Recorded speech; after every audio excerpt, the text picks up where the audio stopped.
Hello, people. Hello, what up? Hello. How's it going? Oh my god.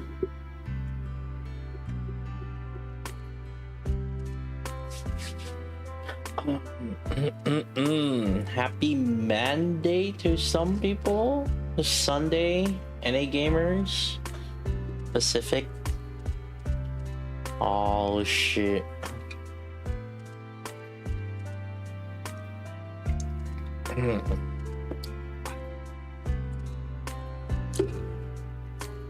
Oh, how's the weekend, people? Hello.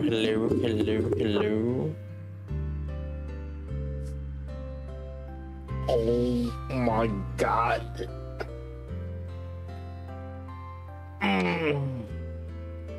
Yesterday I didn't really stream.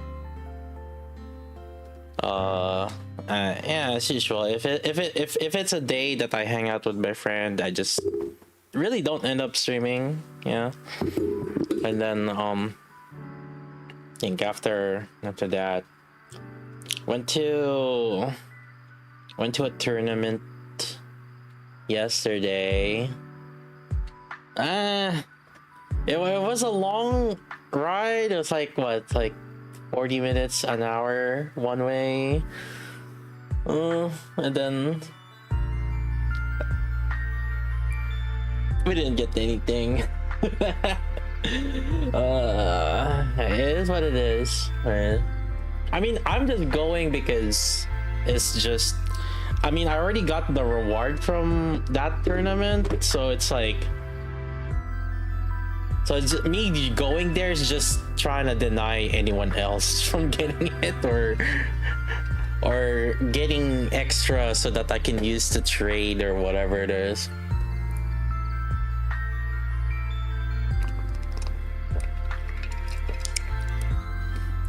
But my friend hasn't gotten the reward yet, so you know, we can attempt, try to get lucky. But first round I break my hand, so it is what it is. What do you want me to do, man? It's like hand brick, so it's like you know, what can you do? You want easy on everyone? Yeah, I'm not like, I don't need to. I mean, I'll play whatever cards I get, right? But at the same time, like, does it matter if I play or not? What game? Hololive card game. It's a Hololive OCG. There's a Hololive OCG card game, official card game. I've been playing it. It's a game that I've been very much into lately. Yeah, I like the cards. I like the arts in the cards. I like collecting it, and community's pretty nice. And my friend also likes Hololive and also enjoys the game, and so whenever we hang out, it's the game that we kind of play, chat, and so it's like, you know, it is what it is.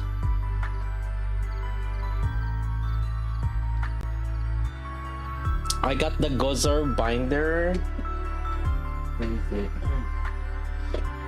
The Gozor binder isn't just the Hololive OCG, to be fair.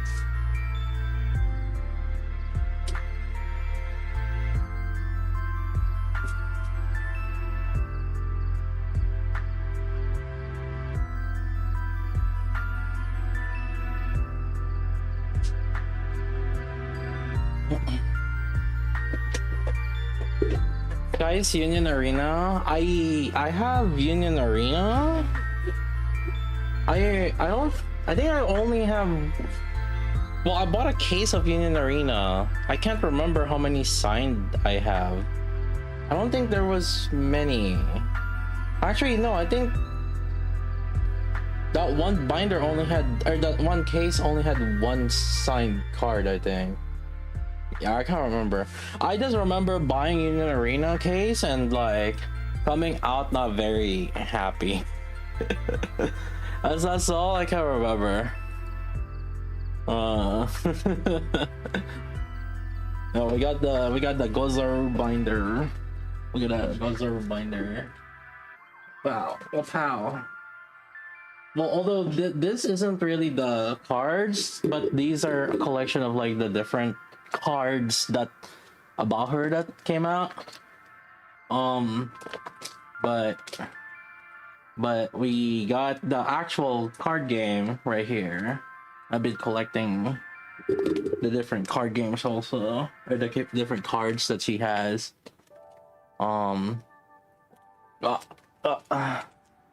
Got a different cards.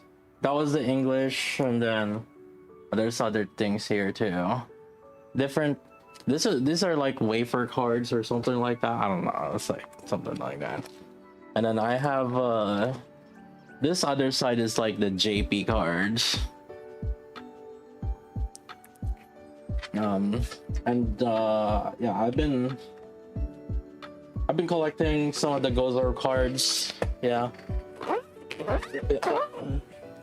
But that's the Hololive OCG though. I've been collecting the promo cards also from it. Some of the promo cards, some of them I bought, but some of them traded. With the promo cards. This is the first place card right there. First place card right there. The Lammy first place card. And this is like top 8. And then I got a bunch of other things too, but some of them are just regular collections. I could show more, but anyway. But I've been enjoying the arts on this card game. I like it. As someone who really enjoys like collecting good arts, Hololive OCG is a nice card game to collect cards.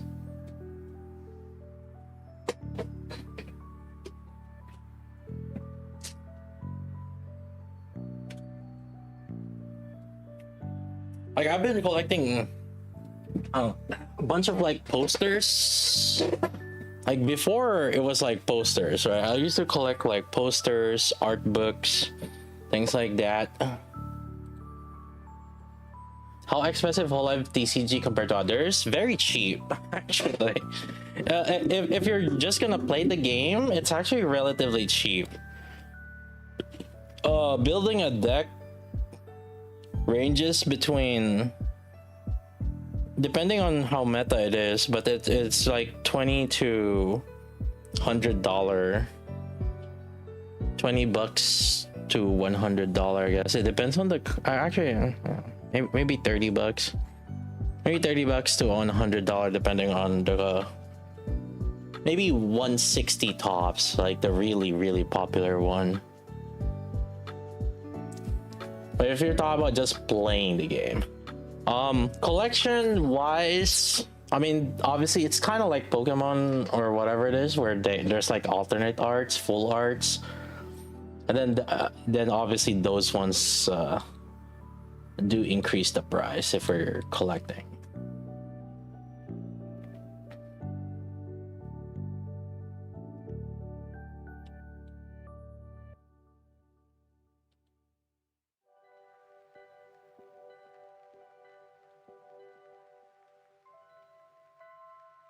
Dramatic flashbacks of spending $700 on a Yu-Gi-Oh deck. Yeah, no. Hololive isn't that expensive.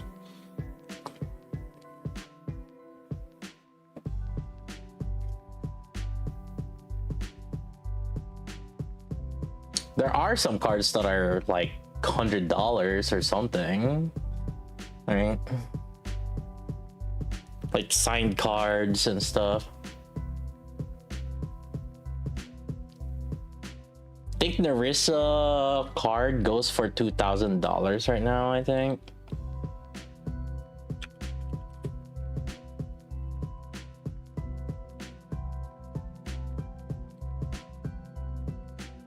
And there is a $2,000. Big money.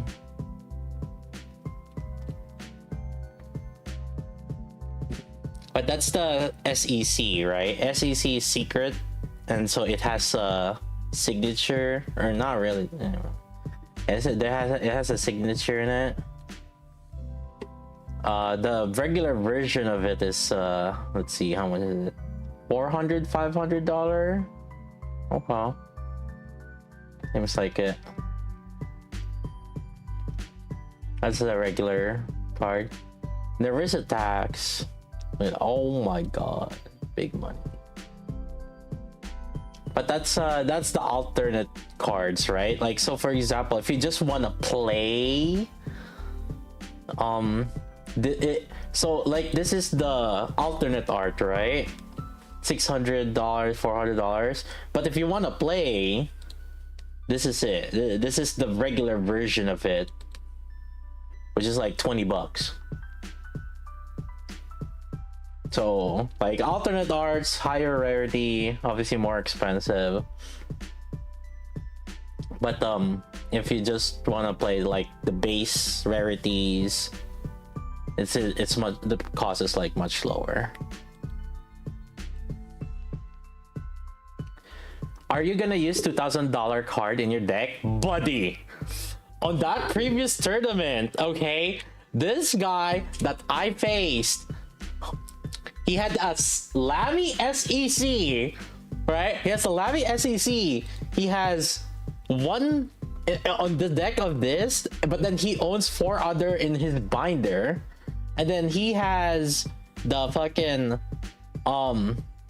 he has the winner, the winner card that I showed you, right? The winner card. It was this one. He has 4 copies of that in his deck. Cause like it was this one. This is the winner's card. Like, you gotta get first place, and he has 4 of them on his deck. My guy is just shuffling it like a. I'm like, buddy, listen, you gotta like, people that I play against, they're more down bad. Like if you think that like I'm like a whale in like Nikke, like think of them whaling in these card games. My guy, although for him, to be fair, for him, he said that he won all of these cards, so he didn't have to buy it. He actually like went around, bodied people, and then put it in his deck. To be fair, for him, so like the cost of each card's probably like $20 for him. Effectively, he just has to win them. Yeah, I actually play those games. I would even say like the Hololive ones is like much more popular than like Wars right now. In like, at least like in my area, like the tournaments, like it goes like 40 people plus, and that thing is like well, it's like 20, 30, some between. It depends, I guess, on what kind of tournament it is. But it ranges between 12 to 40 people. It depends on the prizes, what the prizes were, and then how many the card shop itself is accommodating. There's some card shops, they're like, oh, okay, we can only accept like 16 people. Or yeah, they don't want to host like too big. But the thing is, like, each of those tournaments get like really, like, the applications fill up so fast. Like, I tried to apply for the what's it called, let's see, I tried to apply for the Enchant Regalia, this Verbilio Enter Cup. It opened up right like at 8 a.m. Saturday. To be fair, I was annoyed. So they said 8 a.m. May 10, but the thing is, like, because they're Japanese, so in reality what they're thinking is like, oh, it's like midnight JST, which is like May 10, but in reality it was like May 9. So I was pissed off. I was like pissed off because like it opened at May 9 8 a.m. So I was late at like 9:30. I managed to just like learn because like someone said in Discord, oh, sign up some up. So I looked at Discord and I'm like, oh shit, 9:30. Every card shop in my area was already full and I had to be in waitlist. So within like 1 hour, every card shop, and the thing is like there's like, oh man, within 20 kilometers around my like because like I usually just search within my own area. I tried to search like all the card shops that was like that has that tournament, because like you could kind of search by distance. And so I look at like 20 kilometers within my area. Everything was like full within the first hour, and I'm waitlisted right now. To be fair, most of the time, even if you're waitlist, they will allow you to get in. Usually they're kind of nice. Most card shops are kind of nice, like, oh, it's like, yeah, we have extra space, so we'll just increase the people and like get you in. Or most people drop, so like a lot of people sign up and then they drop because like, I won already, so I don't need to get in, or like things come up. Yeah, so and then I expanded the search. Instead of just 20 kilometers, I expanded it to 50 kilometers. And I was like, and 50 kilometers is like about an hour drive, basically. So now, and then it was like, majority of them were also full. Like, so, and we're talking about like 20 plus card shops that was just basically full within like my area.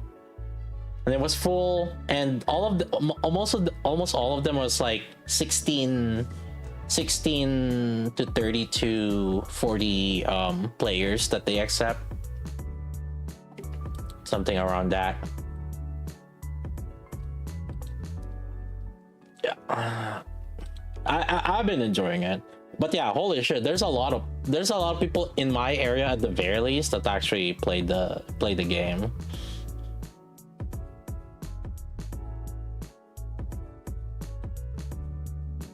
Wish there was any Hololive OCG events around where I live. No one plays here. When you say no one plays here, did you check the Bushy Navi itself? Because like, the Bushy Navi, that's the app that Bushy Road uses. And then basically from there, different card shops, it will show the different card shops that actually host Hololive tournaments. And so it includes Wise, it includes like all the other ones. And that's how I figured out. I learned some card shops that I wouldn't have otherwise known if it wasn't for that Bushy Navi app that they had. What's the correct play pattern for Bunny Milk? Here, let me show you. You do a full Bunny Milk gameplay is this way.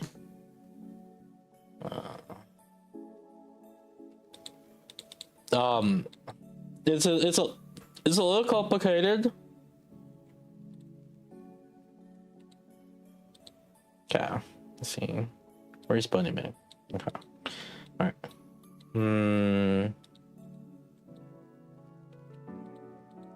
Okay.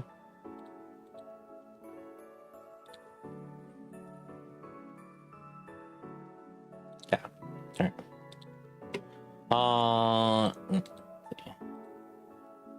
Bunny Milk is you do.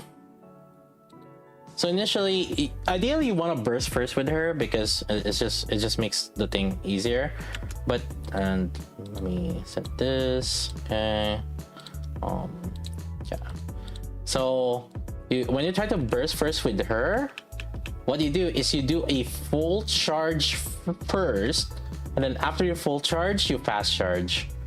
and until I run out of ammo, and then when I run out of ammo, I do a full charge again, and then a fast charge. Now, after her burst, specifically her burst, you have to hold shot, which allows her to first reload. And then you do that same repeat pattern, full charge into fast charge, and then full charge into fast charge, and then she's gonna be bursting again. You do a full charge into fast charge until ammo off. Then you do the same thing, full charge into fast charge. Typically though, when the full burst is about to end, so like around here, I do if you can start holding when it's like less than 1 second. That way, like after the full burst ends, it will do that forced reload thing. Yeah.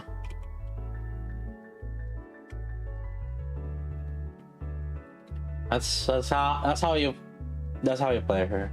And the reason why you want to full charge with her is because you want to make her in a state of having pierce. And typically, so once you do a full charge, she gains pierce, which allows her to take the benefit of having like pierce damage bonus right here. So she has a pierce damage bonus from her skill 2. She has a pierce damage bonus when she's bursting. So it's except plays the same way to a certain degree, yes. And the reason why it's just a full charge into fast charge until you run out of ammo, it's just easier that way, I guess. Like maybe you can still keep fast charging after you do a full reload, but if you have like less ammo, for example. But I think it's just easier that way for most players.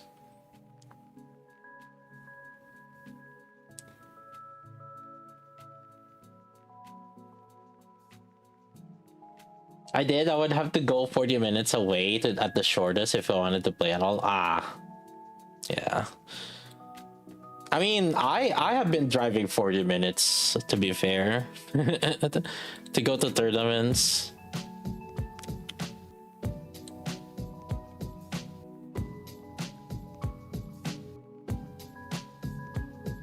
My only card shop shut down 10 years ago.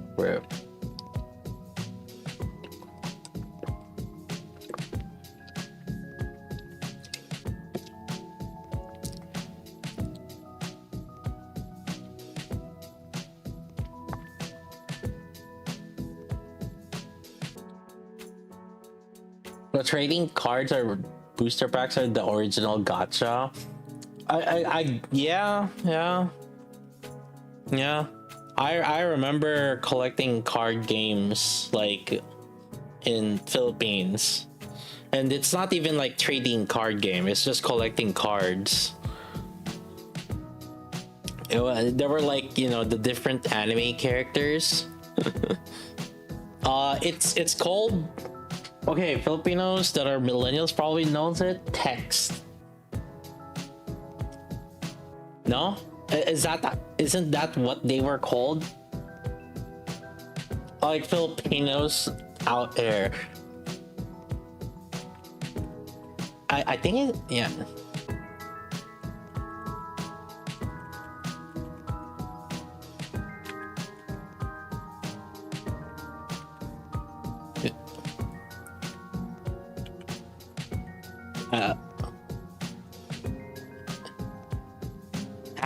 Yeah. Yeah. Text.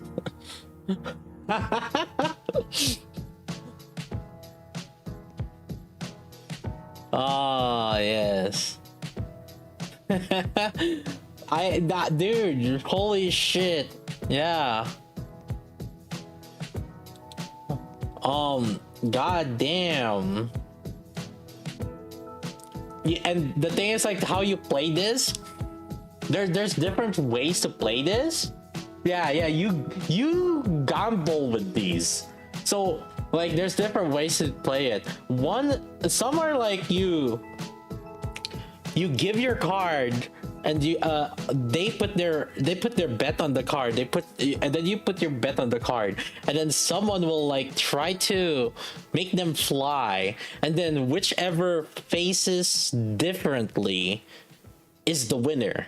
So like, if there's 3 cards, right, and then like your own card, and then another guy's card, and then another guy's card, and then whatever faces like differently, one is upside down or front, and then the others is like back, so the one that's at front will be the winner.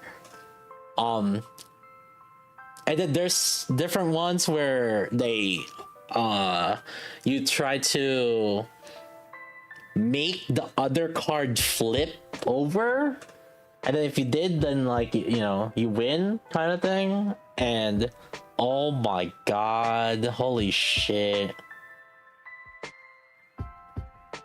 I don't even good shit, man. It's a fun fucking, it's a fun game. It's like Pogs. Yeah, very similar. It's very similar to Pogs. Yeah, you need to hit the card on the ground and flip it. Yeah. That's the one that they lay down flat, and then you try to use your own card to make the other card flip.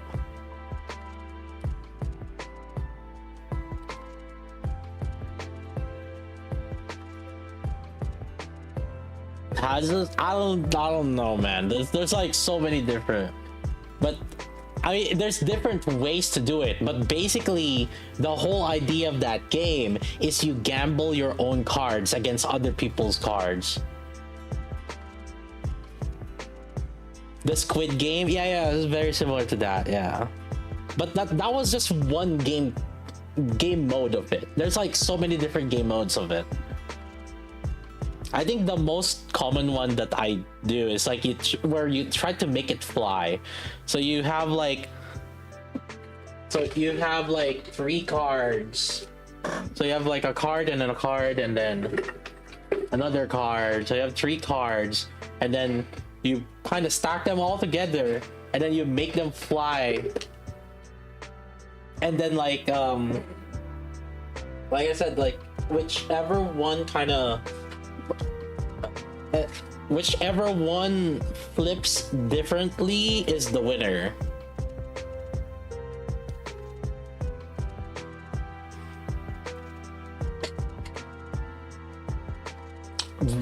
Yeah. It was fun. Good times.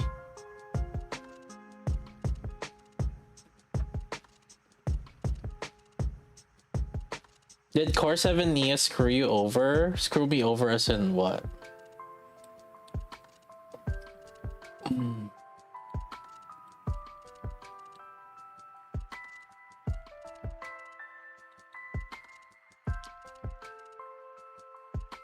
How many pulls? All 700. 700 Anise, 5 copies. 700 Neon, 3 copies. Wait, was it 3? I can't remember. What did I tweet again?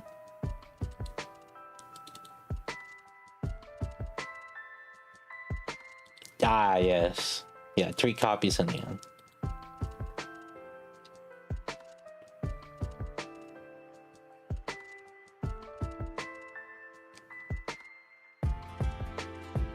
Since they only know computer games, I think it has something to do with the parents also, right? To be fair. But also at the same time, that's really the trend also, to be fair. And the thing is, as a parent, right? Obviously, you don't want your kid to feel left out. If other kids are playing this, I think you're more open to let your own kid play it also. In the same way. It is what it is.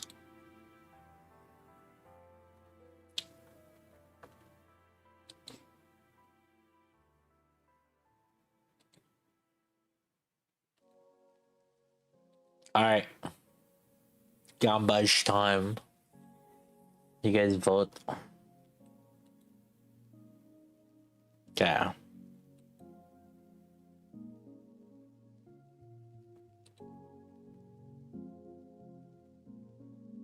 Oh my god.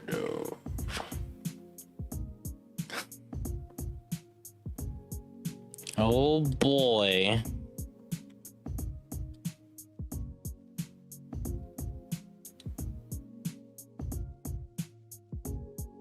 One.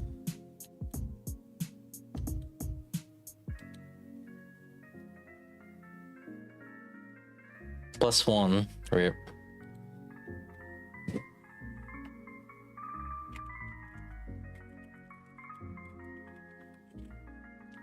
Ah. Alright, let's see. What's our rate right now?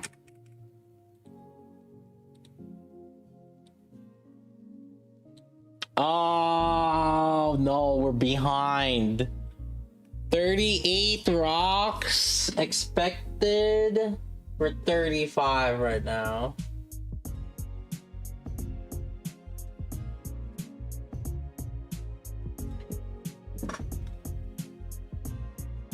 Eight rocks today? That's 3 plus 3 plus 2. What the fuck? That's crazy.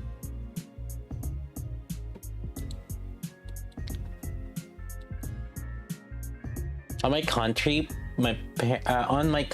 parents and schools hated card games that lead to an underground TCG black market because if they caught you with the cards, they would burn them in front of you as punishment. I mean, that's crazy. Are you sure this is just not like your parents and that specific place or school? 'Cause like that's crazy. Sounds like a Christian school or something. Ah! Be gone, evil. You are the evils. I don't know.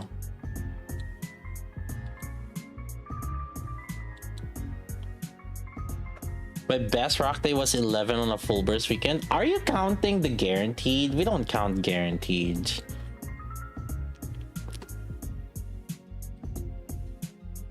Our boys, so yesterday, like really, I used 8 rocks and barely managed to finally get the last charge speed that we have. So now we have 4 charge speed. So that's what we're gonna do today. We're gonna reroll this. It's a tier 1 charge speed. Surely it's gonna go higher than that, right? Hold up. I have learned a technique, boys. We have learned a technique.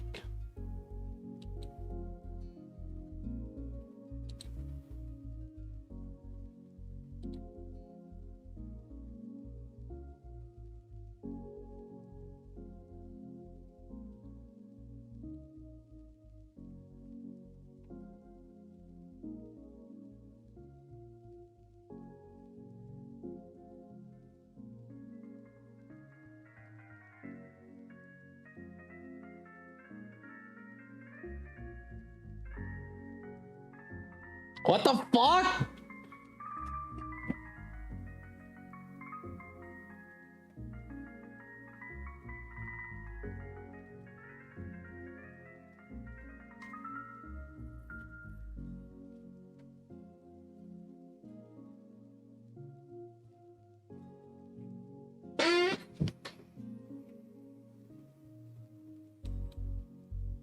You only patted her once.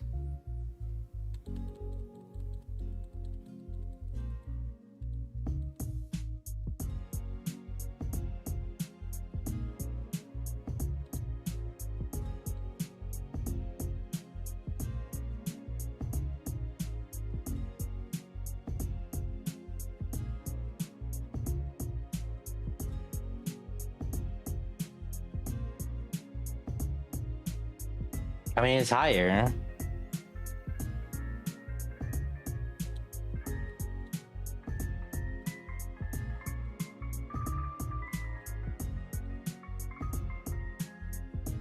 Oh my god, this is so painful, dude. 6 rocks.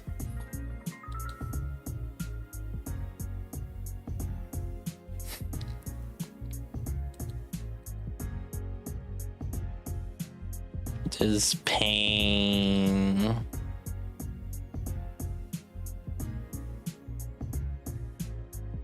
Alright, what's our updated?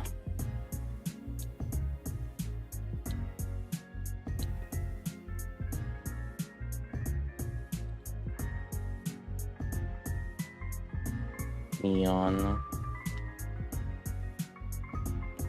It feels so bad.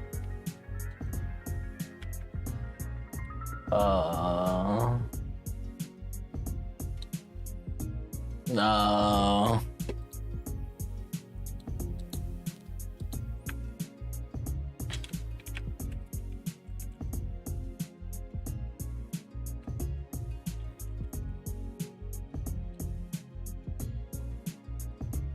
282 rocks.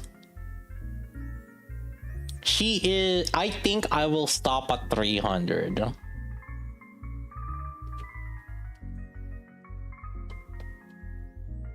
She is now currently at 282 rocks. I have to stop at 300. I feel like otherwise, like, it's too much. This is too much. 300 was like, or 150 was already like too much.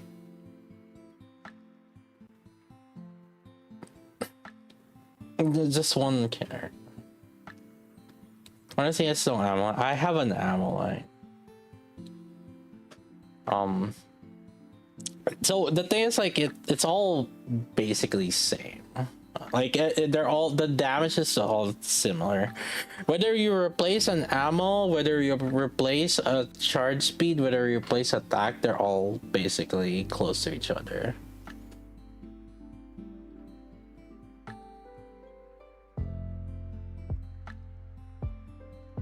All black lines on this one. I don't know, because like all black lines is expected to be 1,000 to 1,200. I think at least like most people that have reported all black lines have been around that.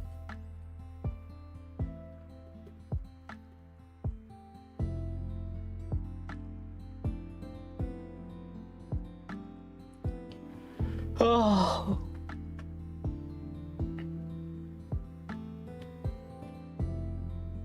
Although, hold up, tier 4. Wait, what tier is 345? Phase 6. What was 752? Or 59. Phase 5. Okay. I can probably do another test set of testing because I already. So it's basically equivalent charge speed now. I feel like I can try to do some testing. I made like a lot of like testing. I have been testing kind of like different team comps, just trying to see which ones kind of work well. Short 12-hour testing.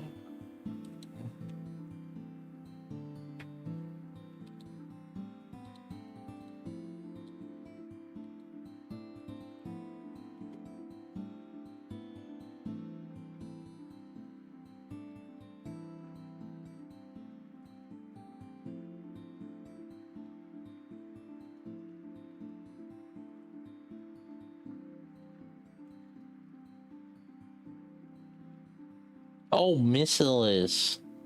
Crap, I have no body labels. I can't buy all. Are you kidding me? I can't buy all though because I don't have body labels. That's crazy.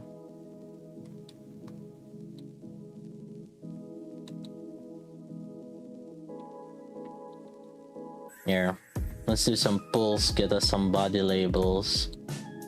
There you go. And now I have body labels.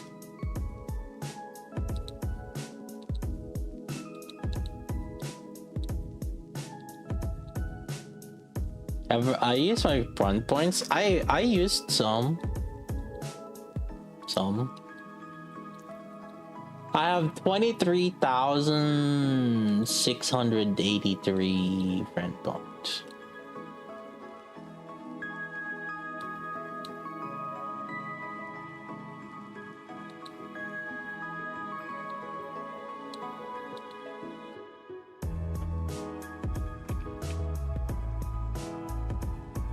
Better to buy console compared to access records.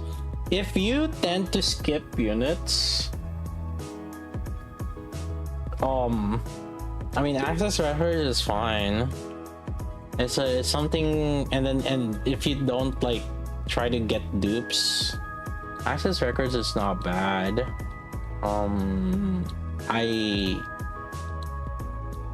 It's just that for majority of the people, for majority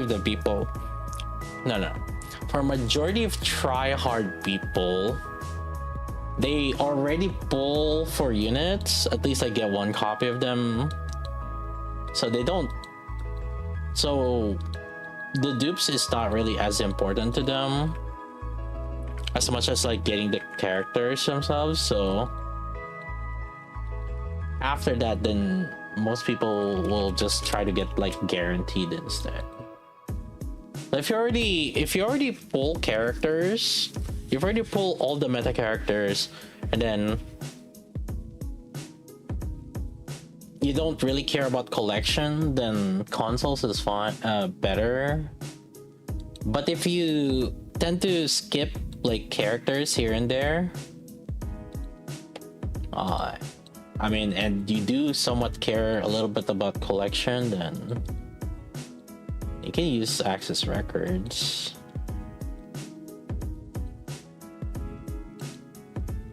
But yeah, I mean, at the end of the day, it's like guaranteed power spike. It's not power spike. It's just gradual mini power increase. It's just gradual power increase or gambling. That's how you question. That's really it. Huh.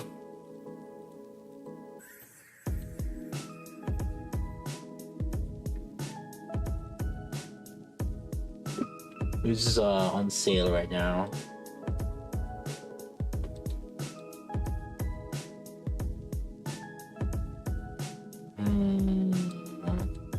Nobody. I don't think I need anybody anymore though for the sale. We already got MLB Avistar.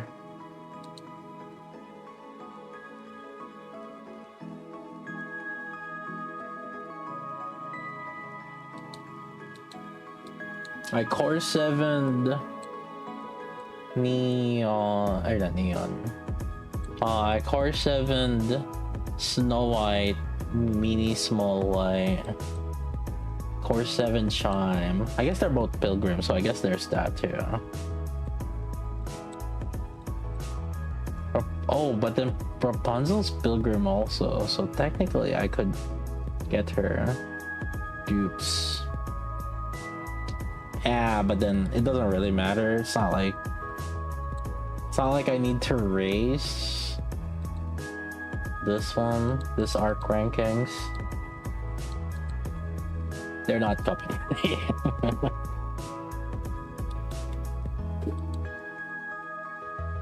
230,000. 149.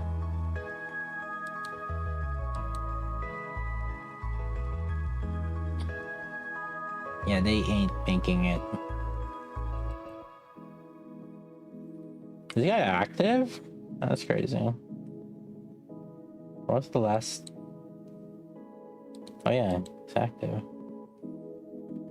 I'm surprised there's like people that are fairly active in my thing.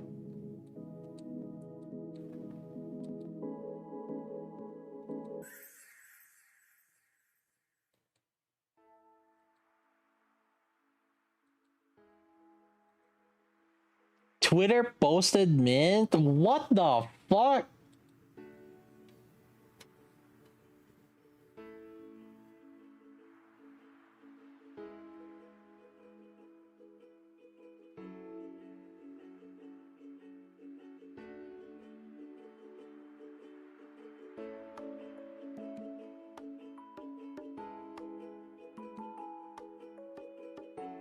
Imagine if Anis's like defense condition is because of the upcoming.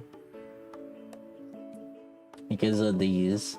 You know how like Anis has like this weird defense condition?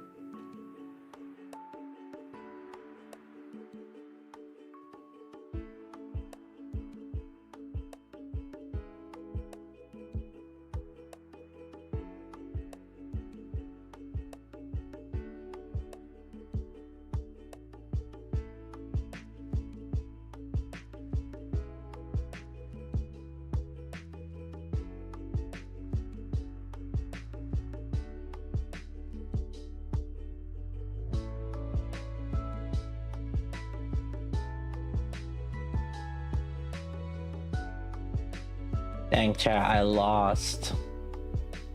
Alright, time to vote. Who am I voting for? QV versus Law. I'm on a losing streak right now. So I should vote for the one losing.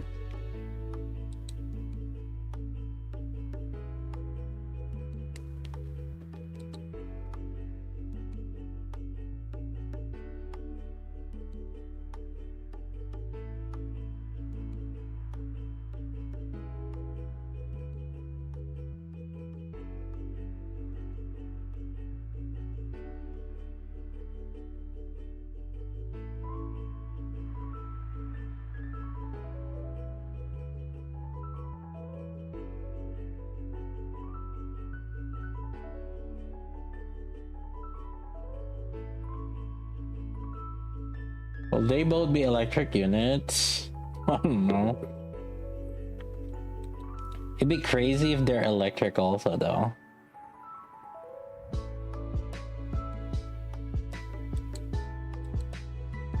A duo? Ooh, I don't know about that, chief.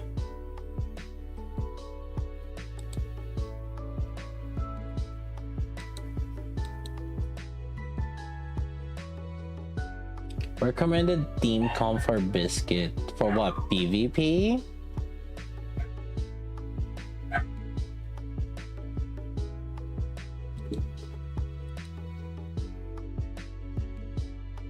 The thing is, like, Biscuit has so much team comps.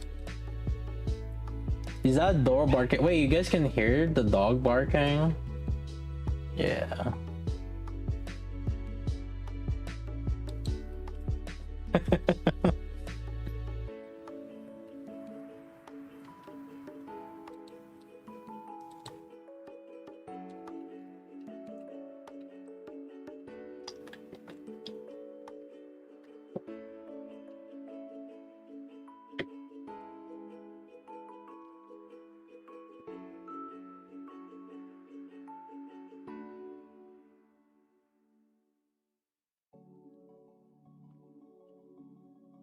Makes sense for a minute. Brigade to be supports, buddy. Stop trying to make sense. You think Shift Up cares about making sense?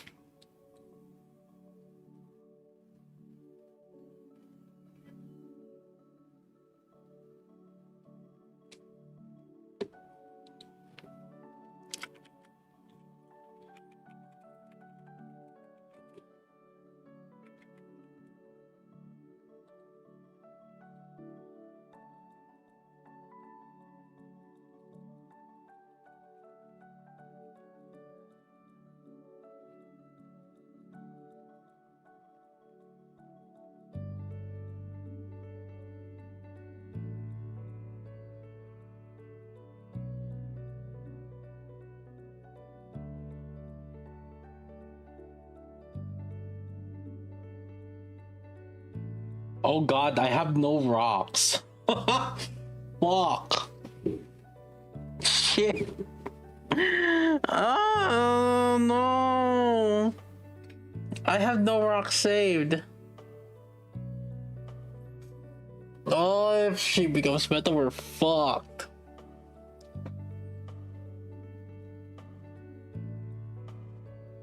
Oh, please be support. Please be support. I'm like, I have no rocks right now, man. Oh, shit. I need to stop rolling Neon too. But the thing is, like, my current stats. Wait, let's see.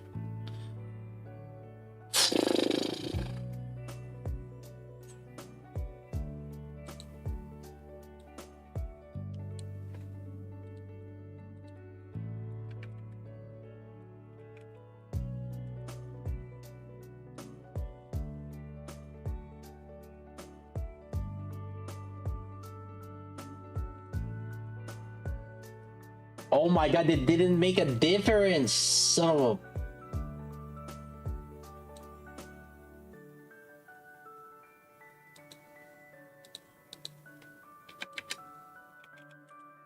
oh my god, it didn't change shit.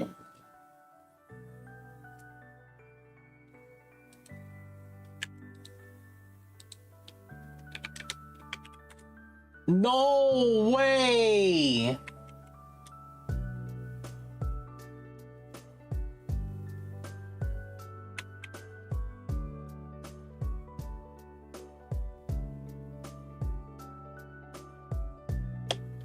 Fuck this game, dude.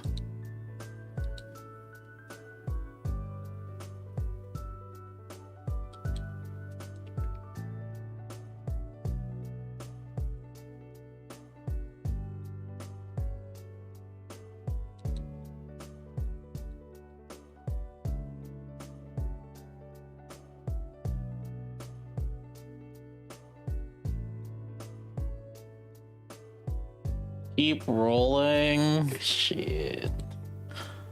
I have no rocks for mint.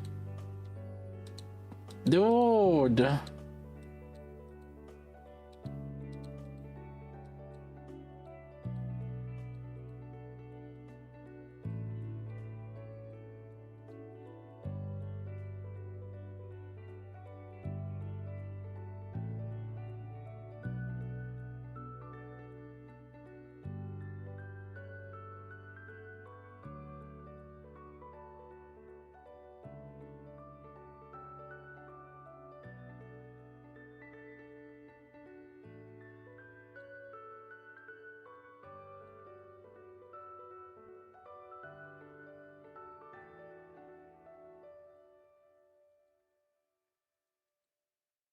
I'm so fucked, dude. I mean, good thing it's just Union Raid upcoming.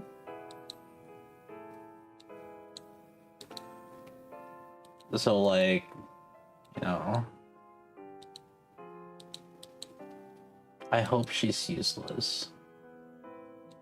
Dude, imagine this, right? Like, there's like a new character, and you're actually hoping that like a new character is useless, so you don't have to spend resources. Imagine a fucking gacha where you are actually hoping that the character is useless, so you don't have to spend resources on it.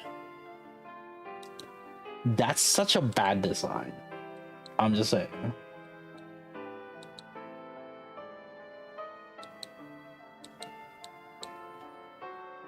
And I know I'm not alone in this.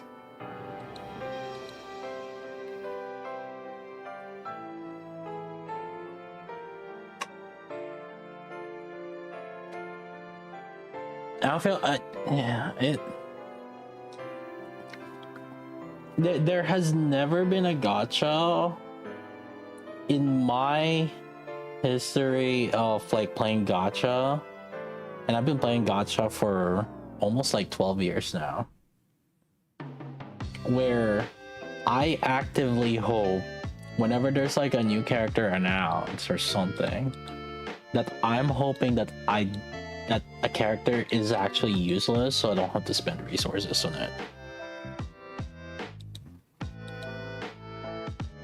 Yeah, I think this is like an issue with Nikke.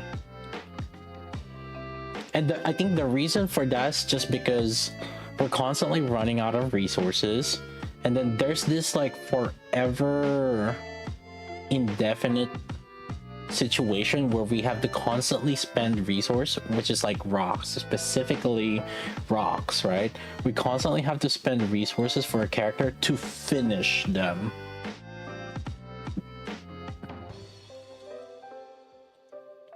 Right?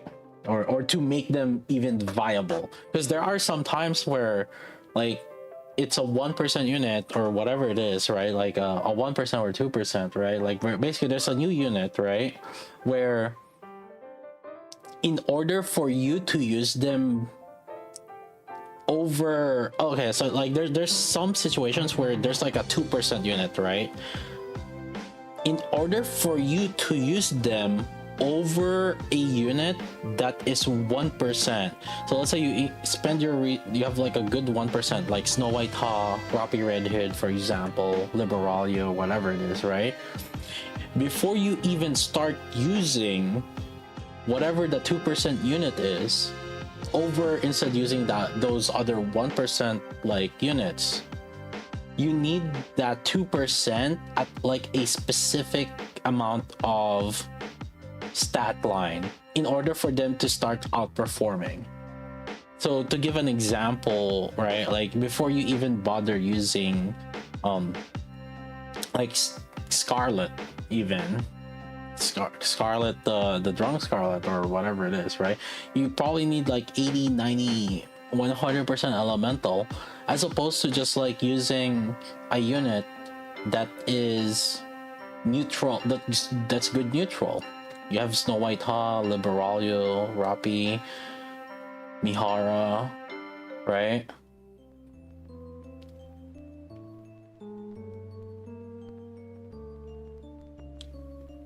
And to get to that point, it's like you need a good amount of resources invested. The issue is like, if you invest this specific amount of resources, there's no guarantee that they will get that stat line. You investing sometimes even 100 rocks is not necessarily gonna guarantee you those units to outperform the other units in the element or situation where they're supposed to be better.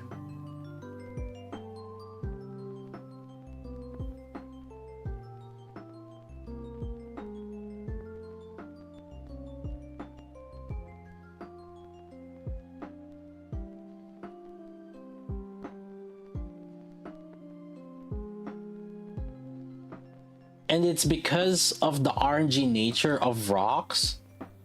Some people have spent like 50 plus rocks and they haven't gotten like 80% elemental, just because, like, you know, RNG, shit out of luck.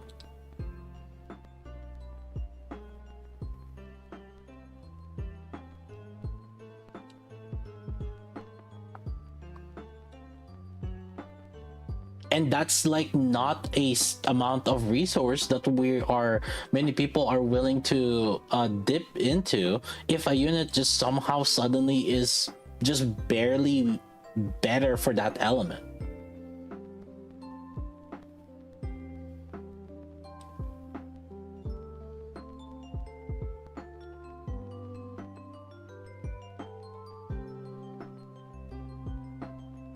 Yeah, I don't know, it's just, if you're gonna release like units, right?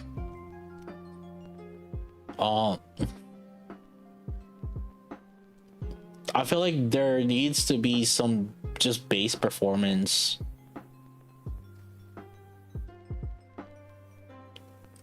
Or even like resource, so that we can like upgrade those units. Well, they put some resource. They just make you buy them.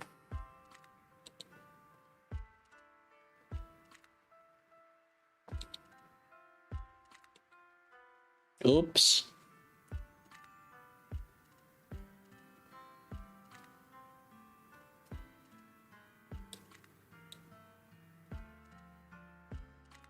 I also didn't need to spend 300 rocks on neon, but that's not really my point though. Like, are you being are you being stupid right now? Like, you have to understand, the point that I'm making is not even regarding how much I spend on neon. The point I'm making is the fact that I'm hoping that whatever the new unit is useless because I don't have the resources. It doesn't have to be on neon. It could be on like Snow White. It could be on freaking Roppy. It could be on Cindy.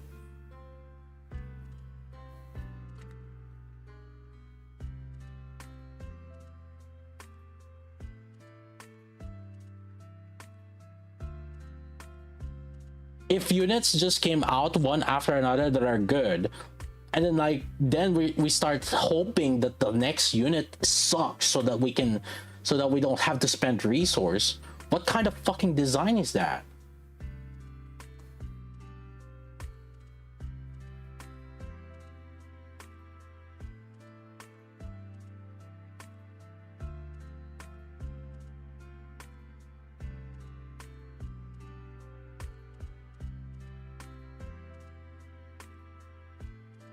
Imagine there's like a new unit that you like end up really liking, whatever the character design is, and then ends up being shit. Look at fucking K. Everybody was like hoping for her.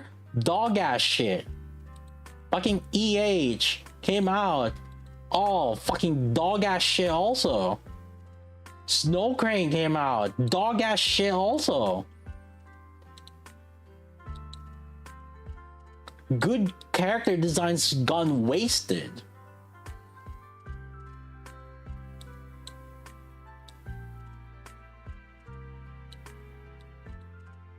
And we're hoping that some of these units are actually bad so that we save our resources.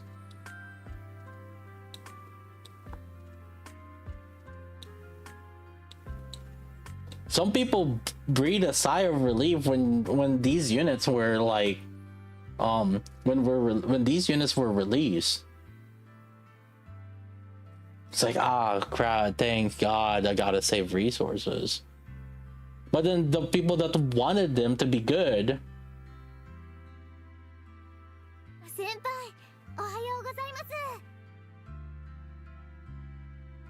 rip.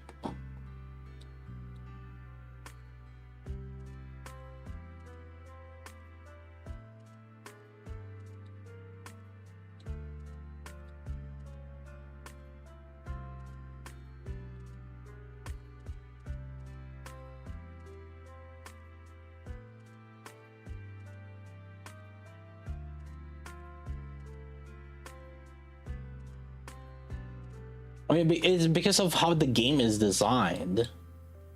The game is designed so that you keep whaling the resources, but I feel like there's even an issue. There's even a fundamental issue. If even the whales are fucking, even the whales are even having issues with it.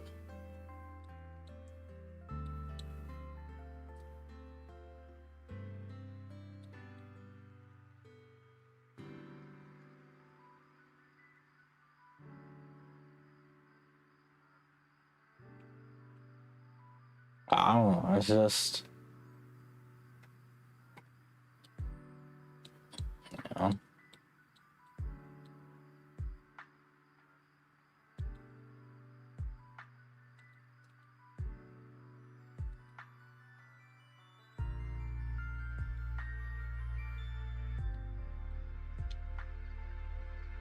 Yeah, it does, it shows even on like the top rankers. A lot of the top rankers right now have to give up the other things because now they have to focus on just like one element because that specific resource for dropping on that one element is just so difficult.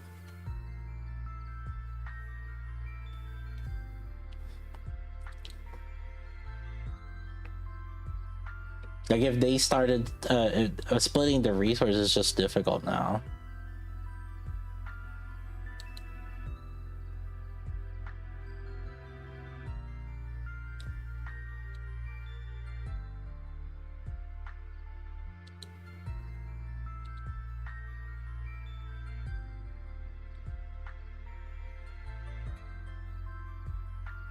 Don got out of top 15 win. Oh wait, did he not rank in top 50 win?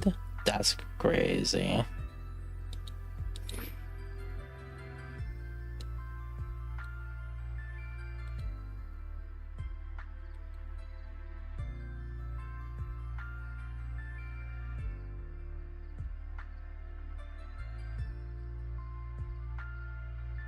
Oh, 40.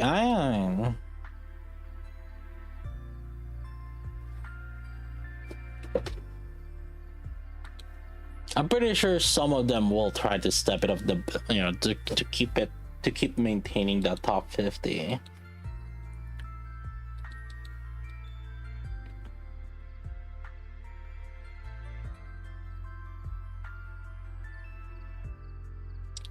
Oh god. I haven't finished the event. The event music thingy still. Shit.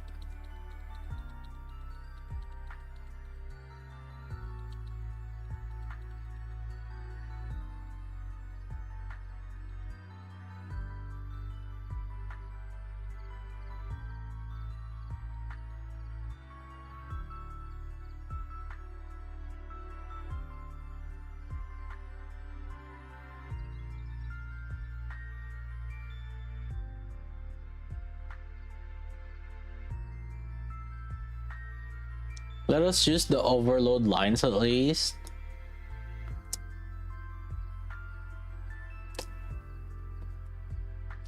That would be a huge improvement, yeah.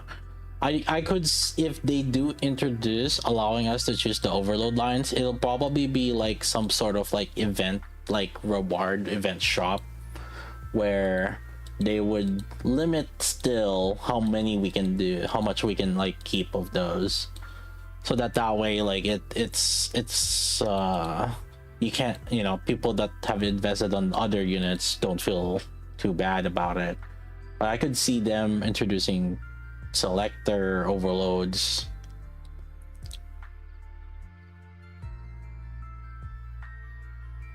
I could see that. That would reduce in terms of like, especially like, I guess for really special units, I guess, like, some people could try to save it on, whatever units that they want.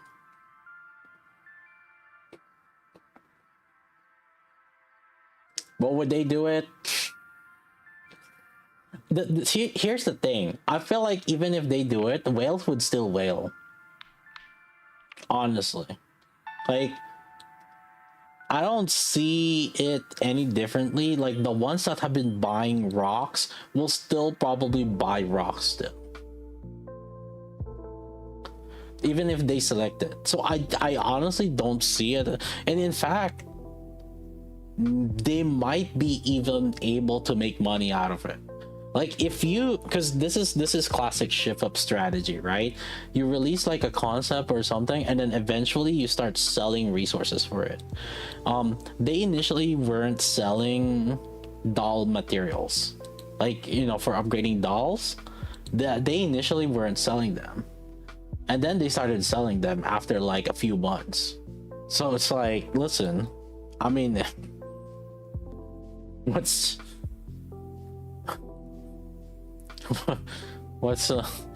the difference at this point?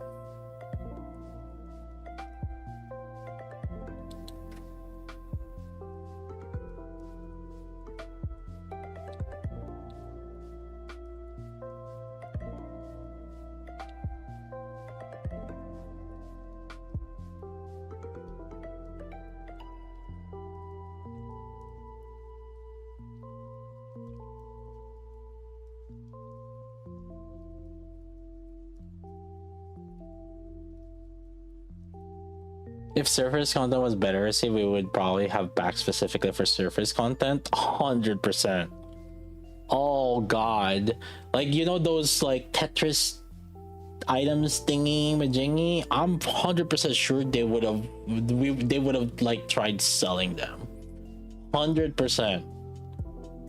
I don't, no doubt about it.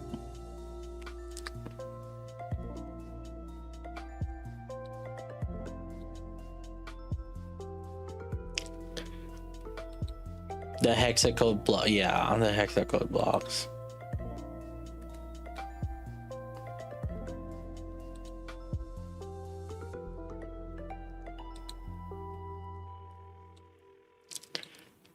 Oh. Oh.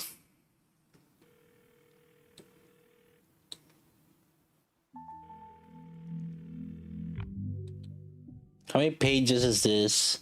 8 pages? The fuck?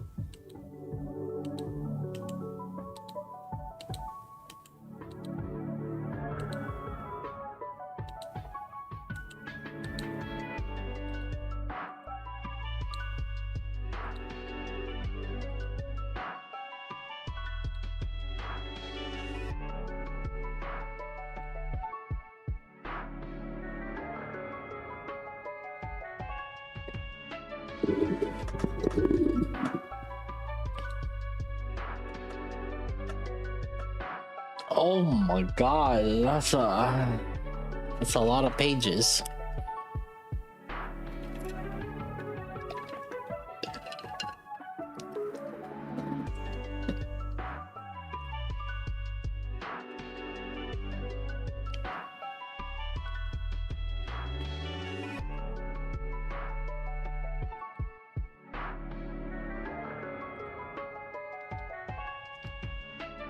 Alright, let's see. Yongsuk-yo. Developers themselves briefly introduced major updates implemented in May and June. Before I begin, I'd like to talk about the recent updates in spring. From April Fool's. Oh my god. Yeah, alright, here we go. Alright. From April Fool's Day event, Side Stories 3.5 anniversary of the released variety of content. So many commenters having fun with it, seeing that the content was prepared. What we prepared was well received by you. The developer team is delighted as well. We sincerely thank you. Blah blah blah. Repeat your support. We will work harder. Among them, I personally look forward for 4th anniversary. Oh, it's like, yes, okay, 3.5 is done. Okay, let's change the due date to 4th anniversary. Oh, 4th anniversary is done. Okay, let's go to New Year's. Let's go to 3.5. Buddy. All right. All right. Yeah, it's like, what are you not looking forward for?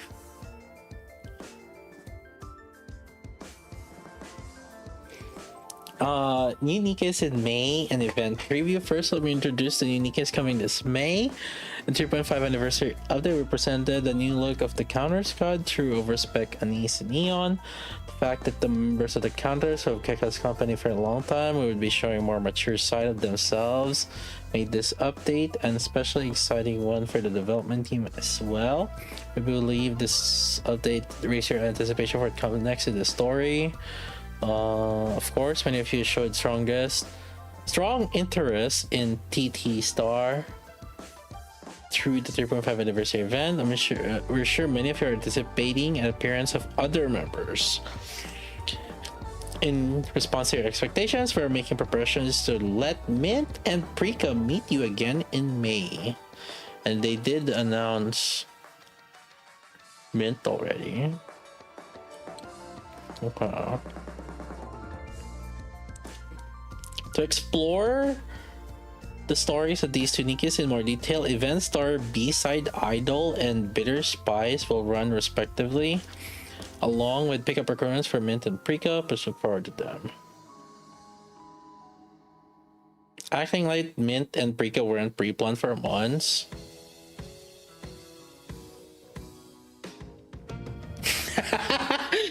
yeah, it's like, in response to your proper expectations, we are making preparations to let Mint and Prika be. yeah, it's like, hello, we're not fucking dumb. You developed these characters like along. It was like during while you were doing 3.5 already. Like, yeah, right. It's such a fake fucking. Last week, surely, yeah. Yeah, wow. Like, yeah, we know it's like the event is tailored towards them. Like, are you freaking kidding? Like, no shit. And then while the iron is hot, they made so much merch in JP. I saw like merch already a damn and shit. Like, no shit, they want to sell them. Dude, like, please don't say this. Because this reeks like fakeness.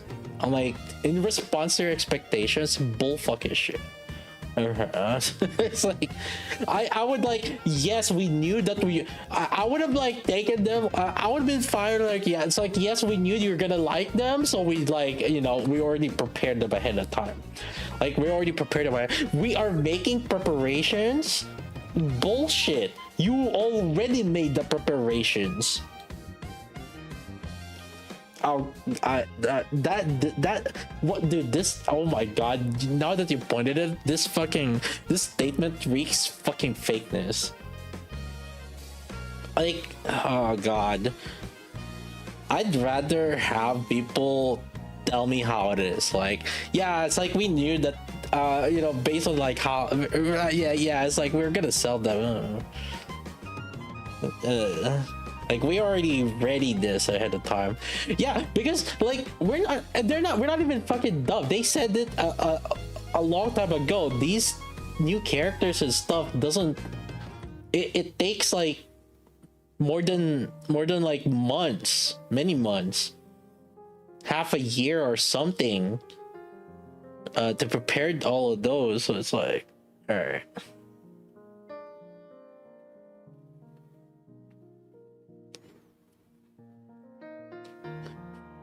Past when we first met them, so they said making preparations. Okay, whatever. Anyways, let's move on. Next up, let me go over the updates of the rhythm game. TTS is a content developed and poured blood and sweat and tears into. I mean, what did you guys not use your blood and sweat and tears, I guess? Okay, I don't know if it's like, is this a mistranslation or something? Blood, sweat, and tears. Like, relax, buddy. It's your fucking job. like, are you is Hyuksuk you like whipping the developers or something? Like, are they bleeding right now? Shit, man. Relax. When we started off a minigame as an event, we wanted it to stand as fully polished rhythm game on its own. Because of this, we invited external expert to enhance the game and let you experience Nikke's music through well-crafted patterns. Oh, like Osu map thing.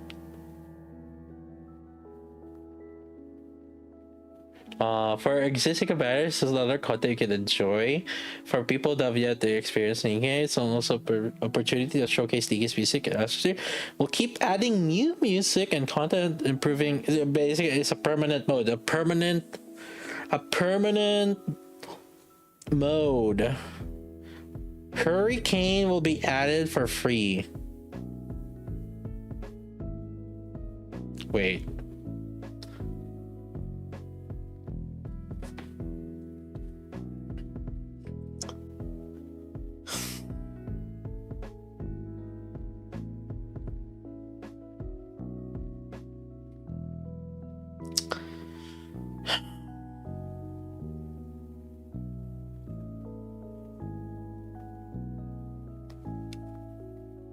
Are you fucking kidding me?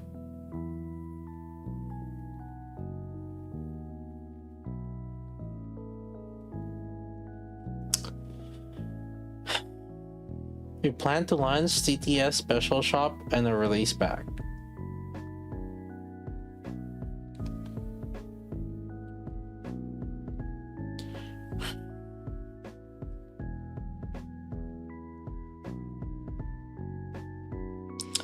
The pack sold in the TTS Special Shop consists of only TTS tracks and does not contain any gems or development materials, and therefore will not affect gameplay progress in the game.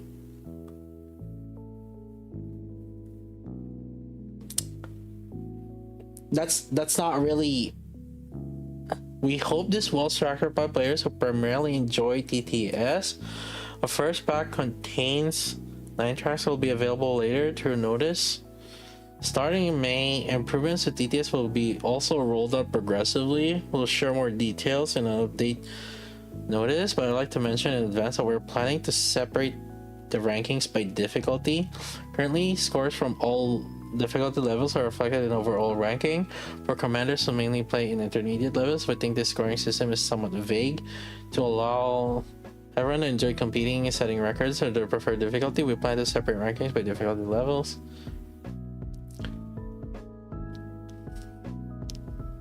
So they're still selling it. So like so there's gonna be new packs and they're selling it with real money or gems or whatever it is. It's just saying that the rewards, it doesn't contain any particular gameplay rewards, but that doesn't mean like it's not gonna cost gems or whatever to get like to play these whatever things.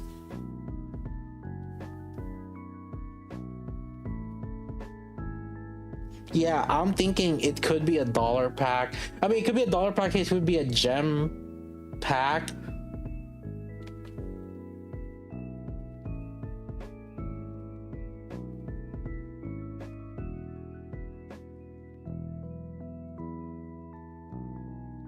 I don't know how I don't know. I feel like, I mean, it's a mini game that they want to continuously update and monetize on, whatever the fuck it is. I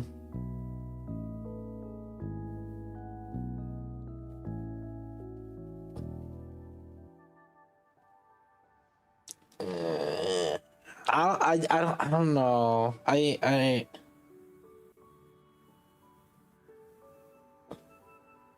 You don't know the competitive rhythm of gamers. That what I'm saying is why we try to monetize it.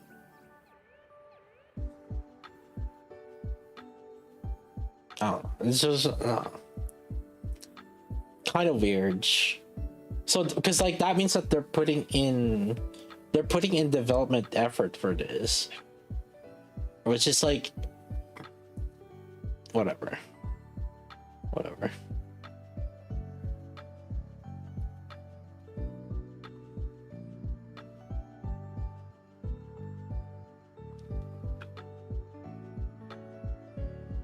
Monetization their mini games doesn't look good. That's what I'm thinking, right? Like it's a mini game, you know, like we're supporting the game in like many different ways, so like why try to make money out of it still, right?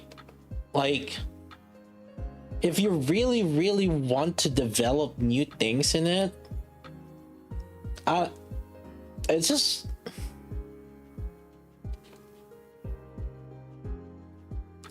I'm just saying, like, why not just at least, like, you know, because I feel like it could be like a good selling point that, oh, look at us, like trying to make these all for free. It's just kind of weird.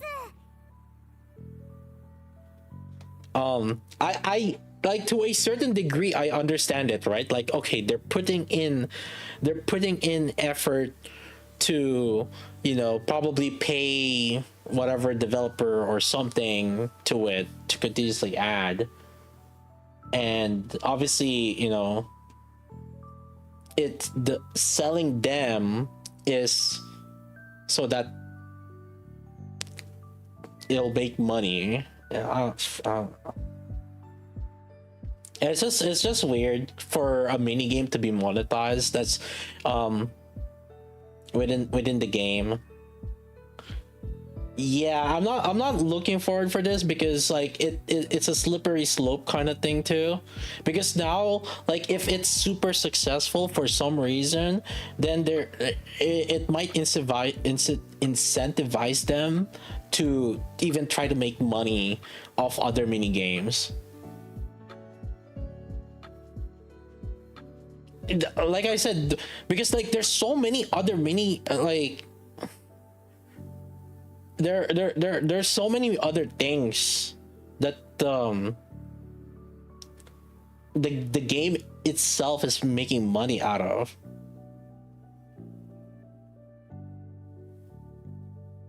Yeah, I don't know how I feel about this.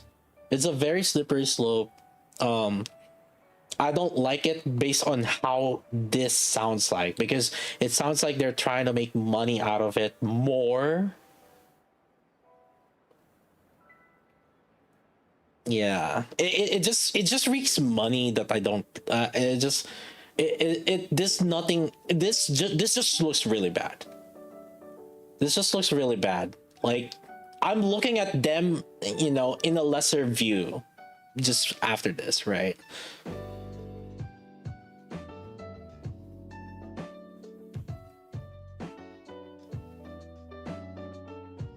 Like, and I don't think they need to min-max like their money making. The game doesn't need to be min-maxed anymore, or like they don't need that much more revenue. Like, I feel like the game is doing fine. People are wailing on the skins, people are wailing on anyways.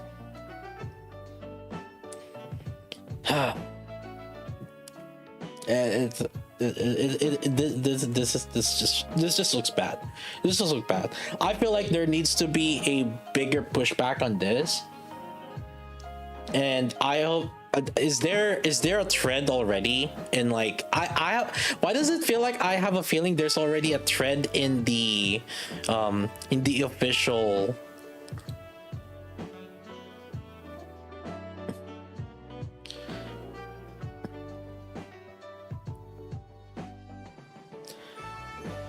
I don't know. Anyways, let's read the rest. I'd like to share my plan to archive the Stellar Blade collab in Memory Stellar. Oh, the Stellar Blade. Sure. Okay. Memory Stellar carries significant weight, and the event itself meaningful, being collaboration between two IPs from the same company. A previous note, shared intent to archive it. We plan to add it to archives. The story received positive feedback and was released for commanders who have yet experienced a great opportunity. Pickup recruitment will also take place. So if the event is archived, is this can they make it a permanent pickup recruitment or what? Unlocking the events, obtain Lily, Raven dress, and costumes. Yeah.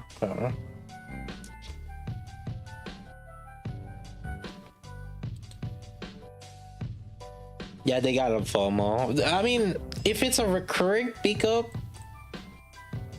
then I guess, like, at the very least, like, people can get it again.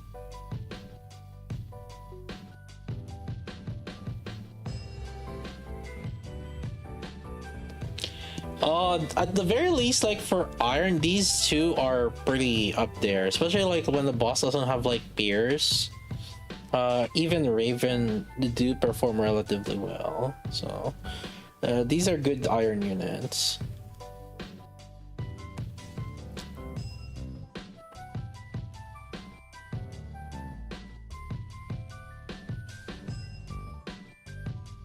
Next, I'll introduce contents in June. 3-week event with the field will be held in June.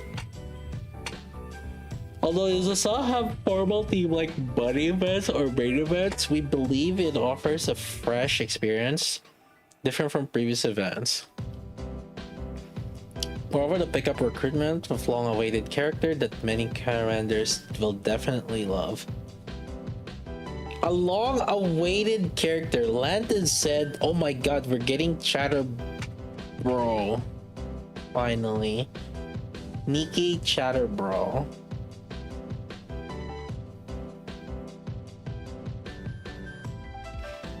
We want to keep it a surprise for now. Further details will be revealed through notice. See, here's the thing, right? Like, look, they already have a plan for June, right?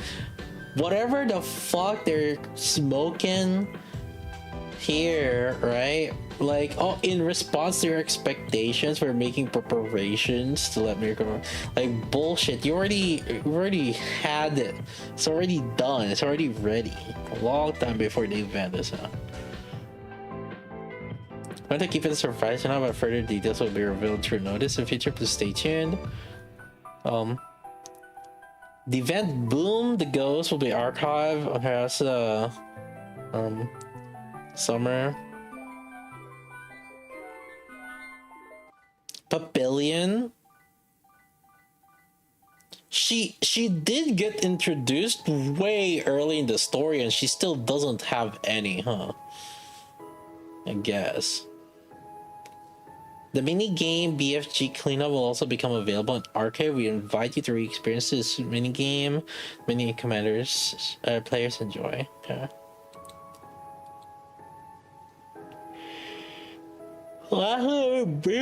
Go to the event. Ongoing efforts are being made to improve the ease of play. To make gameplay more comfortable for commanders going forward, we will keep enhancing the game's ease of play. They're literally talking about fast charging with sniper rifle and rocket launcher. That's why they released Neon and Anise, where you can only hold left click. As part of this, we're planning improvements to skill upgrades in June. Skill upgrade is often conducted in the process of growing Nikke, so we want to make it more convenient to use. Buddy, I was talking about it a while ago. People were, we were talking about it in Union chat, because like we were, when we would have like co-op session last night, right? Like I was chatting with the guild. We had like a look at how big our guild. Oh my god, what the fuck? Hello, game. Hello, he doesn't want to show us. Oh finally. Okay. Yeah, we had like a look at this. This is our guild, just, and we were 7 hours in just chatting, hanging around. Actually, it was like a 10-hour call. We got 10-hour call just chatting around. We're talking about it. Guillotine, right? Like, they had a skill update around, I remember this was on Blacksmith Solar Raid, and I know this because I remember testing Guillotine, her rework skill, and I even made that video, right? I was like, that was Guillotine, this one. I remember it. So they did this was their first rework. This was their first rework around June-ish, on the first year, after the first year, so less than a year, like 9 months-ish. They were reworking characters. That was outside of treasures. That was the last time they reworked characters.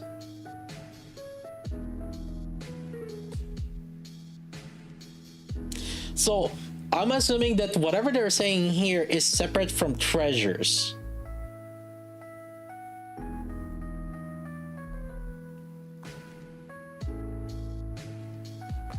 So I just want to point out, before you fucking tell me that skill upgrade is often conducted in the process of growing Nikke, so we want to make it more convenient to use.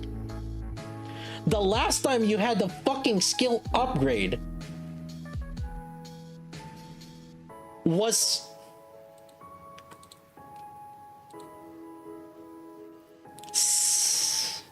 three years ago.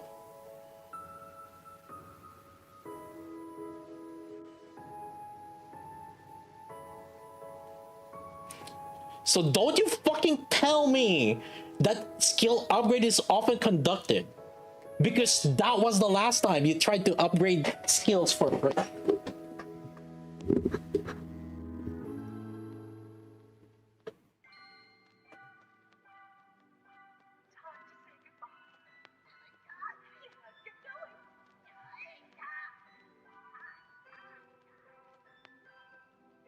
Wait, what? They thought about upgrade level 10 in one click? Huh?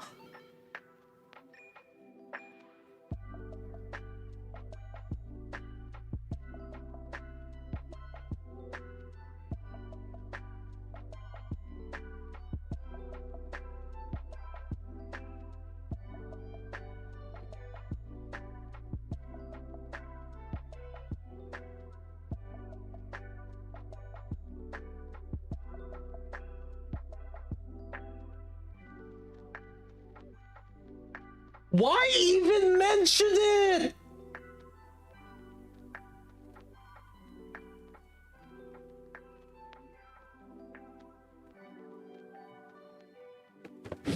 Huh? Who cares?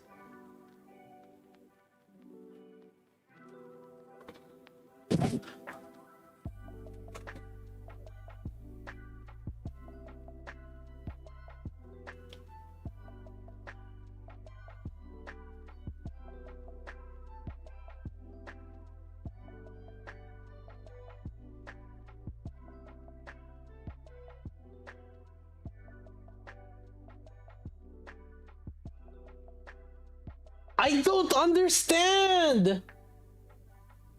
This is like one of those one-liners you put in patch notes. And it's after you've done it. Who?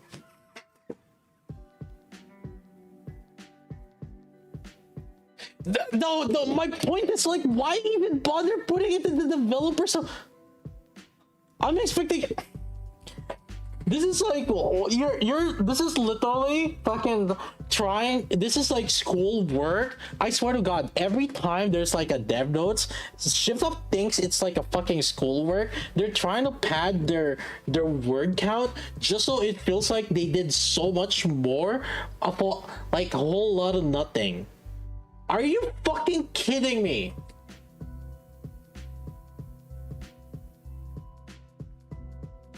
Oh my god. Because like the bolded part, right? See, here's the thing, right? They bolded it. I'm like, oh wow. Like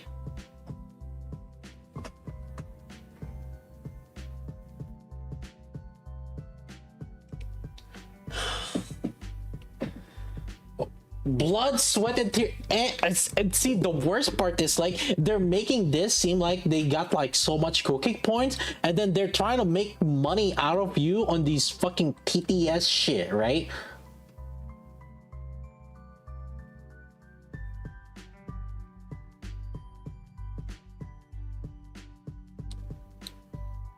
Oh my god, whatever. See, I thought they're okay. See, I was like, I thought they're talking about like the skill upgrade that's different from like, you know, like because I remember they did when Guillotine had an upgrade, right? Like they did this shit. Oh my god, level 330. Oh god, that's so long ago. 3 years ago, I was 331. Holy shit. Oh my god. Damn. Anyways, what I'm saying is like they before like the treasures were out, they did like a skill upgrades, like skill rework on like a few characters. And that was like when Guillotine started out DPSing Scarlet also.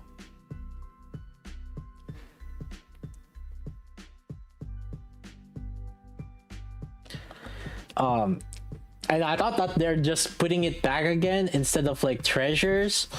I'm like, oh wow, but no, apparently it's even more worthless than that. Holy shit.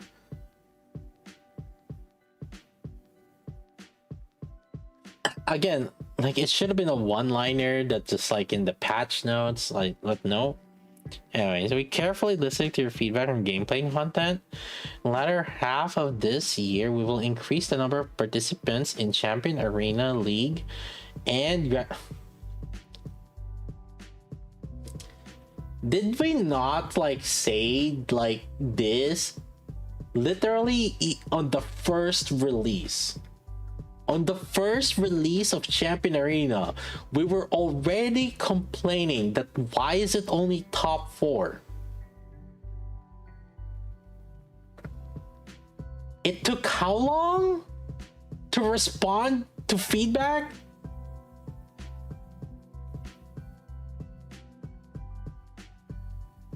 What will increasing the number of Champion Arena in numbers in Champ Arena do?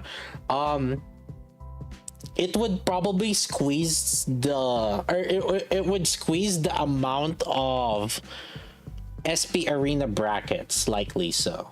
So, because like right now, the way the Champion Arena works is so you have your SP Arena, right? But it only takes the top 4 for each SP Arena. But if they start taking in more, then that means that in terms of like all of these, right? There's like 64 groups of 4 people each. So there's 64 different SP arenas that are grouped up together, duking it out against each other, basically, for the qualifiers. And what chances are is like you're gonna it's gonna squeeze down the SP arena. So it's probably gonna be something divisible by 4 still. So it's probably gonna be increased to 8, top 8. So if you guys are that's what I'm thinking. So I think it will be either top 8 or top 6. I mean, top 10 could work also, but I think probably the easiest one is top 8. So instead of 64, it'll be 32 SP arena brackets that are gonna be duking it out still. So I could see that happening. In my take and my opinion, since Champion Arena is also randomized already, and not randomized, Champion Arena is already also normalized. Like everybody is like what, level 400, right? So it's level normal already. They should also randomize. Get me out of fucking Karipo's bracket, dude. Fucking holy shit. I can't. I have like no motivation to even try, buddy. Karipo just fucking like, listen, get me out. So I want to win Champion Arena at least once.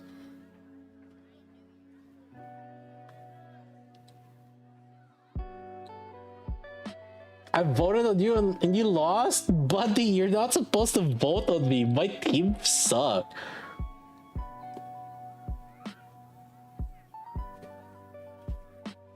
Like, I think they need to randomize Champion Arena also. It's already level neutral anyway. So they normalize already the level. So I feel like they need to randomize like the brackets at least, or which SP arenas like are like duking it out.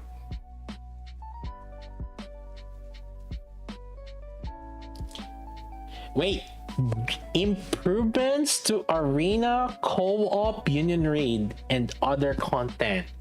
Huh? How can you try to improve union raid?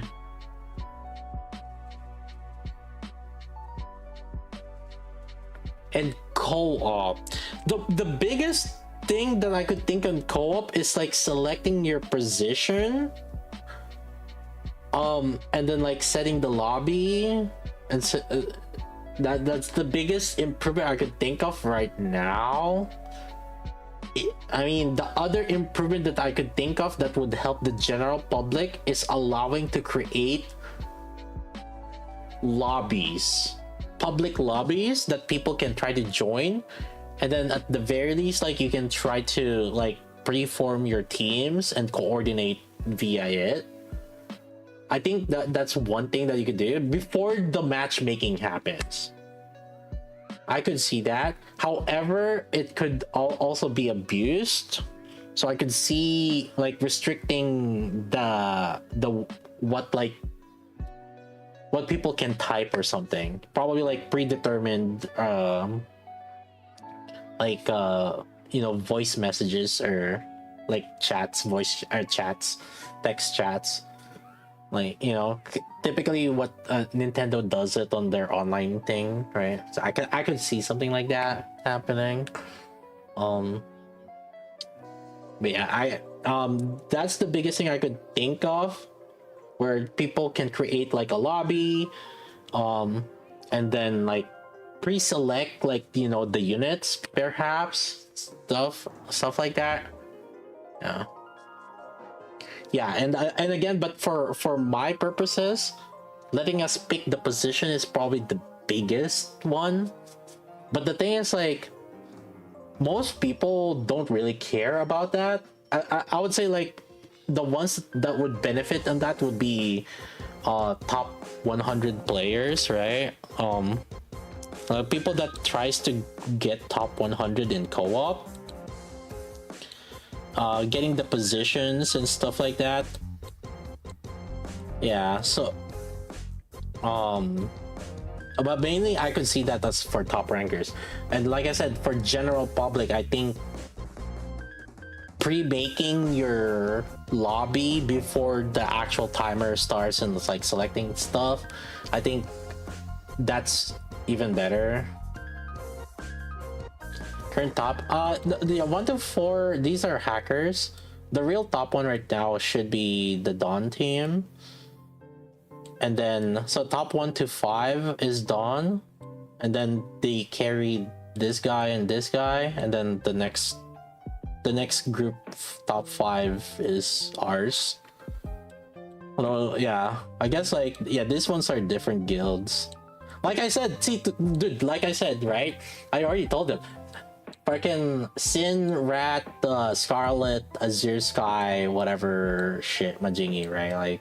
Like I said, almost every other guild, there's like the other top guilds that are just grouped up together. They're grouping up, joining up in co-op, and then for us, it's just my guild and like my union group, basically, which is you know, the Sky Dawn. That's what like I said, man. Skyfall versus the world. I mean, like all these guilds right now, it's in terms of like NA co-op, basically the groups that are so top 1, 2, 3, 4, and Snow White is technically by virtue under Scarlet. Rat is under, well, Scarlet Sin Alliance also. Eternal. These are, and then the Azure has their own, right? Azure, Jailbird. Arcfus is along Azure also now. Or not, Arcfus is under Scarlet now also.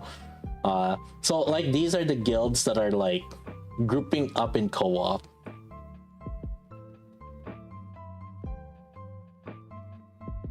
And then our guild is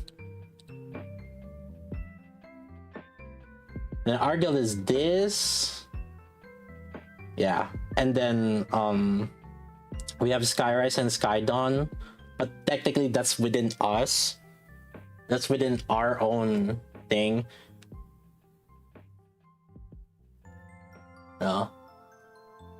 And what's that called? Skydust is unranked. Well, actually, Skydust is top 90 something, right? Yeah. But basically, it's our own alliance. Azure has its own alliance. The CN Guild has its own alliance. Scarlet has its own alliance. But then whenever co-op happens, they all group up because they can't handle us. That's what's happening. That's all I'll say. The other guilds, like, you know, Scarlet has like 6 guilds.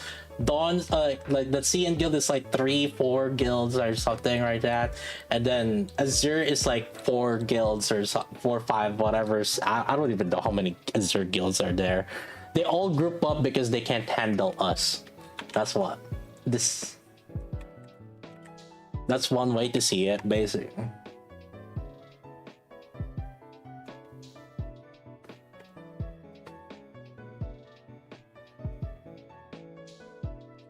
Also, what's over?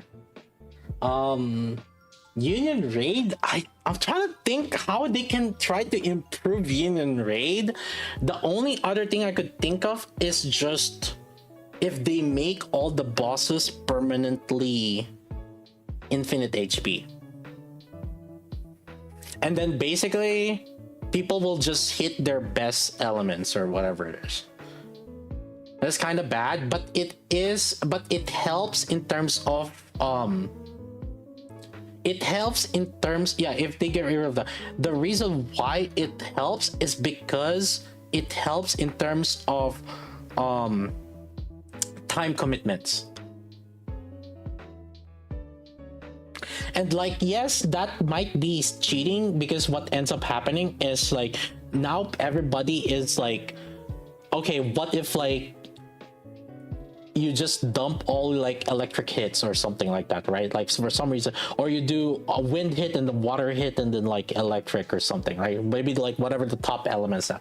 Like basically everybody's just gonna dump their best elements. However, I think in terms of player experience, in terms of like time commitments for players, it's much less.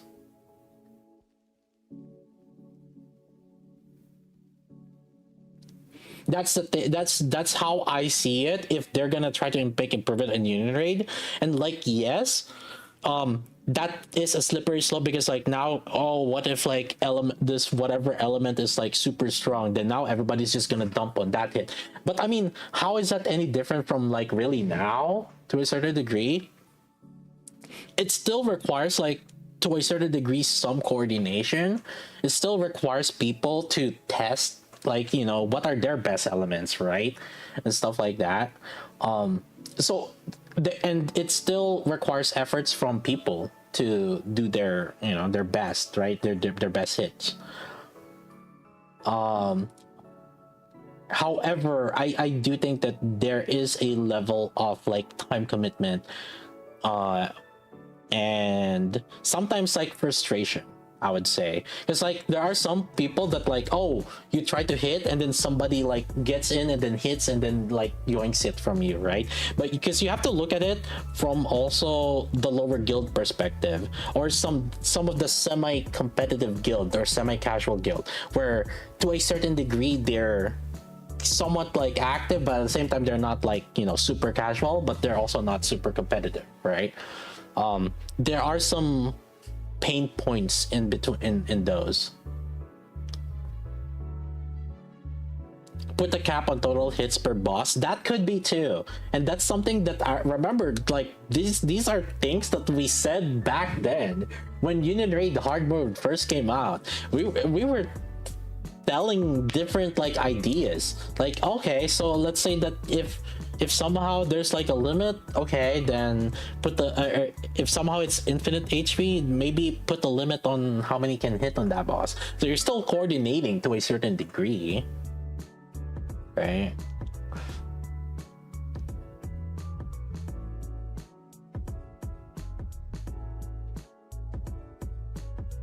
But I'm telling you right now, right, because right now there's a lot of at the very least, like for the very competitive one, right now there's still a lot of like coordination that has to be involved. People have to spend like hours, our guilds have to spend hours, and it's also just like that one particular day. Like, think about that's another that's another frustrating thing in my opinion. Like, why is hard mode only one day? Like, can't it be like the rest of the days, but then like, you know, maybe the amount of hits is like stuck in whatever and it doesn't reset the following day? Can't can't we make it that way? Like, you know, okay, you're a day one clear, okay, but then the rest, at least, like, we don't need to bottleneck. Okay, everybody has to hit day like the second day for hard mode. I don't want your, you don't, it doesn't have to last long. What I'm saying is it has to end, or like you have to do your hit within just one day. What if like people are just busy? Would it be, are you guys are not listening? You still have 3 hits for the rest of the 6 days, but just you have more time to hit. Yeah, like you oh my god, you, some guild members will grief by hitting. How is that any different than griefing on the first day?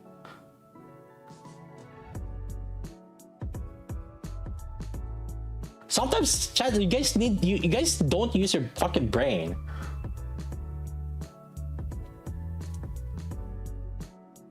I'm in casual. Sometimes I miss day in Unirate, and yeah, that's what I'm saying, right? And like maybe yes, we can maybe people can finish like day 1, and that's up to your guild, right? That's whatever it is.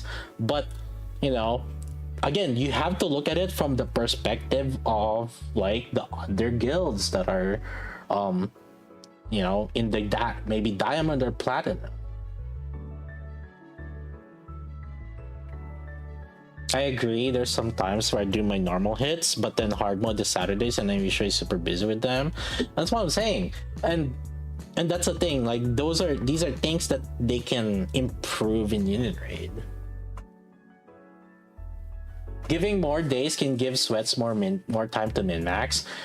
So here's the thing that I at the very least, like how I tell you, right? For top guilds, right? Speaking from experience, right? Like we have to do our mocks during normal mode day. Like this is how we finish normal mode in like 1 or 2 hours, right? And then after that normal mode, we start mocking already to get the team's damages and stuff. And then so that way, like on reset, like we try to do our hits. Then it's a lot of pressure, it's a lot of time tightness, and the thing is like, yeah, not every, and the thing is like, it's not a very flexible, it's not a very friendly like system.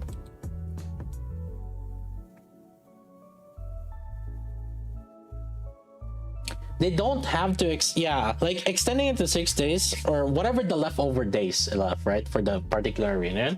I think it's nice as long as, okay, I don't want to do more than 3 hits, okay, like that I agree, right? Like fucking keep it that way. That I just want to hit 3 times, but at the very least give us like the time. Yeah, at the very least give us the time to hit, right? And here's the thing, chances are for my guild, we still probably want to finish it day 1, but at the same time, at the very least, like, you know, I think having that free time puts some ease to it.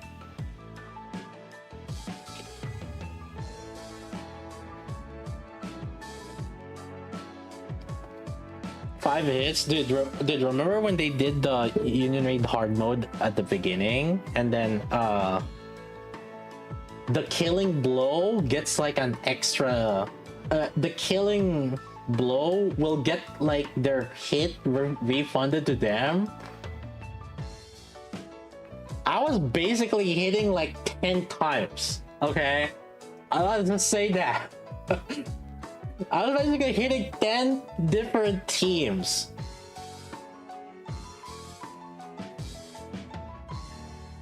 Because you know, obviously the killing blow, you probably want the refund to happen on probably your top DPS.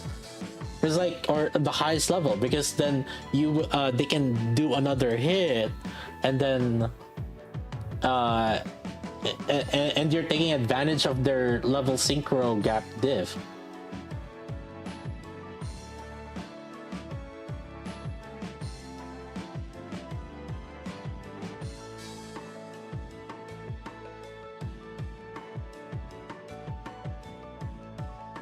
it, it was going to the point that I was like, I was using dollar. Like, it got to that point because obviously you want the cooldown reduction, right? It was getting to the point that I was using dollar because like, oh, I need a cooldown reduction. We're running out of CDR, and I just to get that extra damage. Actually, do I have that? When was the first? Okay, when was the first Union Raid, chat? When was the first hard mode? Union Raid hard mode. When was that? It was like December 2024. December.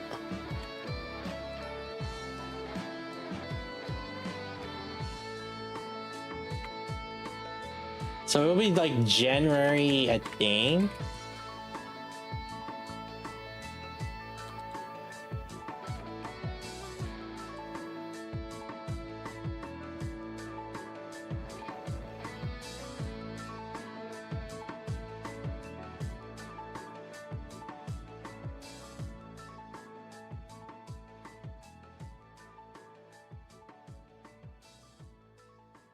When was the first Union Raid hard mode?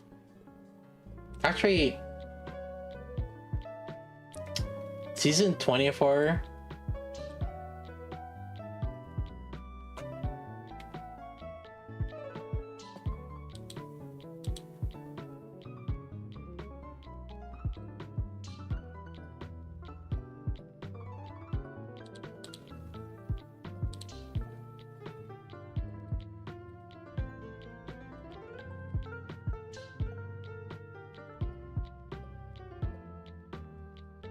Yeah, but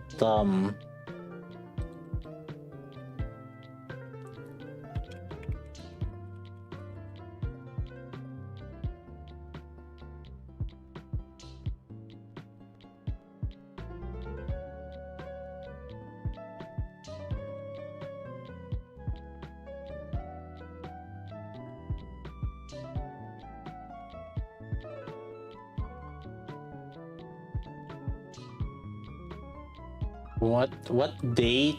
What date in year was that? I'm trying to see if I have a.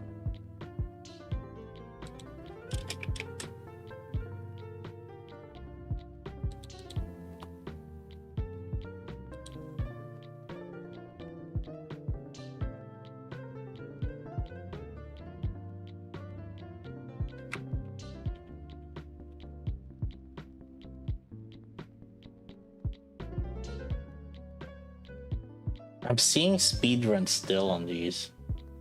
December 27, 2024. Yeah, I'm still seeing speedruns on this.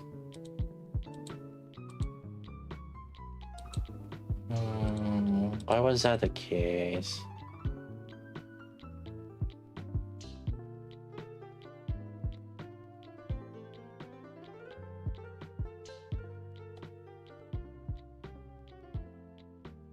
Oh, we didn't min-max it. I think I know why. We didn't min-max it because it was a beta still.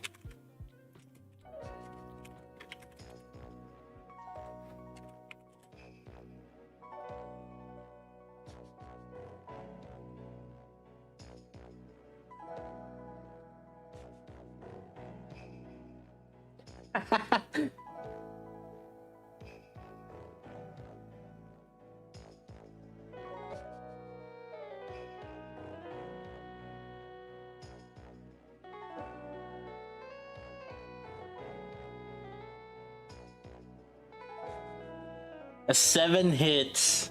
I did 7 hits on one of the months.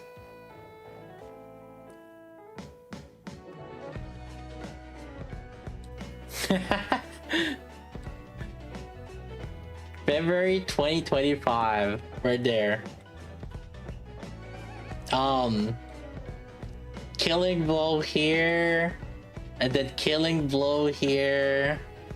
I didn't kill blow here. Killing blow here. Killing blow here. So that I can get the final hit here. Oh god. And see, hold up. I used volume, litter, Dorothy. I used Doro, DKW Rouge, and then the shotgun team.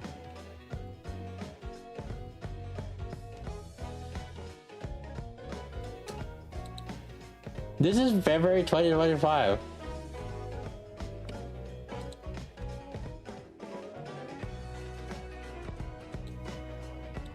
Any dollar? Oh, I didn't use dollar here. But I used Doro.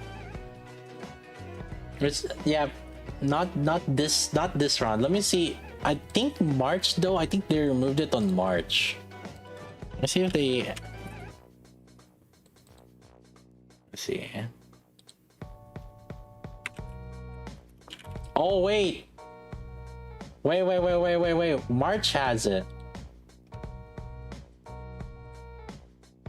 They even were. See, look. Hold up. The dollar? It is! There's the dollar team!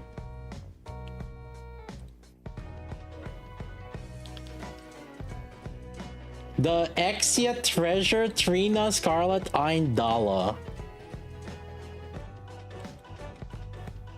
See, if I search my name 8 times, I hit 8 times.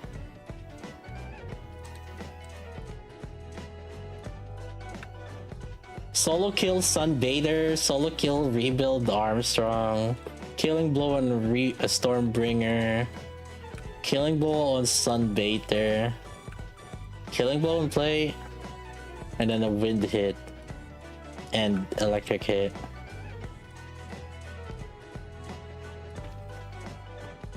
So I had a shotgun team back then into Litter, Crown, Asuka, Ray.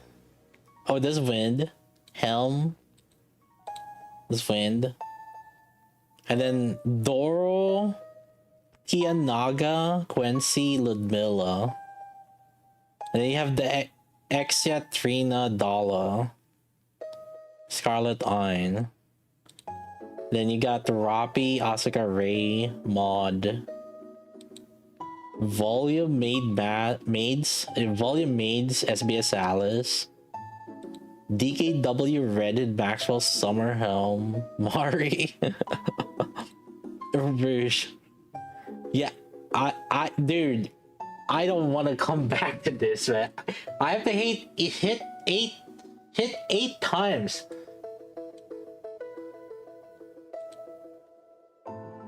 Holy.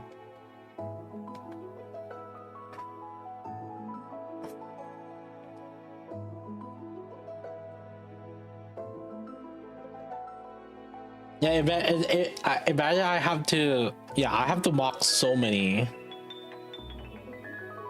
times on that. It was so bad. It was so bad. Although if that is up though, it would definitely put my guild up there for sure. It's like it does have like a huge emphasis on having repeat hits. It's about 160 levels. In around 160 levels, your damage doubles. So like if you have a level 800 versus a 960, approximately the 960 should do 2 times damage of 800. That's roughly the estimate. So imagine like you have like a level 1000 and then the rest of your guild is like just level 500 or level 500s. That dude's doing triple the damage.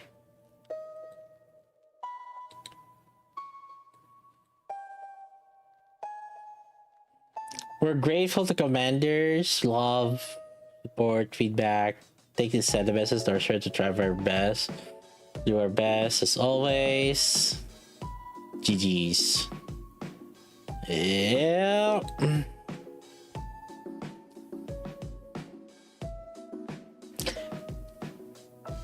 Bunch of nothing and buy the tracks. Yeah, you're right. this whole thing doesn't seem like it was anything. Yeah, it's like, oh, we're gonna release Mint and Prika, making it seem like we're hearing what you're saying, but we actually planned it ahead of time. And then we're gonna sell some packs. Ugh. I don't like this, yeah. It's like, yeah, they really needed to do this. They needed to say this, chat. They need this to pad that they're doing, to make it seem like they're doing something.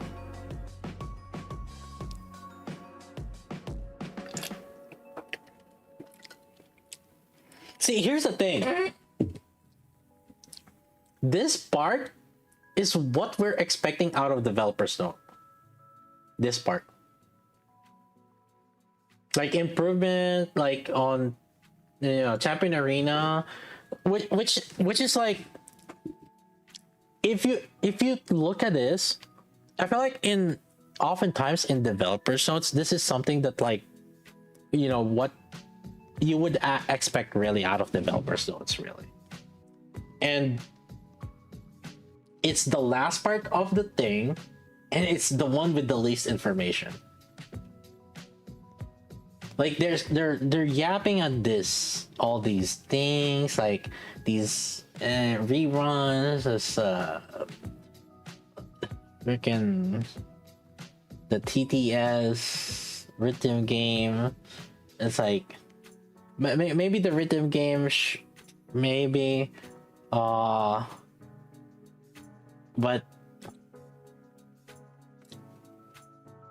the one that should, in my opinion, like how developers notes should be,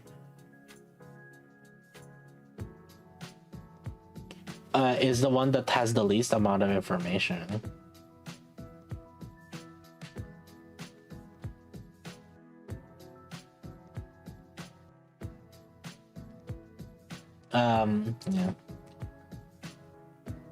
Yeah. I mean, I feel like for each developer's notes that we've been having, it's been it's a whole lot of nothing, really. Yeah, like at the very least, like,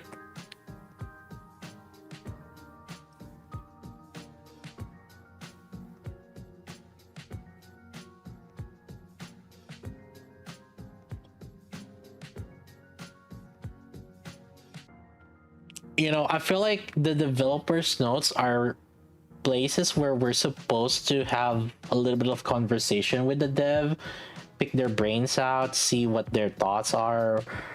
But instead, what it feels like is nothing more than marketing. That's what it feels like to me. And that's been the recent developers notes have been, not just this one, like I think the recent past few.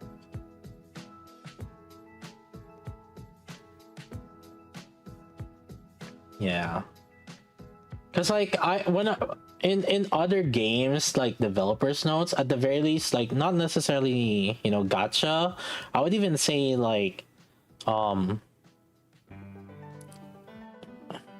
there's other live service, right? Like League of Legends or whatever it is, where I feel like you're having a much more, you know, technological info, tech details or whatever it is, where you're picking the brains of the developer and you're trying to see how they're trying to process things, what are the, I mean, in fact, like, you know, I'd be more open if they're saying like, oh, these are kind of like the issues that we're facing things right now,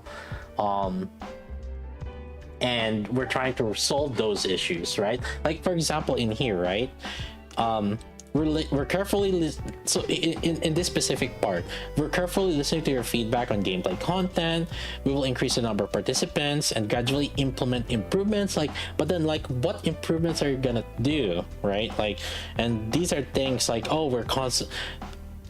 It would be nice to say, hey, we're noticing here in this, like in arena, that like, oh, okay, or like in co-op, these are the issues that a lot of people are having, and we're trying to see different, we're trying to explore various solutions from it and stuff like that, rather than just like, basically it's like a one-liner.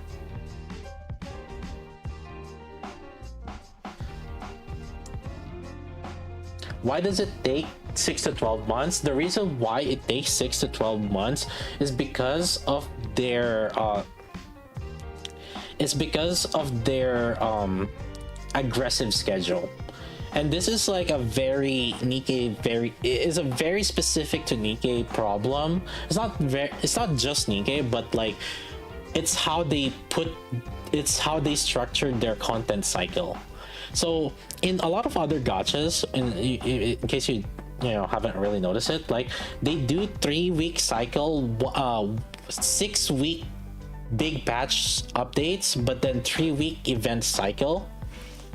And basically the big patch is like, yeah, the 1.6, or every 6 weeks is like the big patch, but then halfway through it they do some like, this is when the event contains is, and then there's another event contains this, but then the whole 1-week patch, or the 1 week, sorry, 6-week patch is like, that's the whole update cycle, right?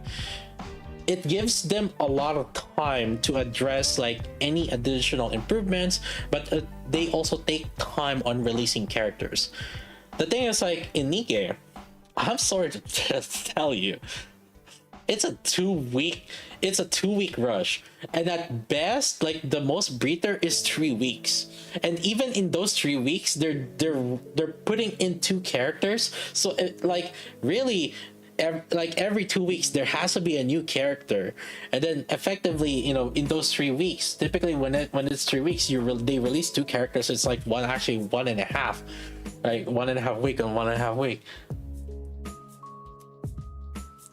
It's very, very aggressive content cycle, and it is not something that is easily done in many other gachas, because many other gachas are 3D game, and then like just creating new content is like much more difficult as opposed to just like say 2D, right?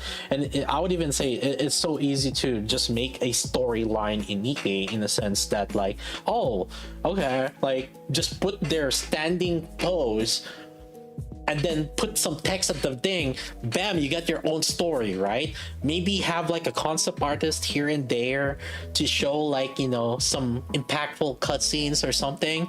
But at the end of the day, right, you could assign like 1 or 2 artists working on like each thing, and then the story writer could be making that story while he's pooping on his phone, right? Like, I'm just saying that the content cycle is much faster and aggressive in Nikke, because it's much easier for them to also release content, but also at the same time, because of it,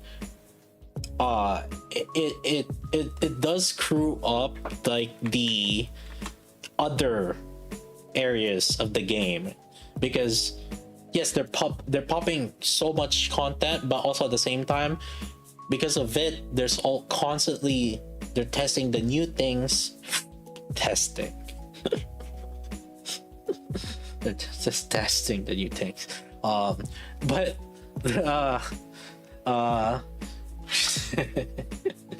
whatever their testing is.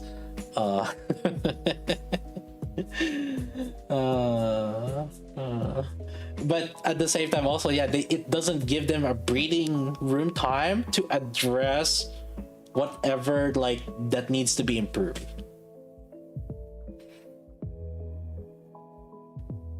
That's why it takes longer. And also another thing is they have to figure out what it would affect their money line.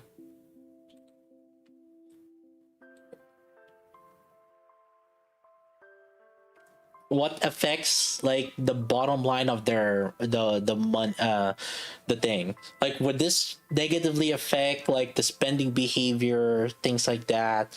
Is it time to finally increase the amount of rewards?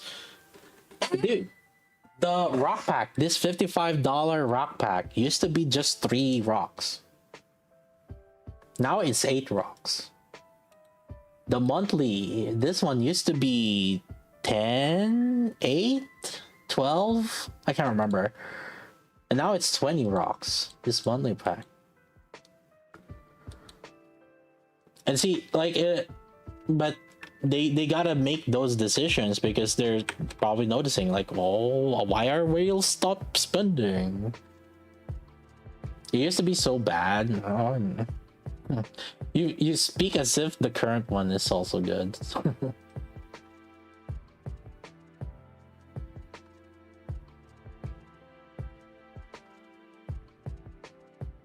But yeah, because realistically, like there are many things that like technically if it's an indie company or not indie company, technically if it's like a like one man team, right? There are many things that they could also just try to fix or handle, and bam, they're like done, right? Like, and they don't need that much more. Like for example, I could probably even argue, and obviously nobody really knows the actual design, right? But it is possible that like to make this instead of 64 SP arenas down to 32 SP arenas, and then getting to just putting top 8, right? Technically that could be a one day just coder job, like, and then at the following day patches up, bam, ready. Like technically it's done. But when you're a big company, they're like, okay, changing the arena players from 60 from 4 to 8, that's gonna take me like a week to research.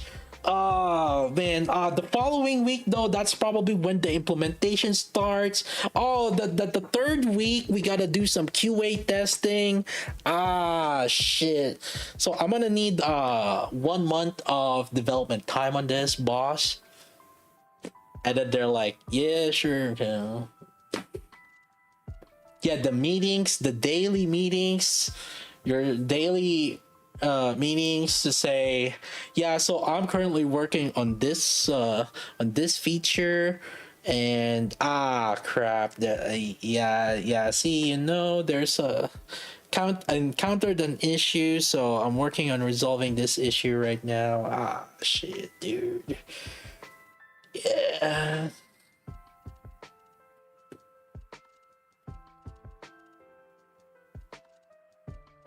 Oh, we gotta check with the artist. Yeah, that's right. Oh man, we gotta make sure they're happy with it. Oh, but wait, the marketing team has to be notified too. Shit.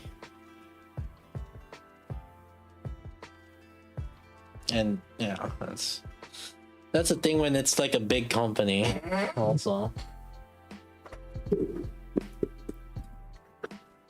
They gotta make it seem like they're looking busy, and that's exactly what this is. This part.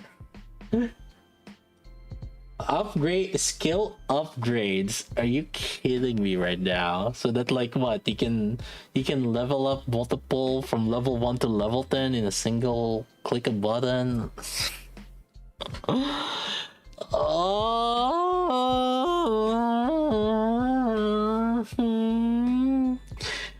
The biggest thing I could see that they're gonna do is like, yes, going from level 1 to level whatever, and then allowing us to pop the specific amount of boxes that we need. You know how you have to constantly unbox the the specific element box, right? Like, oh my god, what happened, Erica? You know, when you're trying to upgrade skills, you're like, ah crap, I need the green, I need red things, manuals. Oh wait, I gotta do it, I gotta do this, I gotta do that. So I can see them constantly like trying to, they're gonna make it like automated, kind of probably same way as like when we're leveling up through synchro. Yeah, so I can see that. Like,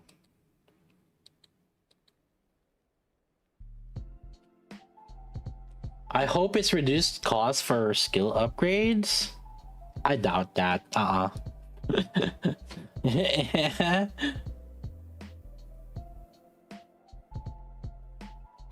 They're just saying they want to make it more convenient to use. Buddy, I'm sorry to break your hopes. All they're saying is they just want to make it convenient to use. They didn't say like reduce the amount that you're spending or whatever it is.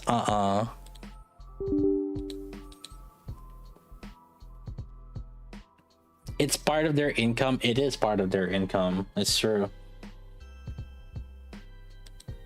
There's a lot of people that are catching up, coming in, late whales, and they're buying skill book boxes. So oh.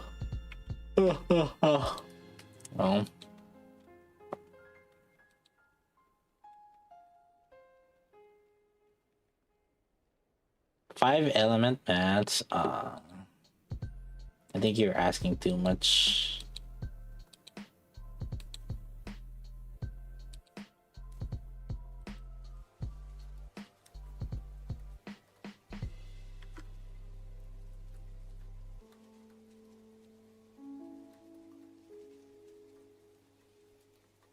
It's good Nikke is growing though. What do you mean by it?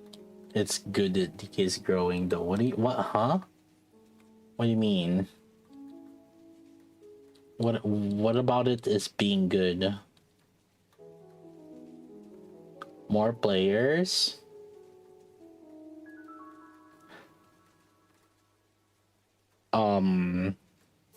Okay.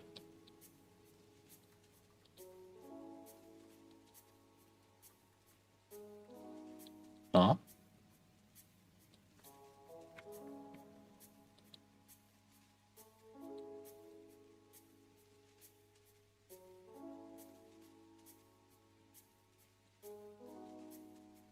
I don't understand the point.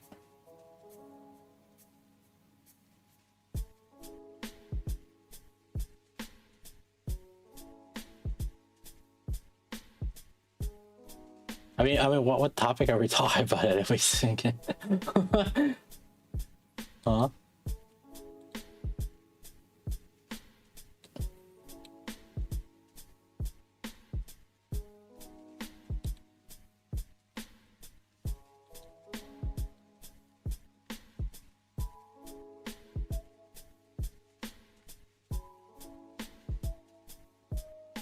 Nikke revenue has been stagnant.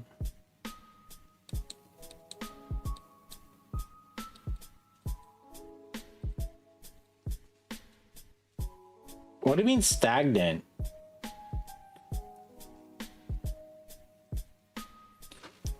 If it's earning 10 million per month and then it never changed from 10 million per month, would you call that stagnant? Like,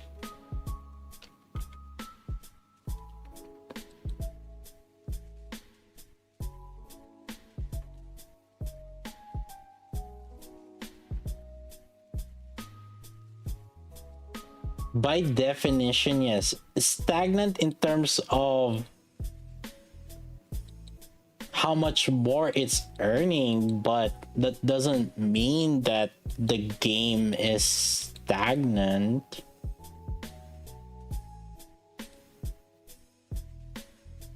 The shareholders would say yes. Okay, Mr. Shareholder.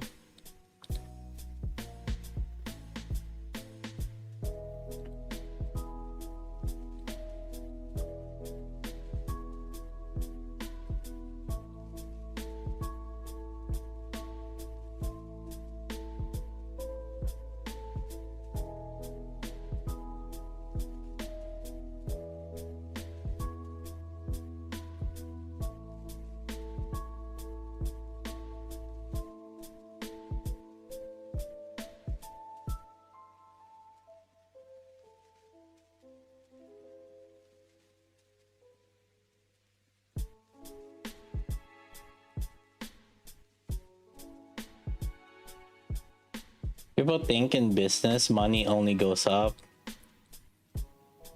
Yeah.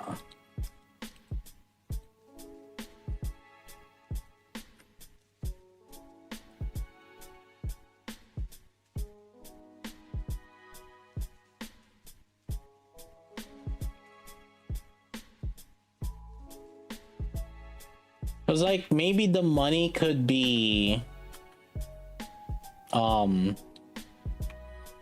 the same, but like, you know, what if the player base is increasing and it just ends up that, or like player base is spending now more on merch instead rather than just in the game, or maybe it's getting more players but then people are just spending less.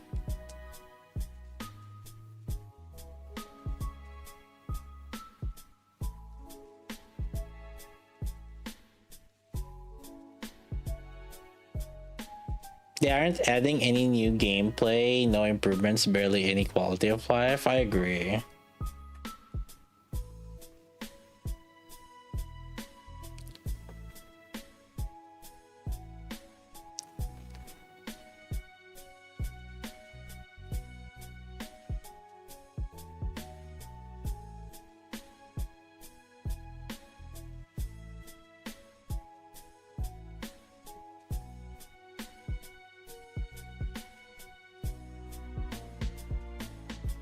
They tried Surface. That's okay. That is true. To be fair, that Surface was 1 year's worth of development time gone to waste.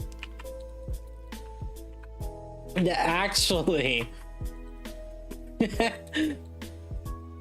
actually, hold up. Yeah, I mean they did try. But the thing is, like, whether it was a successful try or not, that's another matter. They got cold feet. I agree. I think they should have stuck to their guts. I genuinely think they should have stuck to their guts. However, they should have like they should have just you know, actually properly did improvements.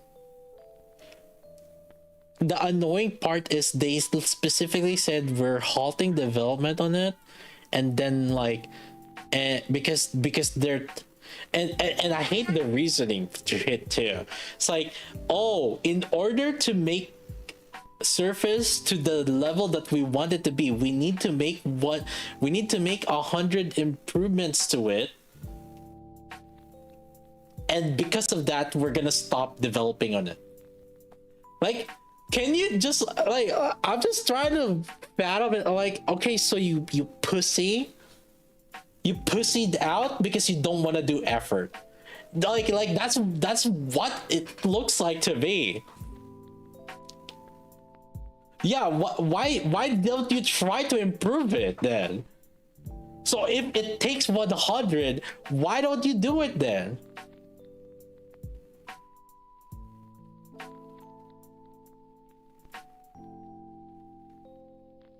I was definitely slightly like bothered by how they respond to the moment that there's like any form of resistance. They just bend over knees backwards. It's like, are you kidding me?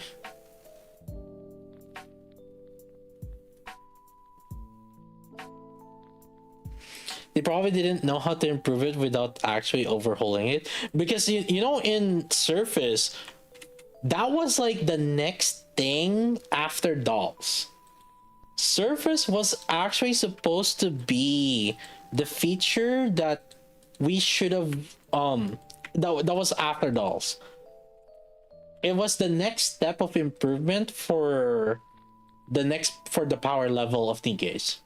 It would have made a lot of people's also progression on campaign higher by now, because it was gonna introduce an extra level of overloads, effectively an extra level of overloads with how it was with the hexacode system thing and how it looked like. It was going to introduce an extra elemental line. It was going to introduce extra attack line. It was going to introduce, like, you know, extra ammo hit rate or whatever it is. It was an extra level of power that's a separate progression from other things aside from like levels.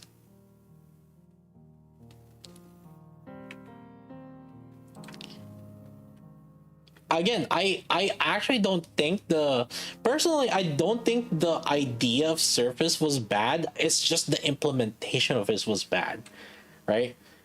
And I'm still open for Surface mode. They just need to you know, make sure that it's actually not very intrusive to, you know, the day-to-day things. And it's also not very exhaustive. And yeah, like, yeah, the biggest concern that people had was, like, you know, the daily slash weeklies, right? Then make sure that it's not like a very disruptive thing.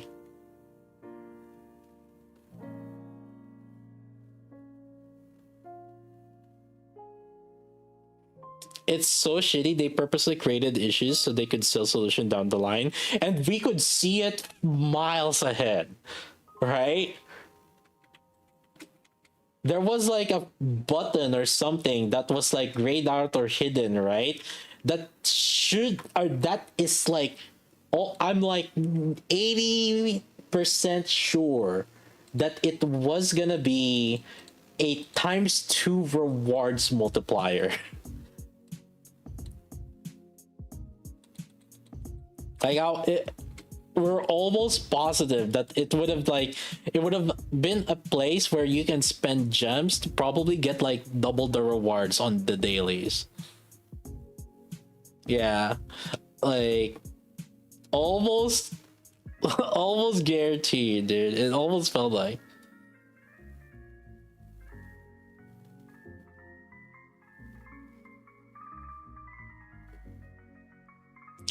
They made an assessment of the workload required that the start result decided for Surface code, decided it would cost too many resources, rather allocate those on resources for other projects for now.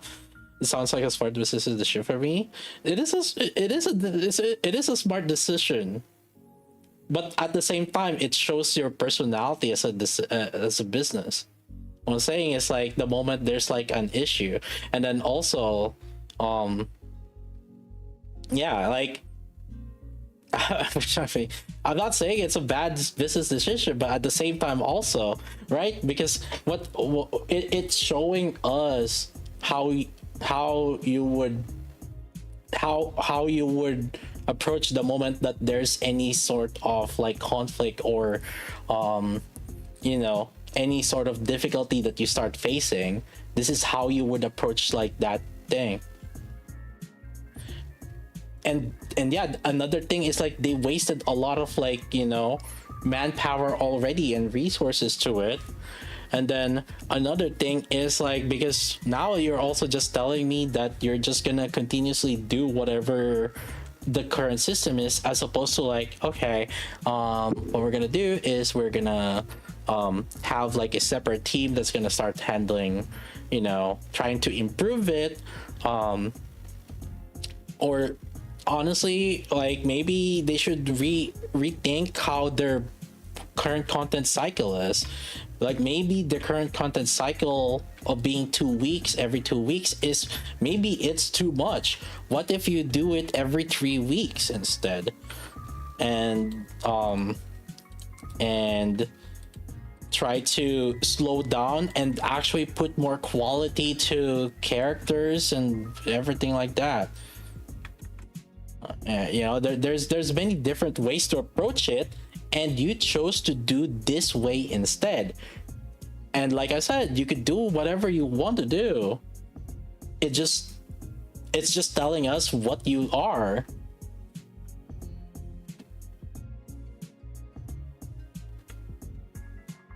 Yeah, right now all they're doing is this. Yeah, they're just gonna default to whatever it is, and they're not gonna.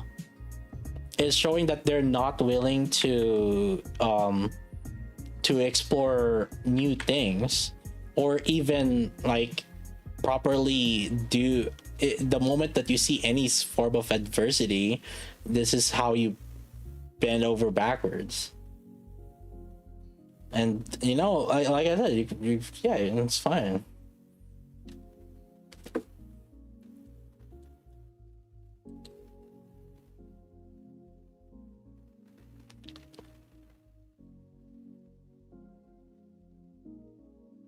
Grade out extra rocks button. Yeah, there was that like grade out thing, right? When doing the dailies, there was something that was grayed out. And it felt like, yeah, it's like that's definitely a ×2.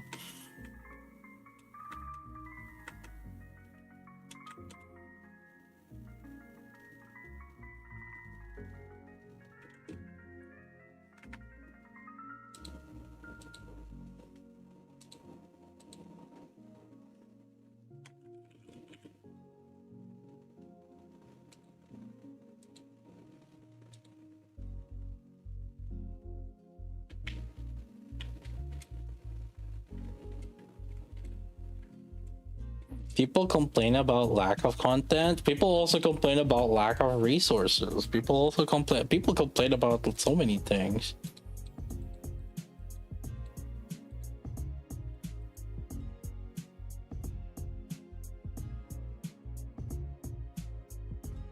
Lantis complains about not having crow bikini. I mean, there's no winning here, man.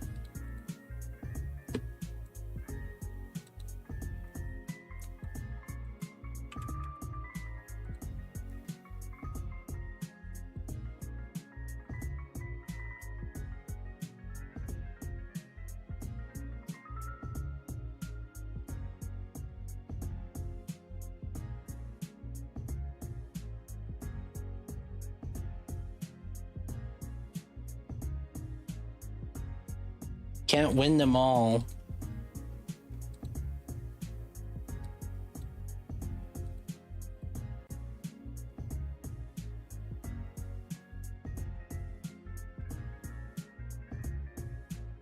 So where was the weekly boss?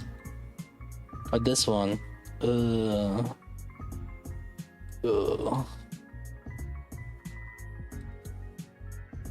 Wait, I have to walk towards there? Fuck, dude. Okay.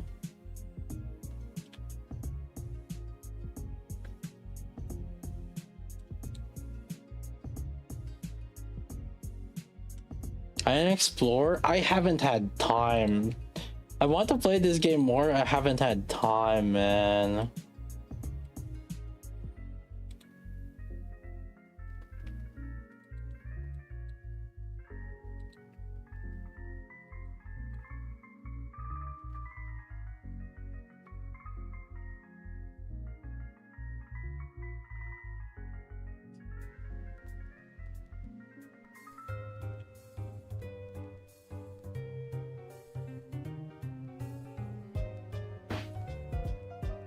The game's daily take little time. I like the dailies on this one. It is pretty fast, yeah.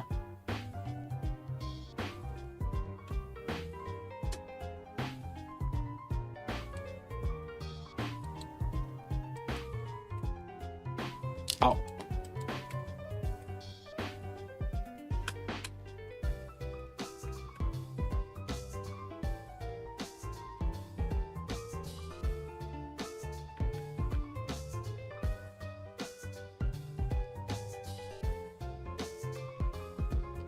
To buy the cheaper bike.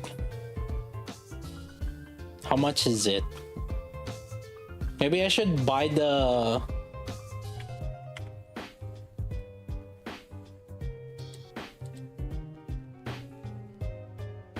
Maybe I should buy this. $5, 1 million fonts. Get my 1 million fonts. 250k. Oh, I guess I do have a 250k right now. Okay.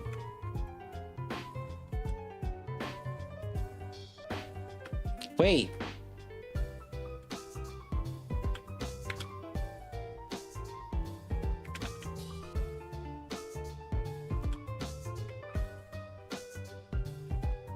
It's 250k. How fast is the 250k one? How many kpm? 140? Yo, 140 is actually pretty good.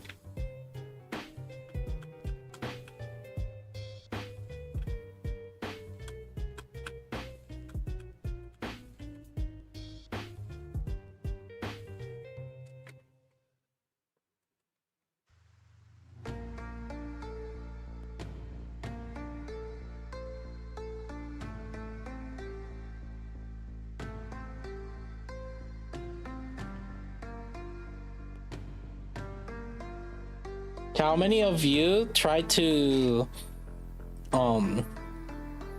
whenever you try to drop off your car, I never like full stop and then F. I just like always while moving, and then I do that jump off.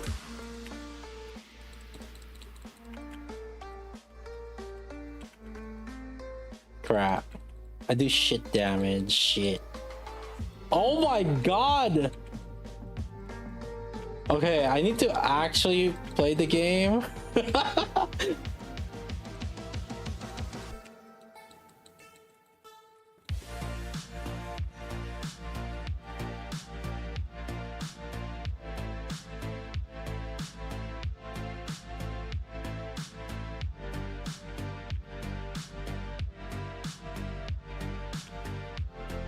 Shit.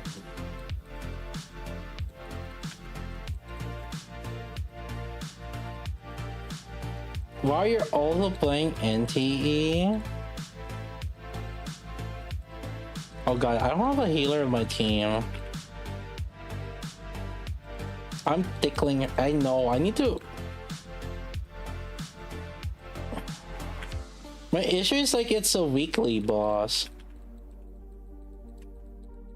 Okay, maybe let's just leave. Can I just teleport now? Now that I unlocked it.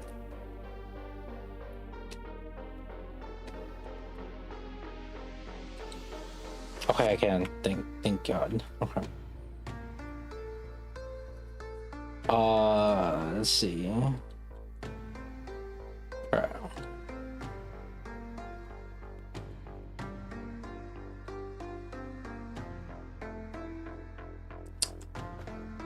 We need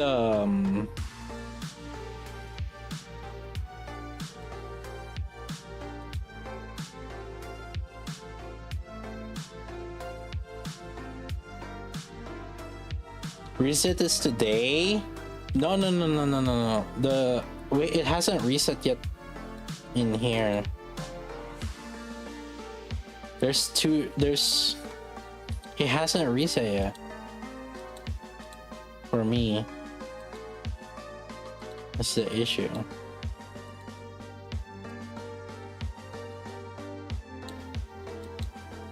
Weekly reset has... Wait, it did?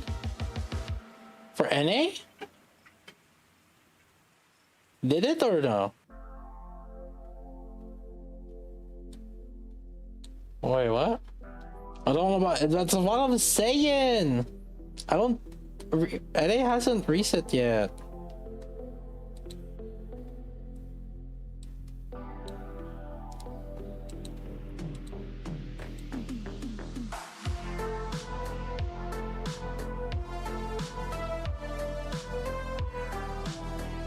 how do I get... Is there any way I can get more keys? Dang. We really gotta spend this? Just lower the boss difficulty? Oh, you're right. Let's do this.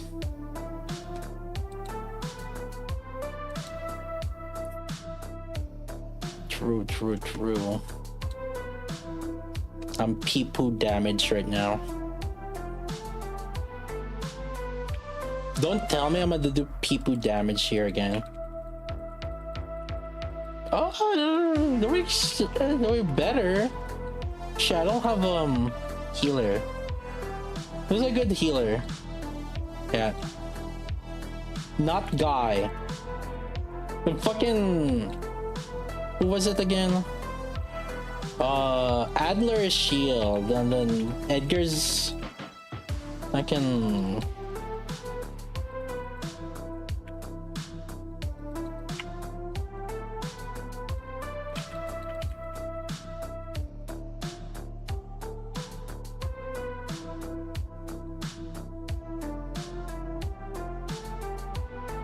Only one Edgar? Oh my god.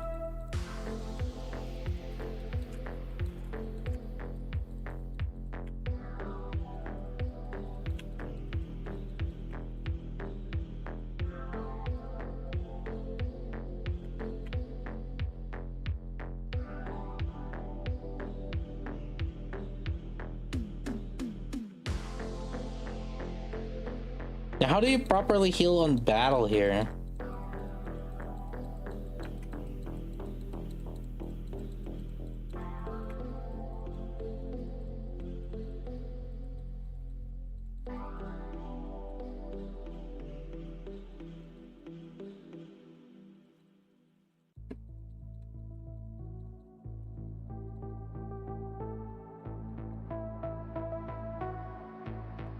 Dude, this girl, lady.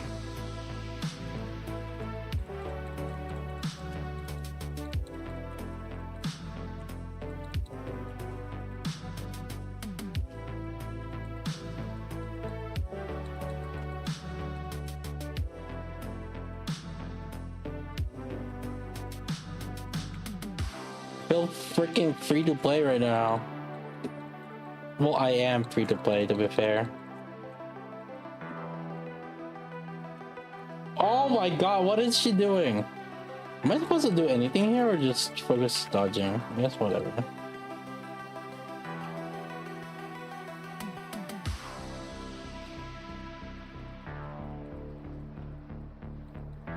Oh god, everybody's slow.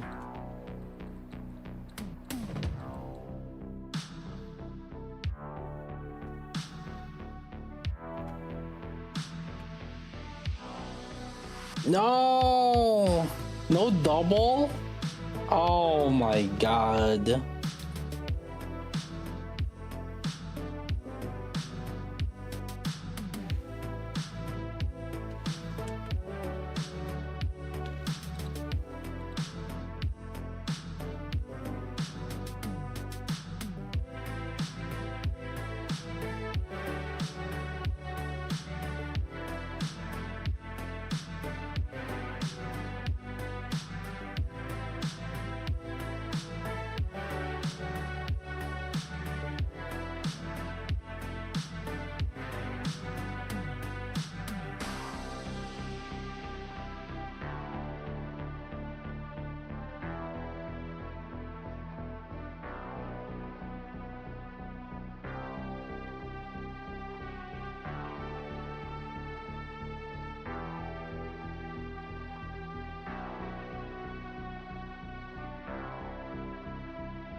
Can we just ignore? adding the blues.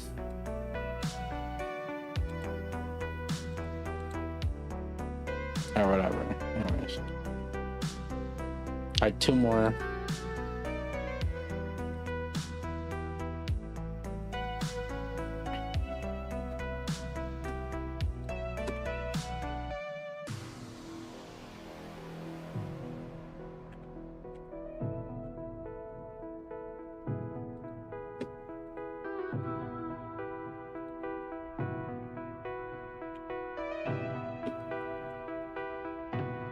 Yeah, perfect. What's on dev notes?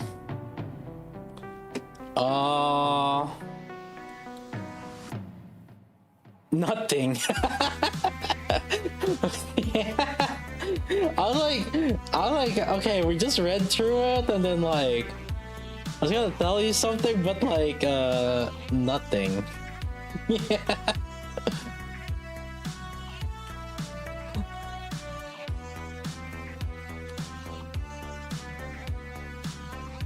I mean, yeah, there's like nothing.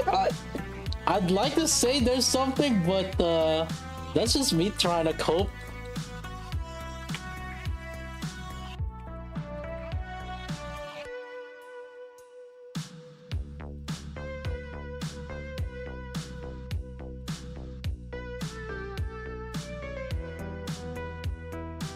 Minted Preca this month, yeah. But it doesn't feel like it's a dev note worthy, right? Like, oh, you're announcing new characters. Woo. Yeah, actually, in other dev notes, they didn't. Yeah, wait. I just realized. Like in other dev notes, it's not like they announce which characters are coming. So it's literally them putting it because they have nothing else to talk about. Like, in my opinion, why make a dev note at this point? Just don't.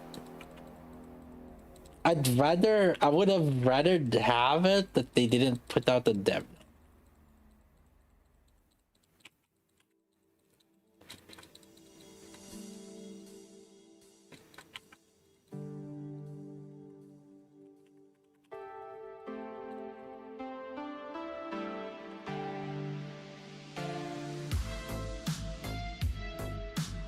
People asking why there wasn't one.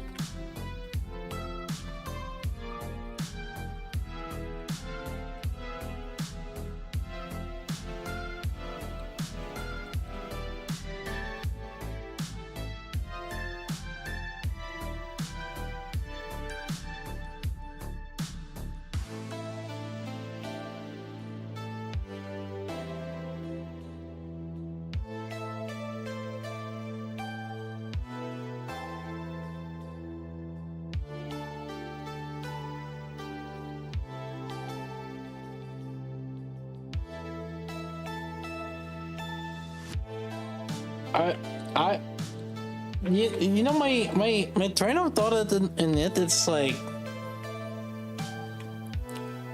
what's there's like no reason for me to care. It's like, oh, okay, you mean like a new character every 2 weeks that you do? I think. You mean, you know, something that you always do, almost like every month, a new character? Wow.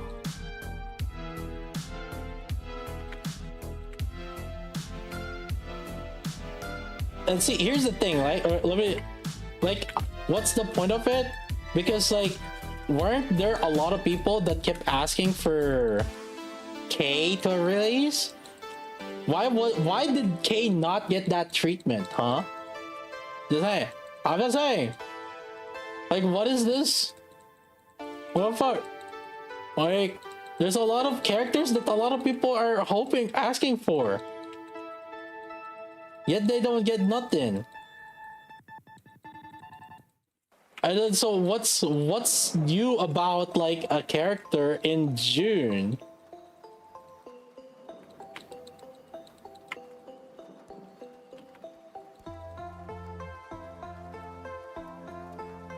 Man, okay.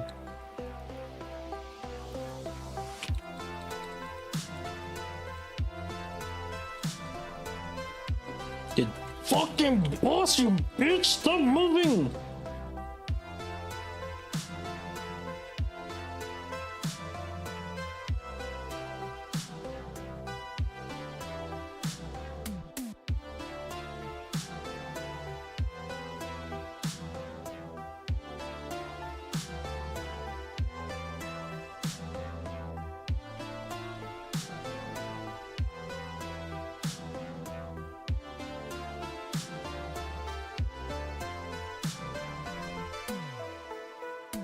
The raw-rated long character that people love.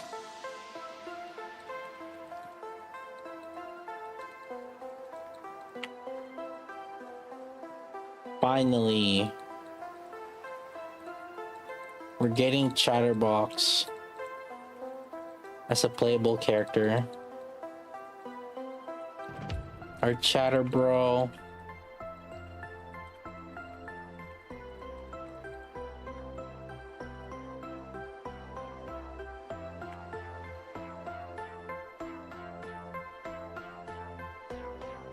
Oh, finally, we're getting Suyin.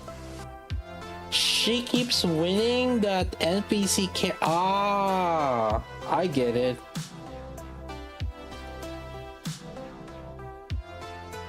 I knew it, dude.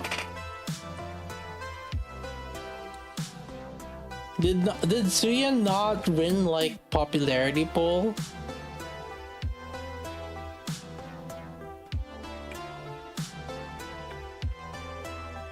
She still won. No, in other popularity polls.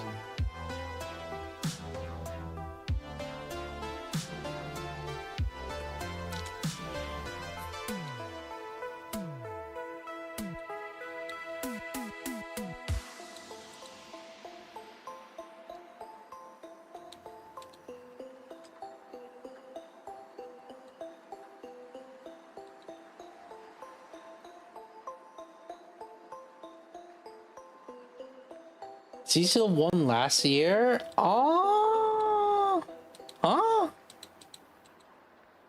Alright, somebody pull out the freaking receipts. I don't want fucking people just telling it right now. Pull every year's winner. NPC, the NPC winner.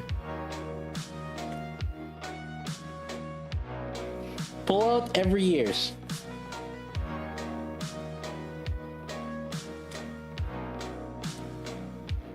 Cause like if it's a long-awaited character, it's gotta be one of the winners on the popularity polls. That's the only thing I could think of.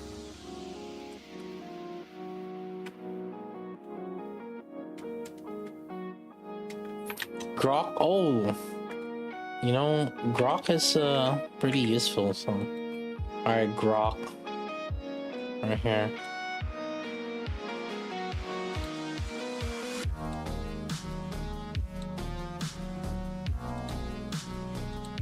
What are the Nikke NPC half anniversary winners? Or who?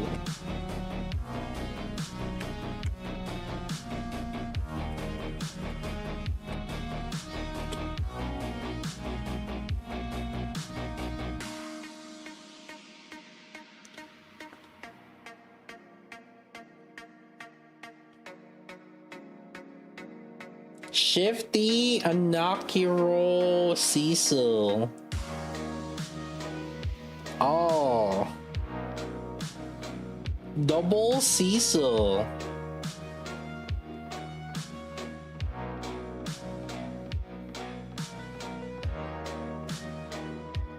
So it's Cecil then?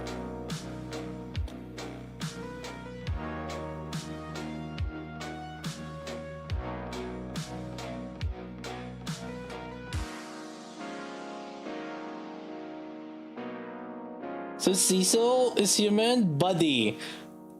They can make whatever you fucking wish. Okay? She'll, like, next thing you know, she'll become human. She'll become Nikke. Who fucking cares?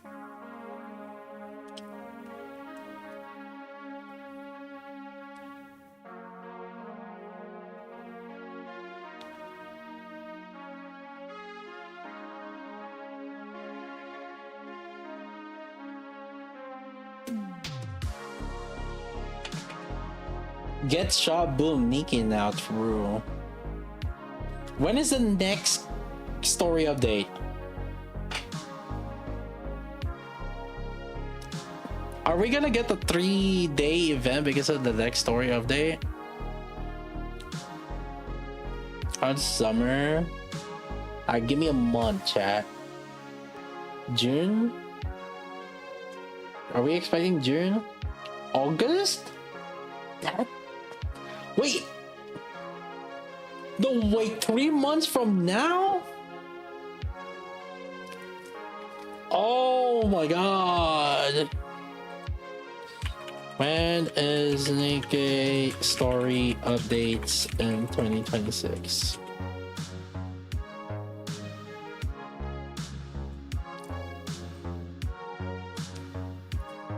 The drug's pretty useful. Oh my god! That is long as shit. Just pull up the dev notes. It's actually faster to just ask draw. Unironically, so listen, if it is actually faster to just ask draw, because he's doing the searching for us.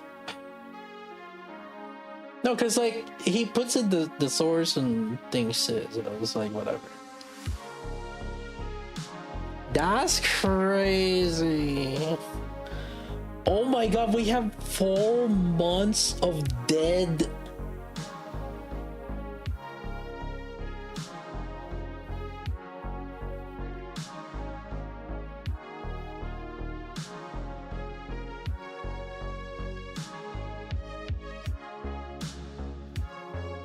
Oh shit.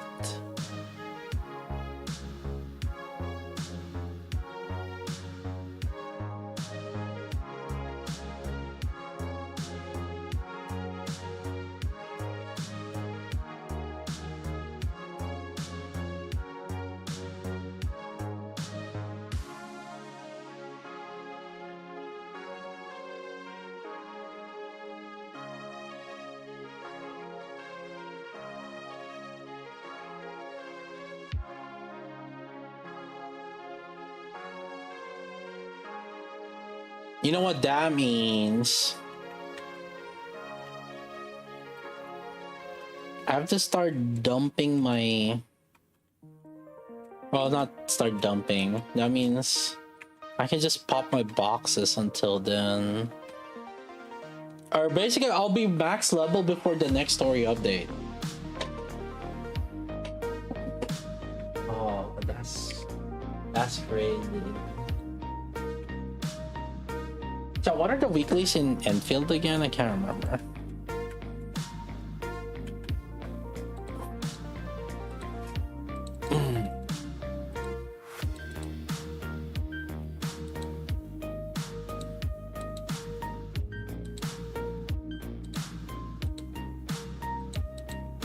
The shop, yeah, I think I did that. I do it at the start of the week for this one.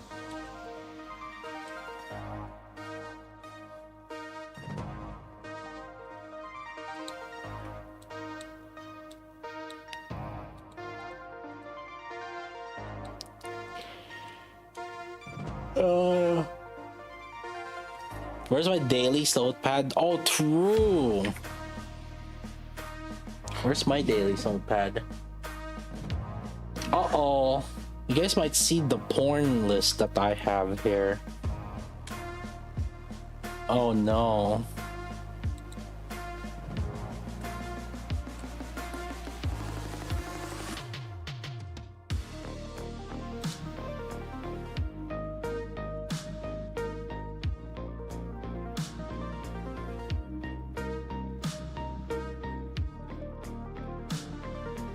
Dude, do I want to know the context?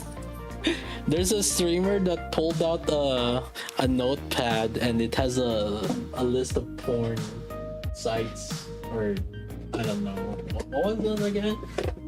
Like the porn list or something.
Porn list is mild compared to actual stuff.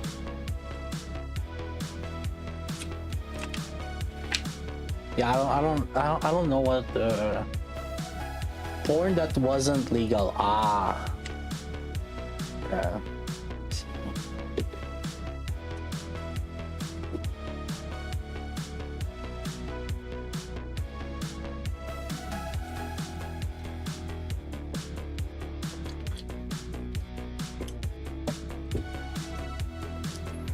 Wait, is he still banned?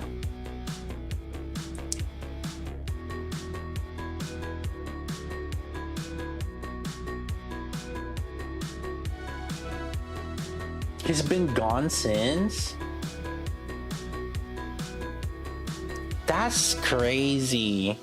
I mean, he was one of the bigger streamers, especially in the gacha scene, but I mean he did branch out to variety. But then now I think, like, if we're talking about big gacha content creators, it would be like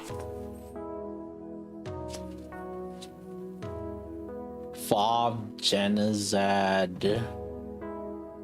I know Braxo kind of jumps in.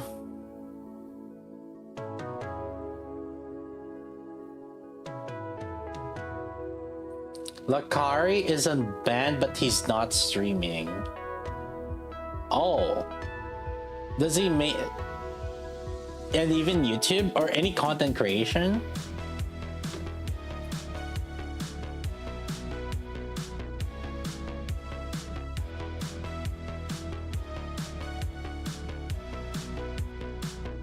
That's crazy.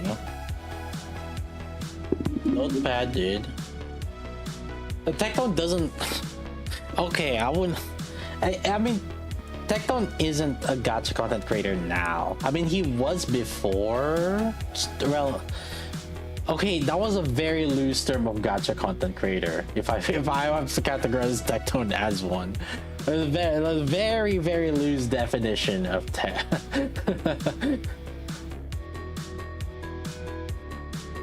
He'll probably come back in a few months, say he got therapy or something. What's up with these streamers and then like trying to act like, oh, I got therapy? Is this a I'm seeking help because of my own actions?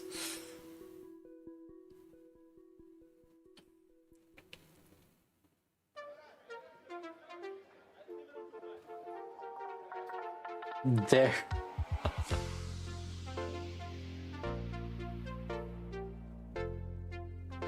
He said Ditto won't be able to come back for this. Oh, I mean, maybe like his level of influence won't be the same as before, but I feel like for the most part, I mean, he has gained a relatively active audience, I think you'll be fine.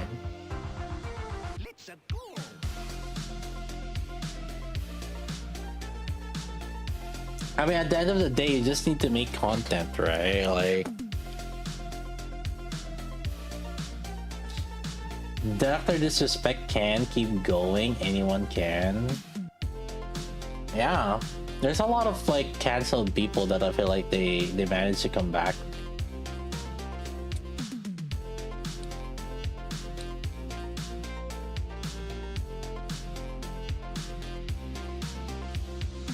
But I wouldn't say necessarily like come back as in like, you know, they're still doing like upwards. I think their peak is gonna be lower for sure.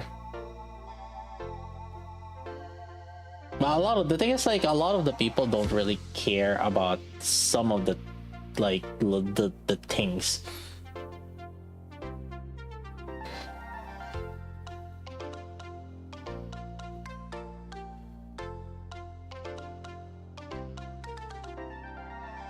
Like I'm pretty sure, for example, if Sykkuno comes back to it, I think he still would have like a core audience.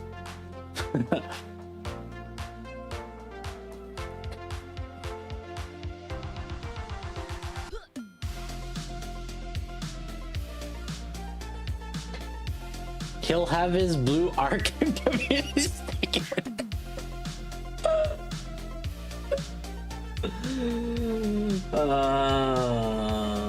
I think the blue archive community still does draw a line, to be fair. I mean, like I'm just saying, I think the blue archive community still has a line that they draw to a certain degree.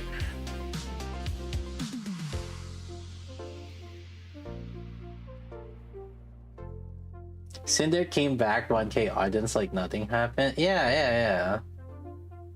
Because again, like I'm pretty sure, like even in the Cinder situation, I don't think many people would have cared about like, you know, the other actions that she's done. Some people may feel disillusioned, but at the same time, of like, you know, and if the content that they do is something that people care about, at the end of the day, it's like whatever they do, right? Like whatever their content is, whatever people like watching. Oh. Isn't most of his audience female anyway? Similar things came out with male VTubers. Their audience didn't care. For Sykkuno, probably yeah.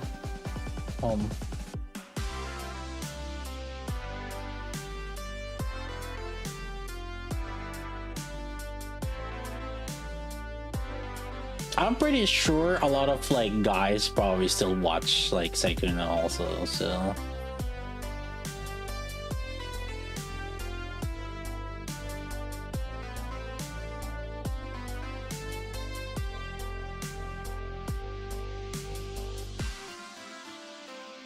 Like, honestly, I'm gonna be real with you. I think some people would even look up to Sykkuno now. I'm like,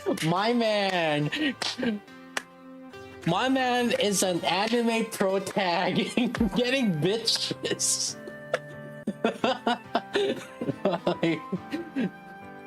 Like I would even say it's hilarious because I actually think that whatever the thing that's like happened to Sykkuno, I think he's still fine. I actually think that he probably would have gained some audience. Like he would lose some female audience, but I think the male audience would increase.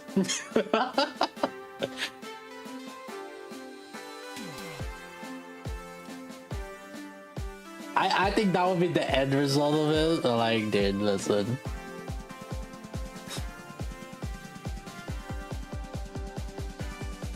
And maybe maybe now finally he doesn't have to be like do the gay anime voice thing. Try to act like a Deku.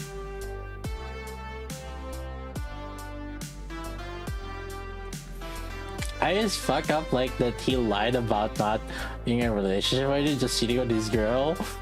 I will be real with you. Okay, listen, a lot of like probably internet dwellers are probably not gonna care about it.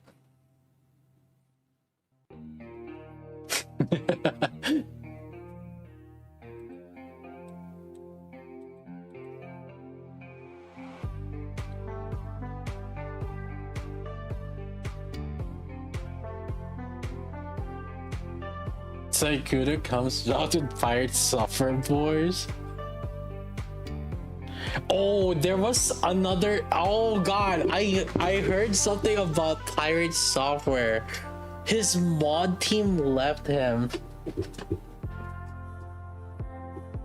There was like that's crazy. Holy shit. I like.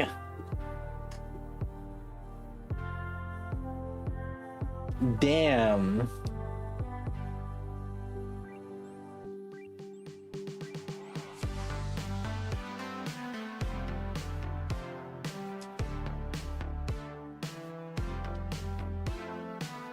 The GF decided to stay with him in the end, so it's all fine, I guess.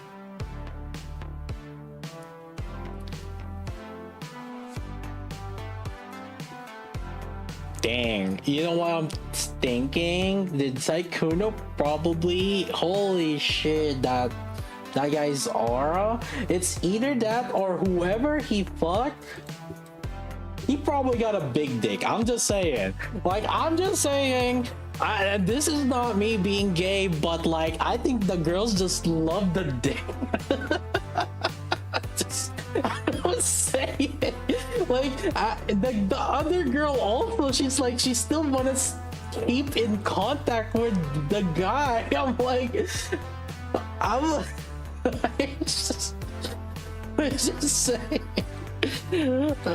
I'm just saying, like, how the hell do you have proof? I'm speculating.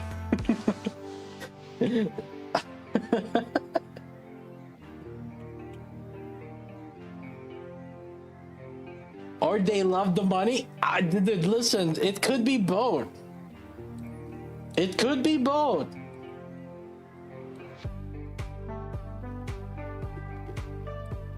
It's partially the clout too, but his girlfriend doesn't want clout though. She wants to be in private, right?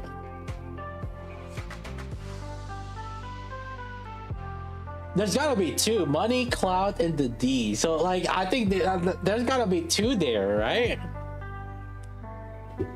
If the girlfriend decided to stay.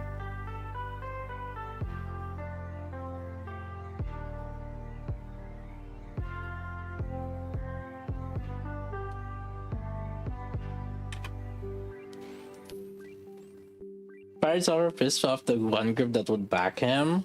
Yeah, I don't know. I mean, I think there's definitely probably more to it meets than the eye, and then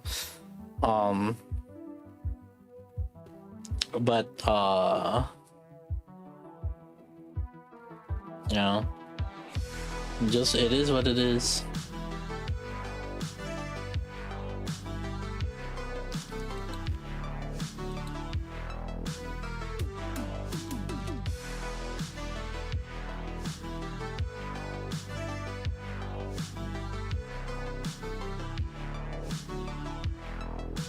She depends on him. Crazy.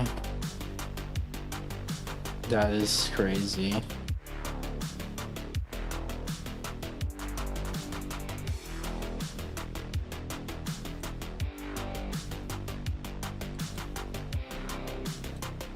He pays for everything and she for her.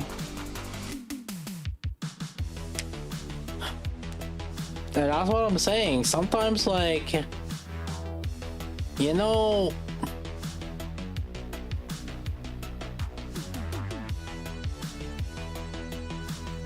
sometimes it's more than just love. Sometimes love is transactional. And baby, to to the GF, that was enough. Maybe.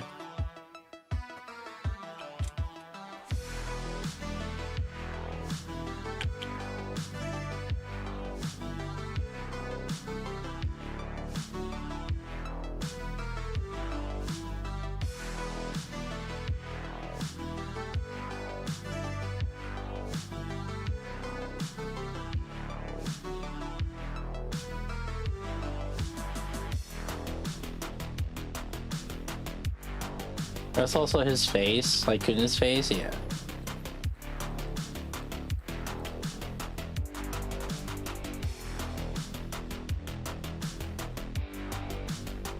I think the GF know about his cheating. I have a feeling they might be in an open relationship too. It's true. That's what I'm thinking. And some couples are like that. Maybe she's already approved it. Well, they are for sure. Yeah, I guess so. Now, yeah.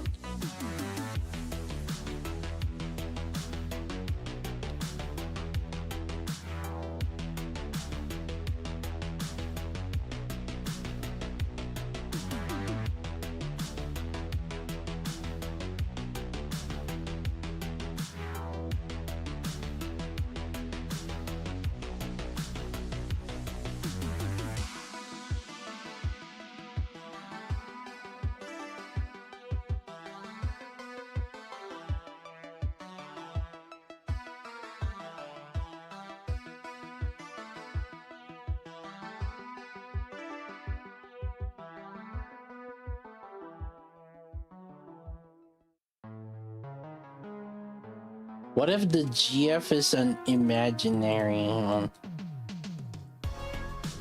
Or a stand-in one? Alright, that's enough.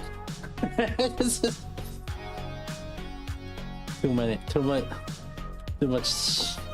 much random things.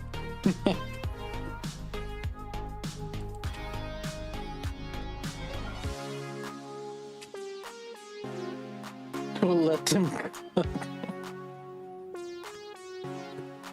Hey, excuse me.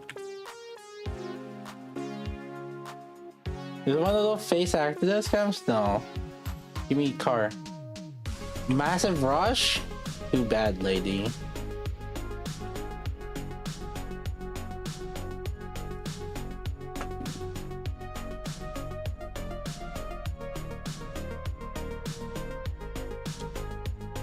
Oh wait, it's a guy.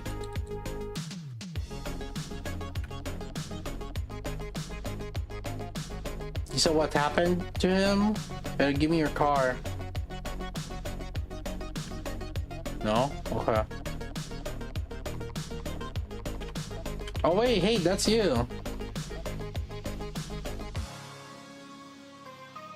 Of this, well, you from the other guy. Well, you know what? All right. You can drive that first car? No, if it shows red, that means that you're stealing it. And you're gonna be, there's gonna be police following you. So, like when the other guy like left, it was showing that the drive is like, it was red. Which means that if you took it, it would have counted as like, you're stealing it and the police would go after you. Can still do it? Well, yeah, but I don't want to have freaking police come over.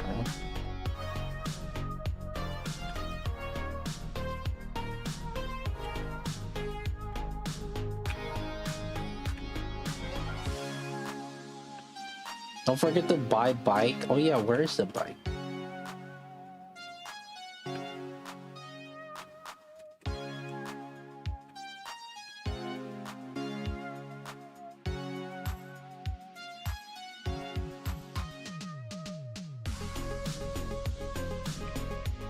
And Facebook police. I feel like the police chase is kind of like whatever here. Like you can just You can just climb up the rooftop and then like get rid of the police chasing you.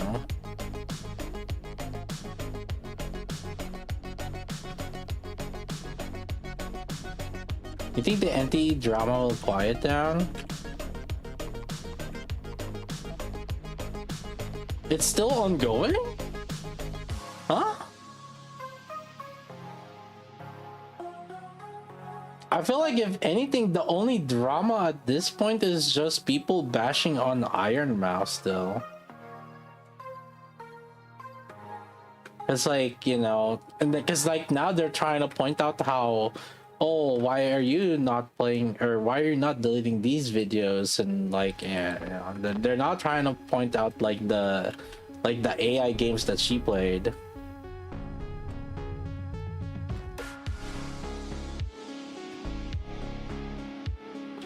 Car shop? Where's the car shop? There's multiple car shops. No? Where do we buy the bike? Here? This one? Or is it different? There's a different one? Oh, this one.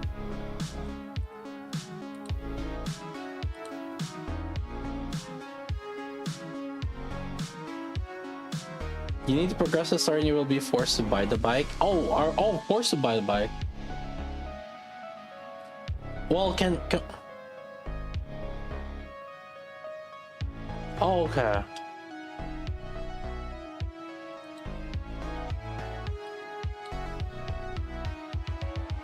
This one?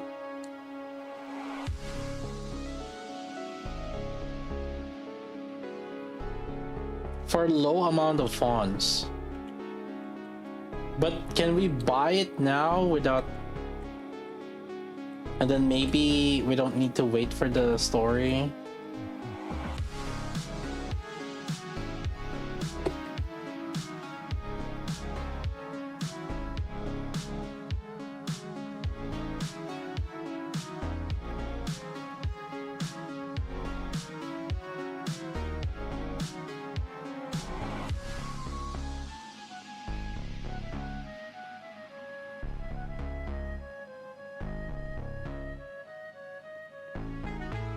Let's see.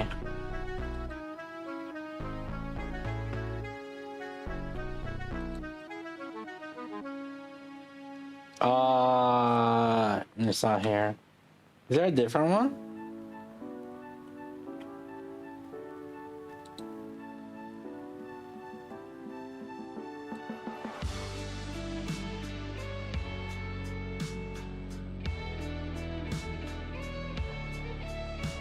Or this one? Regalia?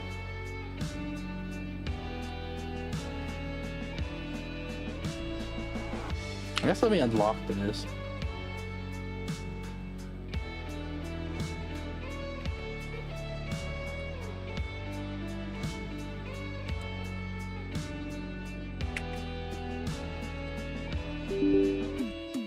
Isn't Regalia the car name in Final Fantasy 15 or some shit? The Regalia.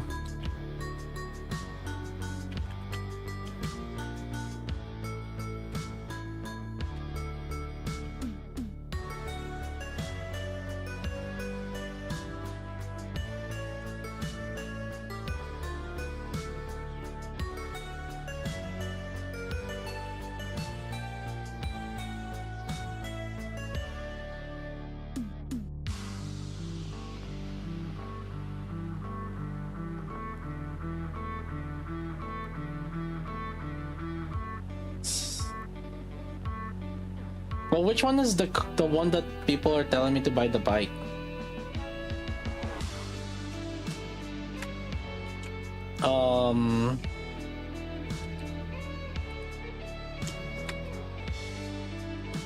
That's like cheap. The Regalia, the 250k? Because I think I have 250k funds, right?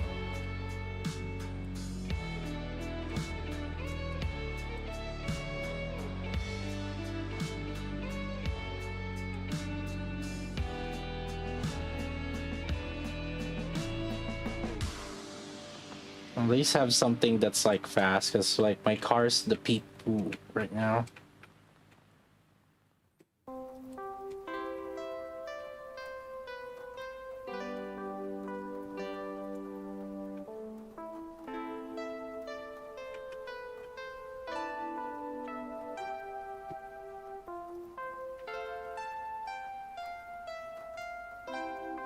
Oh no, our guy is too far. Let's unlock this, I guess.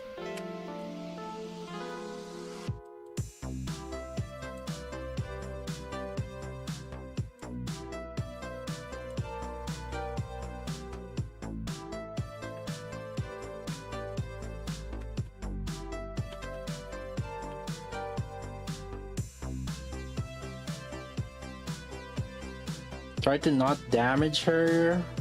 No problem. I got this.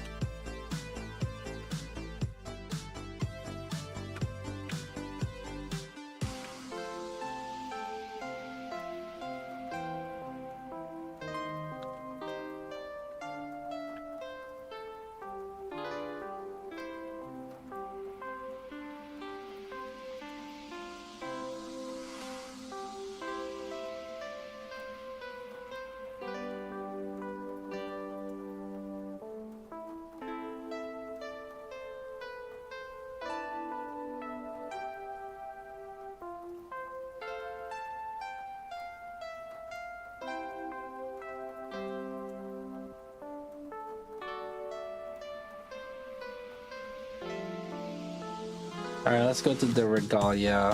Where is it?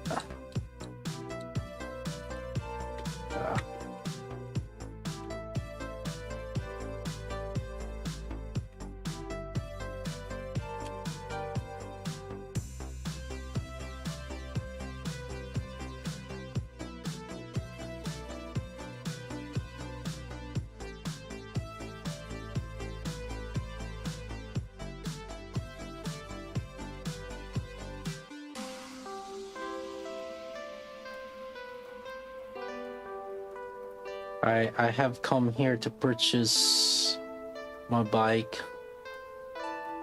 Hello.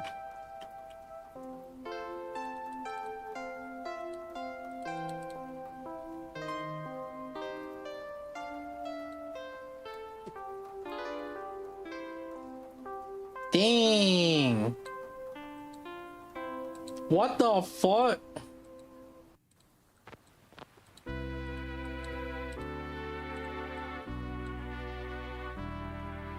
Oh wow, 250 only. So I have 1 mil. 2.5k? Jesus. Nice.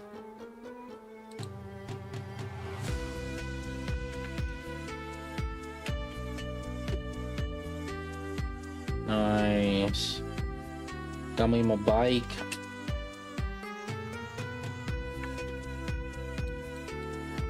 A few more mil. 12M. Dude. I haven't been oh god. Alright, what do we do with the CD stamina? Crap. But at the same time, I feel like we don't need to worry about it right now. Alright, what's a fast way to use the stamina? Deliveries? Shit. Because I think I haven't leveled up my deliveries. I need the level 8. Fuck. Hold. Oh. Alright. Got it. Oh, level 9. Alright. Let's do the delivery.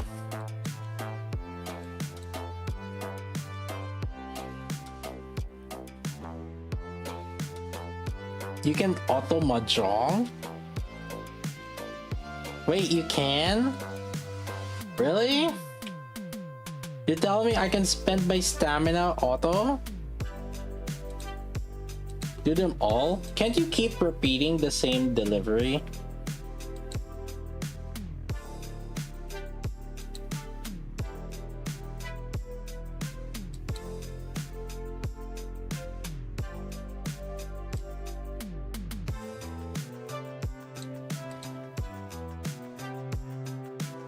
I'm like almost positive there's like a retry or something.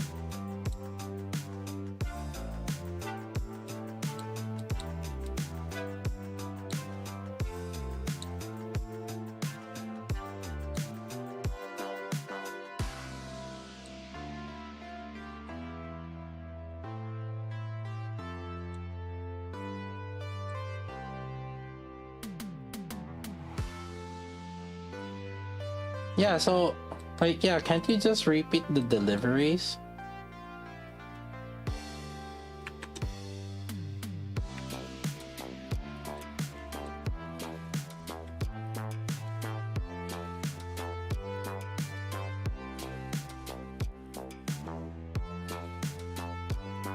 Repeat, don't let you do it again?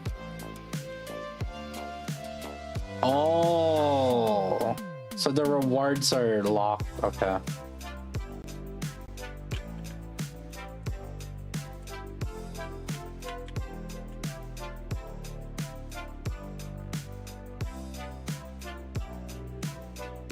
Wow.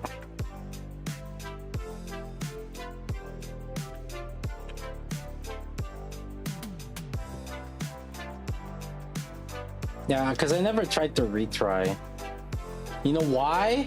Because I always get S rank. That's why.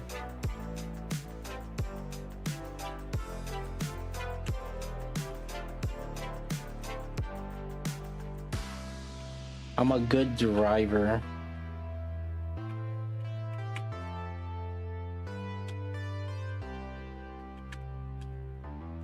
Excuse me.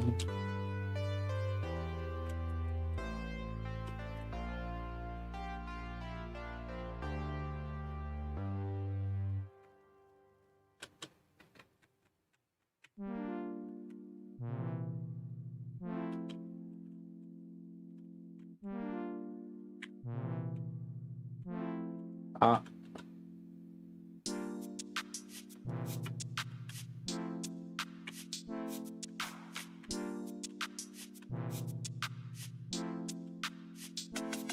Zoom, zoom.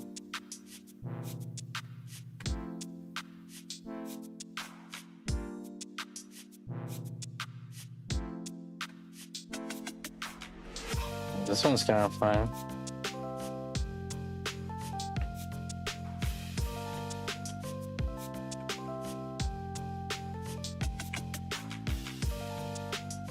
Do I buy the 2 mil house? Is that even a question? What the heck? You want your waifus to be living in the slums, huh? What the hell?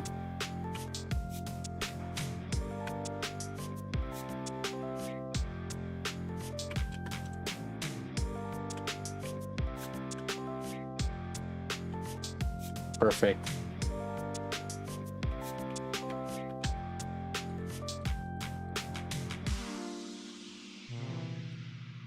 Easy.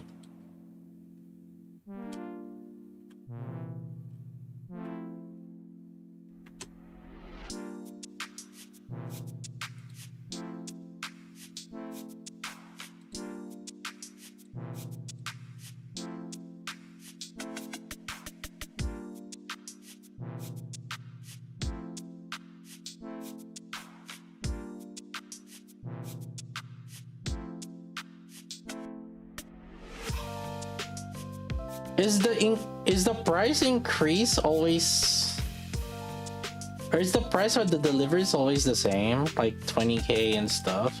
Are we always working under poverty? Is it never gonna increase? Is the minimum wage always the same? Dang. 1K for one stem. Gosh.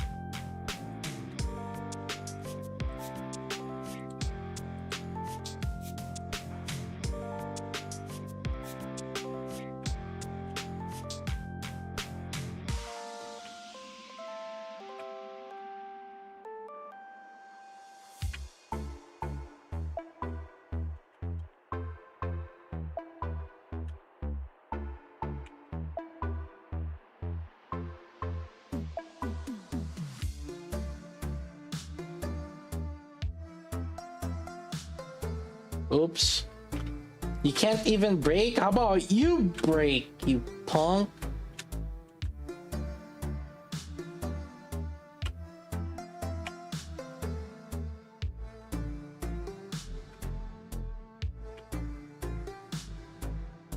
-1? That's -1?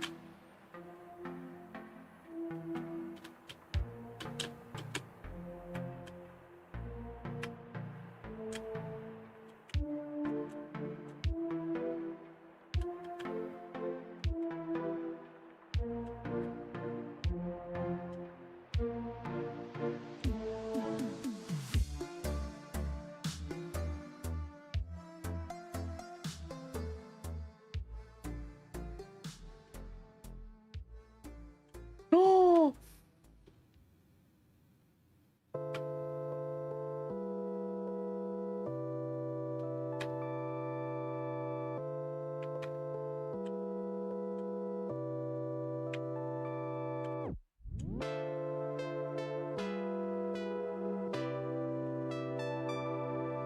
Double rewards for increasing your max stamina.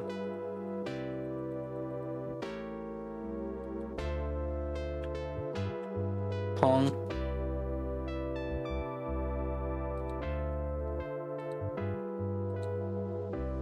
Flower delivery. Well, this one's a lot.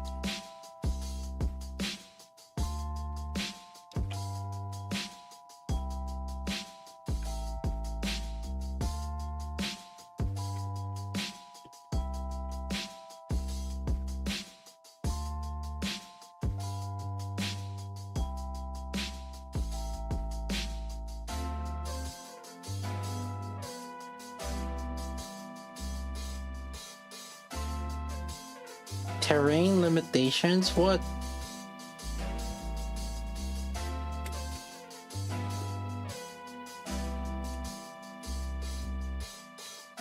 Oh my god.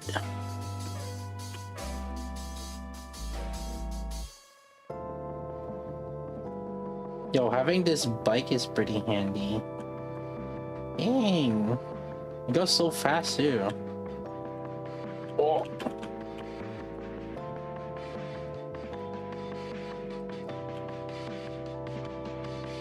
Don't mind the traffic.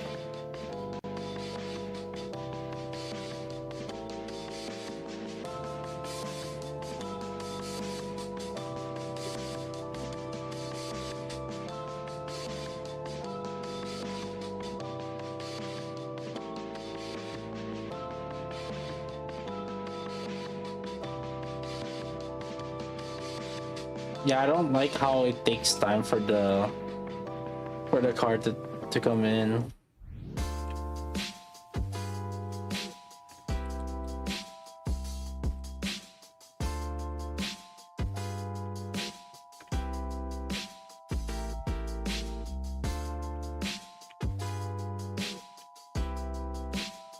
Alright, driving time. Where are we going?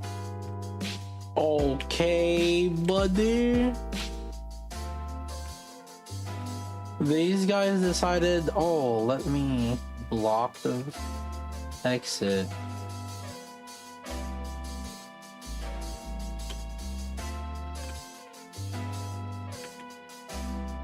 Oh.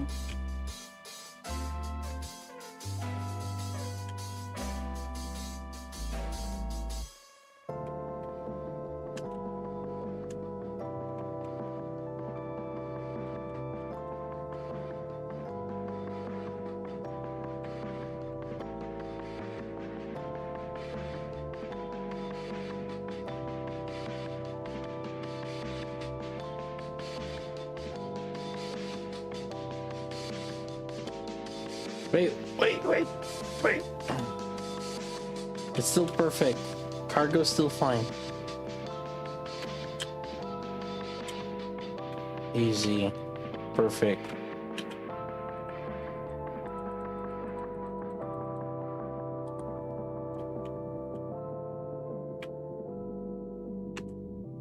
Not anymore. We need to make money.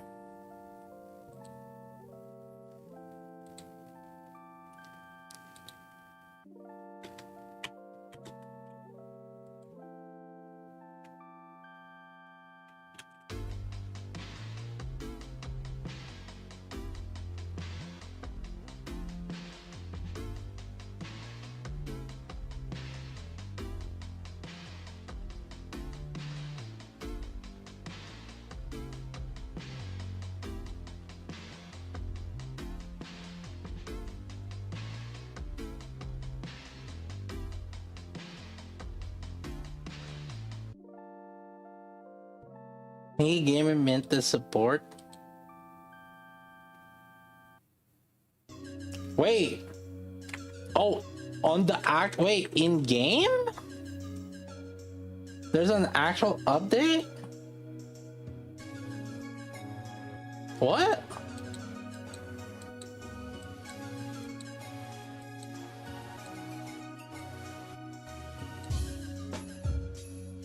Oh, you mean like notes? Oh, rocket launcher iron. Wait, chat, iron. Oh my god, this might. Wait, support who strengthens and recovers all depending on her state. Wait, we might need this for iron. Dude. Yo. She's wrong. Yeah, but then who knows? She might fill in some niche.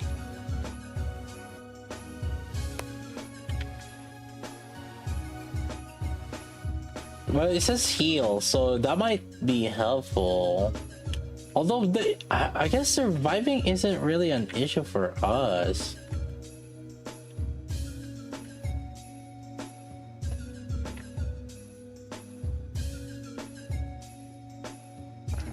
Yeah, we need more damage.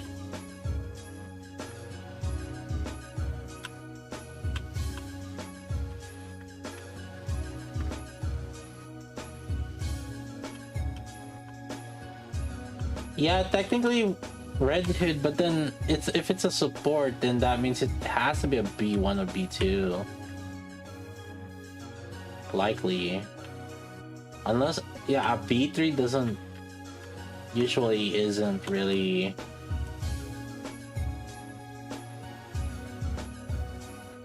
like a support thing.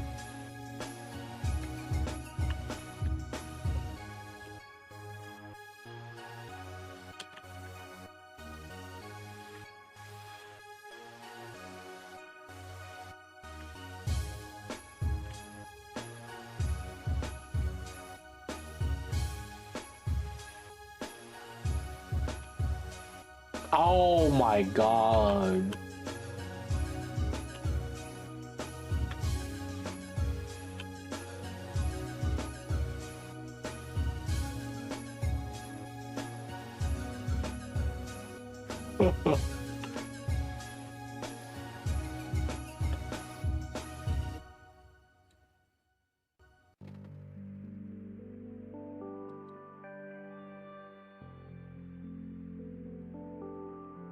Yeah, you know what will speed things up? I know strat.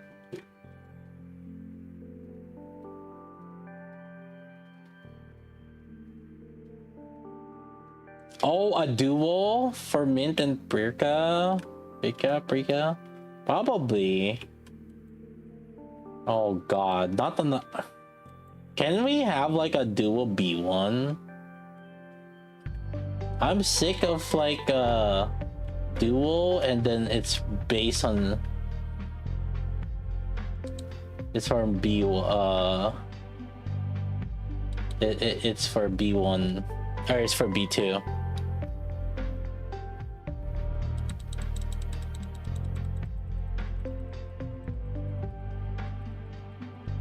B2, B3.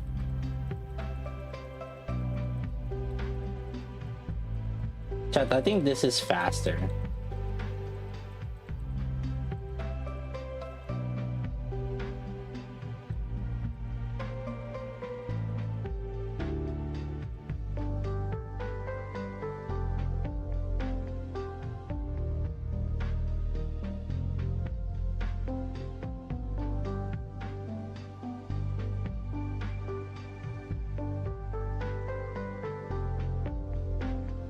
Yeah, I think this is faster, chat. If it's the same, if it's the same thing anyway, this one I just need 100. So just 4 customers.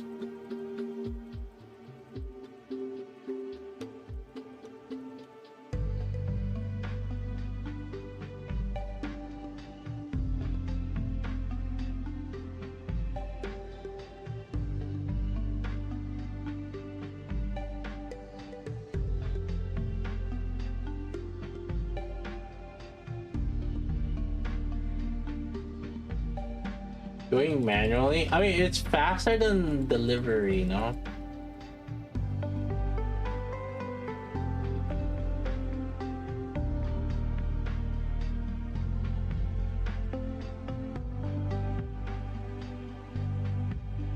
Nobody support rocket launcher?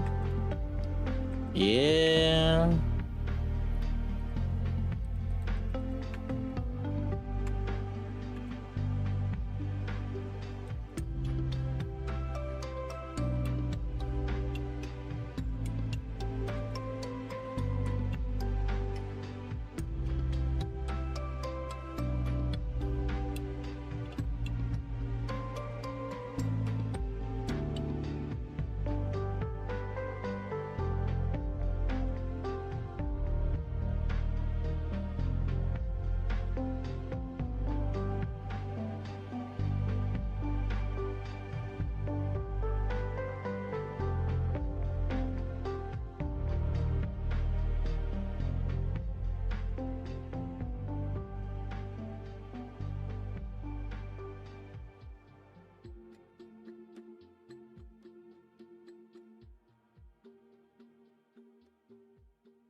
My God,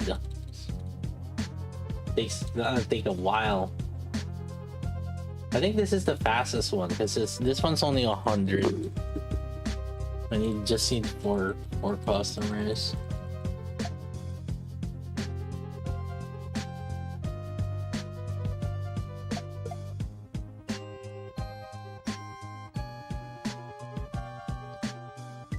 It scales when you're high enough tycoon level.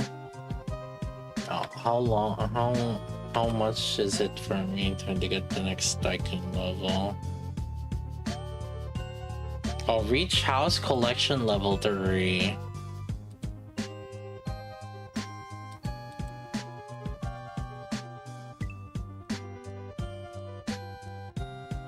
We need the boxer's fighting spirit. We gotta fight the guy. Auction purchase. Oh, I think we can level some up, right?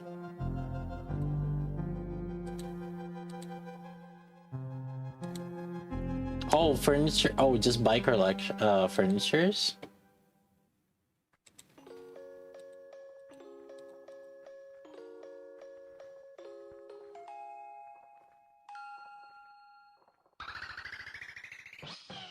Auction's a weekly. Where's auction?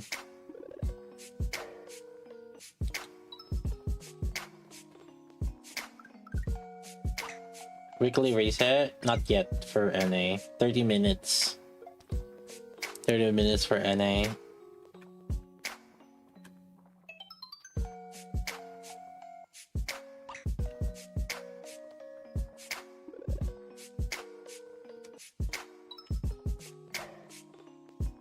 Alright, what do we do here? Go to auction.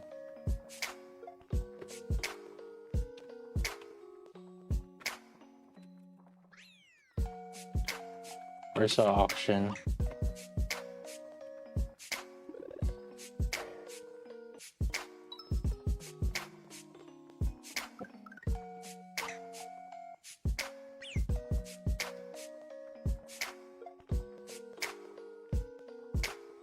Join glutton is I.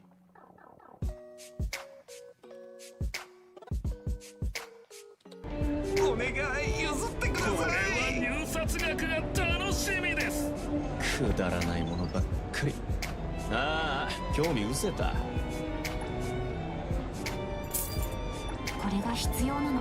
これは入札額が楽しみです。もう限界だ。さあ、皆様のご入札をお待たせしております。What the? 来月のお小遣いをあなた様にぴったりのお品です。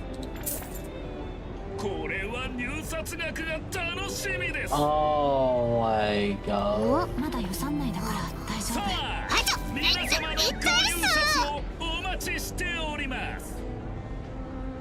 このカードならまだ使える入札額が楽しみです。もっと依頼を受けなきゃ。これは入札額が楽しみです。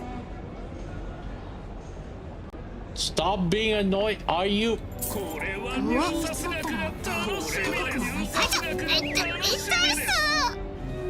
Bro! 全力出しても足りなかったか。Yeah, bitch! Mine!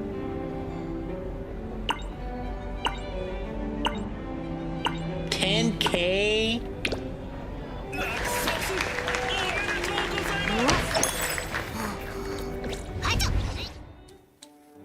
What's good here?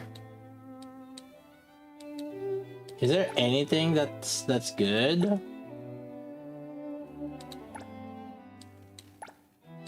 The coin? These ones?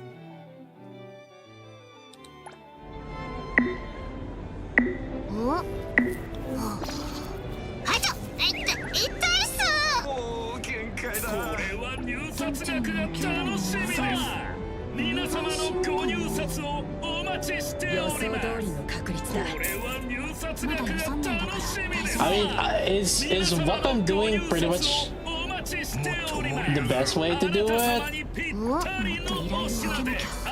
Can we like speed this up or something? I feel like we just keep one-upping them. That's it.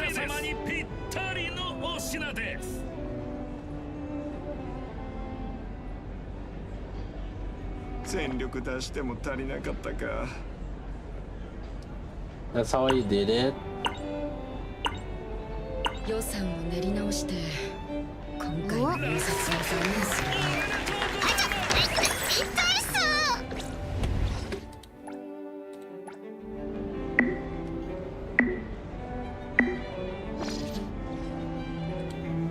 Me. ちょっと予算を。他にはいらっしゃいませ。あなた様にぴったりのお品です。妥当な価格だ。これは入札額が楽しみです。あなた様にぴったりのお品です。もっと面白くしていこう。あなた様にぴったりのお品です。あなた様にぴったりのお品です。次に期待しよう。まだいけるよ。 Oh my. Old man, you don't need this. ここまでにしよう。 Yeah, get the fuck out of here.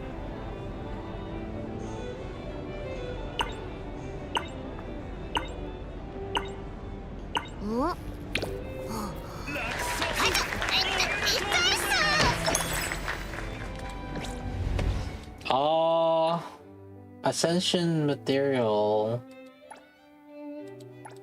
Are these worth doing still, or? Ooh, look at this. Holy crap.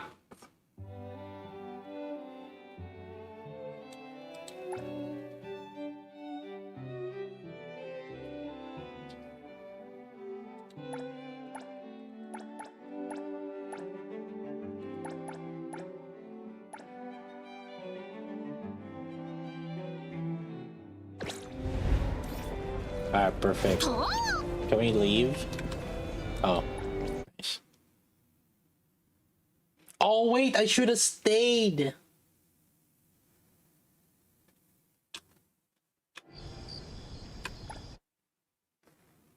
What? Are there any muffins?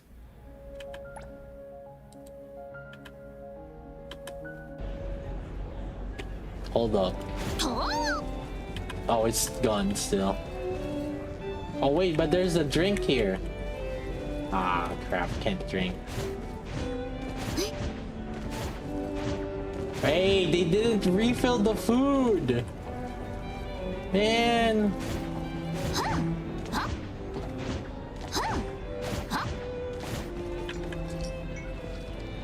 It's still not refilled.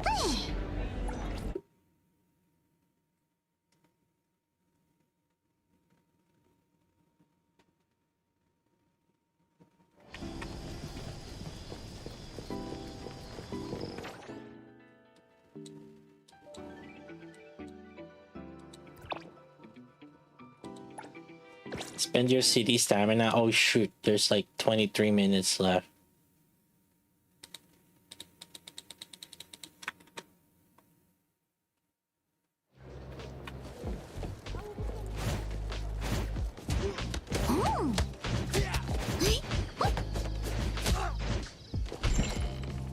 Gotta bonk some customers. I'm here to do my part-time job.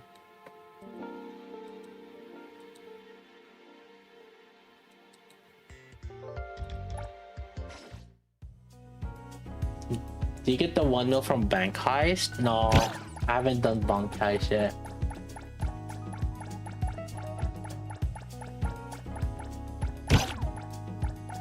Forgot to sell stock items. I've been out of tune for kind of like keeping up with Enfield. I oftentimes like get the sales like overstocked.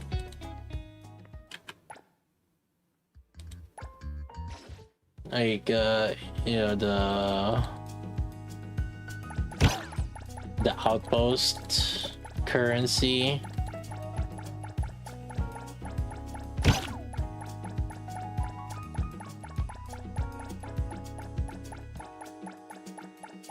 Outpost Pac-Man was good. People didn't like it because it affected like them readjusting their factory. For something that is kind of just temporary.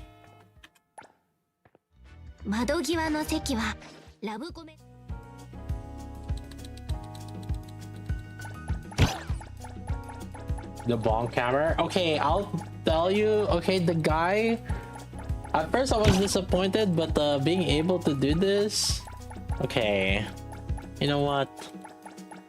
He's doing his job.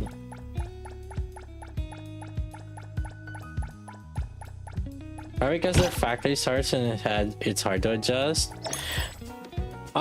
It's a yes and a no, because like I think there was at the phase 1, for example, it kind of ruined like something for how people were adjusting and how they were creating their like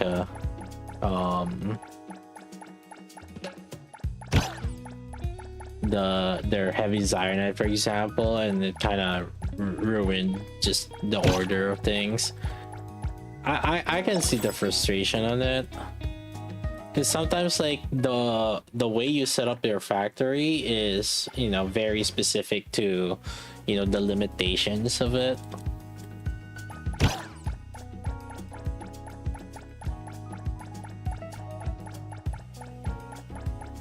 And the event just kind of really force you to readjust things.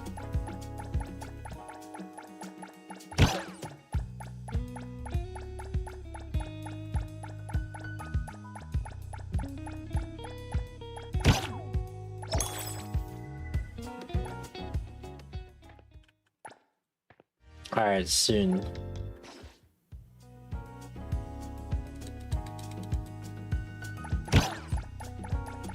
What if we didn't have enough, what if we didn't have enough stamina?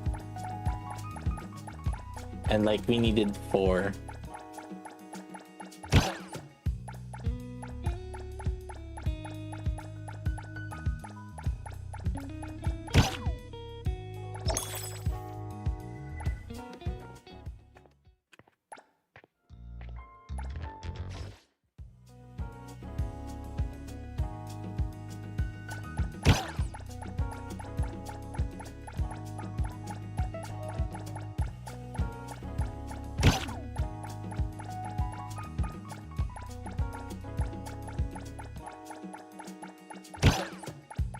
We just need like 10 of these.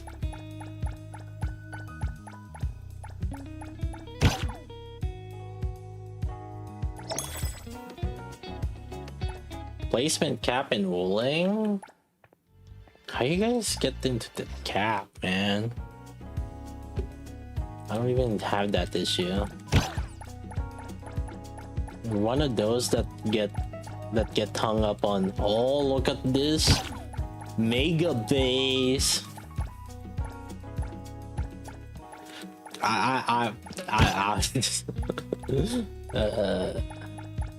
They put everything in rolling. I'm like, ugh.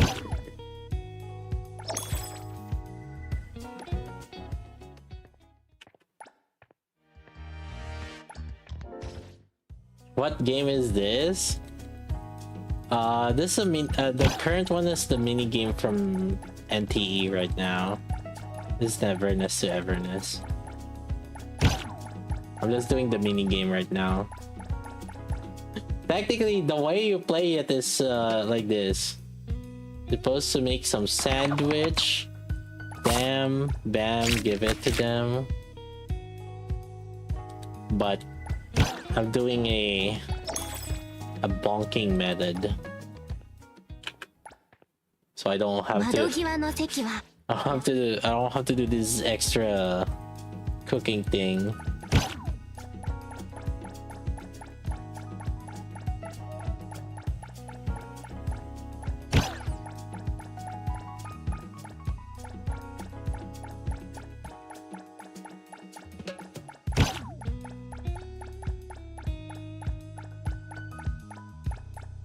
Put stuff into smaller bases. Yeah, oftentimes the smaller base's goal is to accumulate some of the smaller parts and the ones that you kind of want to store some of also.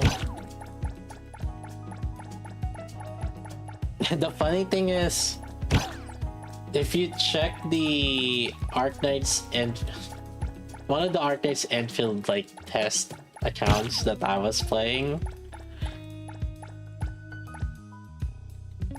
their Sky King Flats was full of sand leaves.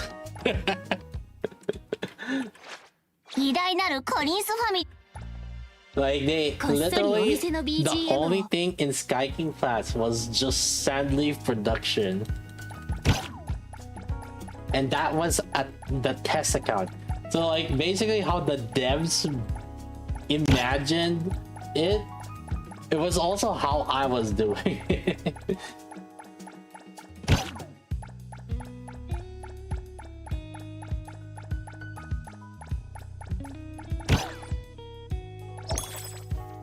The devs already know.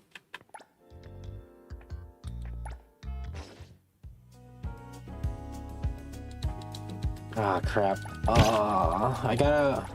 I need to ready a video.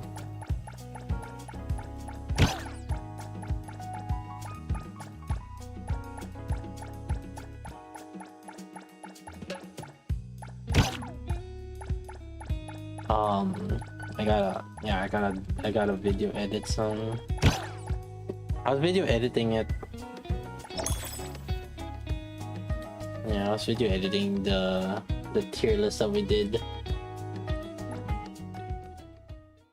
Oh, gotta do that today.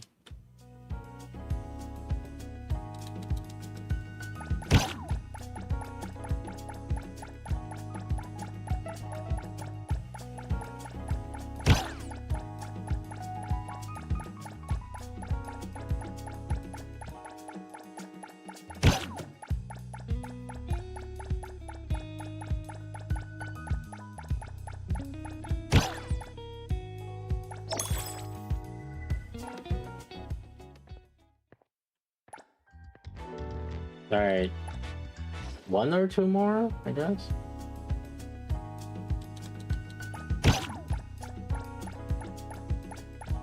Faster belts? I doubt it, and the reason why I doubt it is because everything they have been processing has been based off that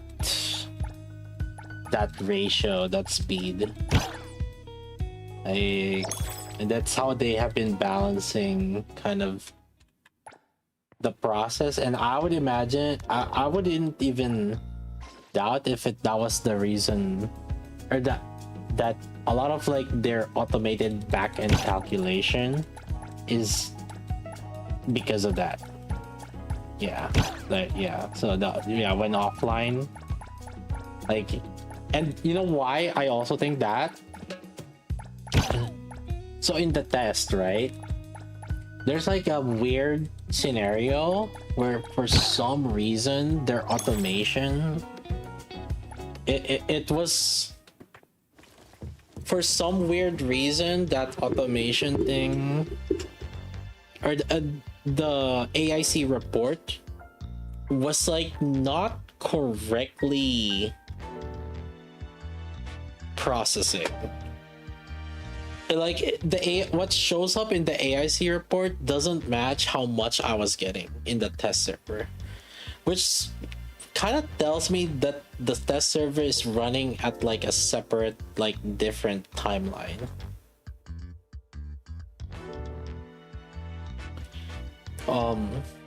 And yeah, so there's some weird shit. ラブコメの約束の席。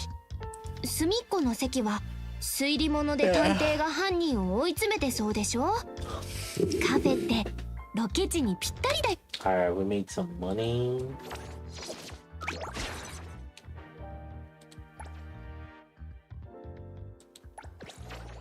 I guess might as well purchase some location.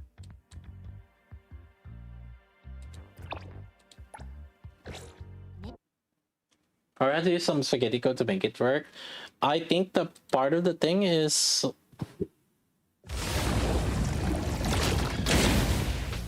also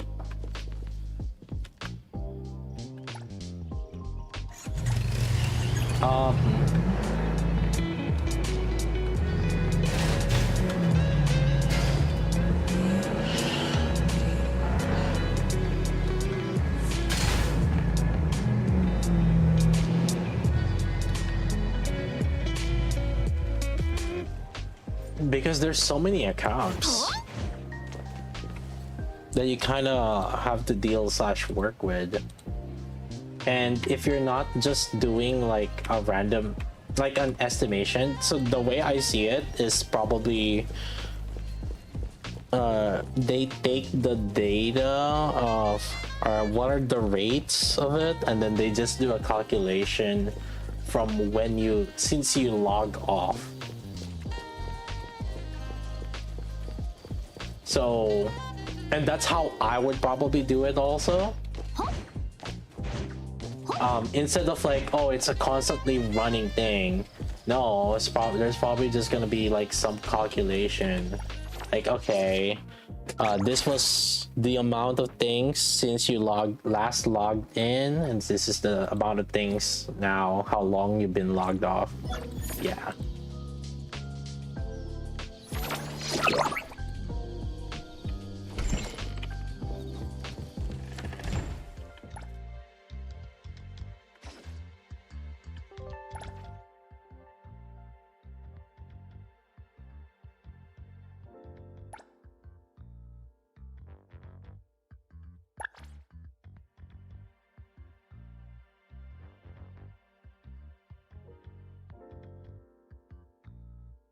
これファミリー経営管理学にも書いてあったかも。また仕事？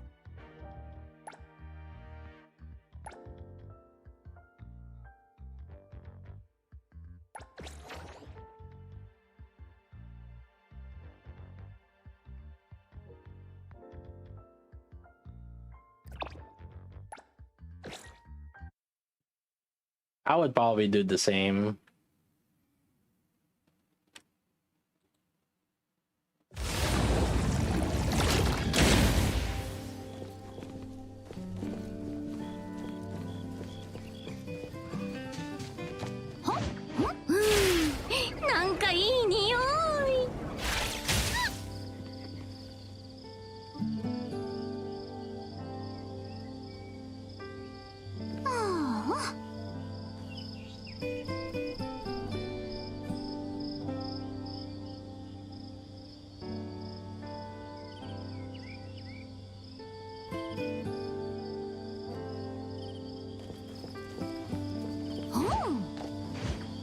It's timer based. I can imagine how adding different speed build messes up with that, and yeah,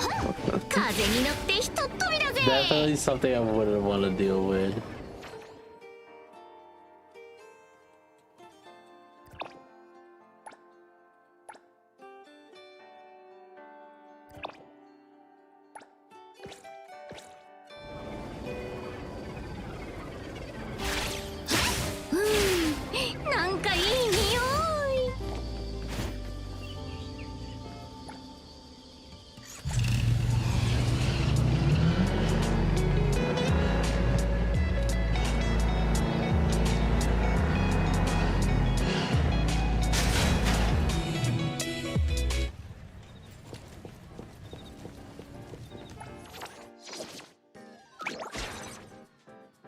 $75K?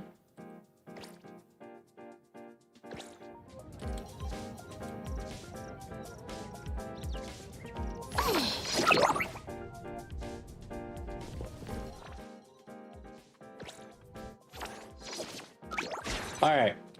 So am I doing this? 光栄だ。 Right or wrong? 手伝おう Where か。 all I pretty much do is just get all the highest one, restock, select like, I don't know, 24 hours or something like that, click restock, and then do delivery. Is there any other way to look at this? It's effectively dispatch.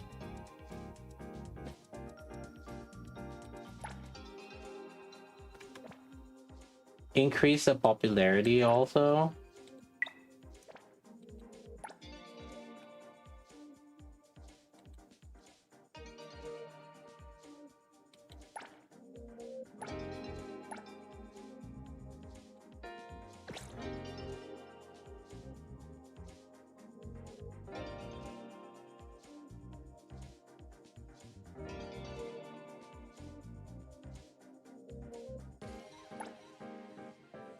I would imagine there's just some weird force extra multiplier for these. That's my guess.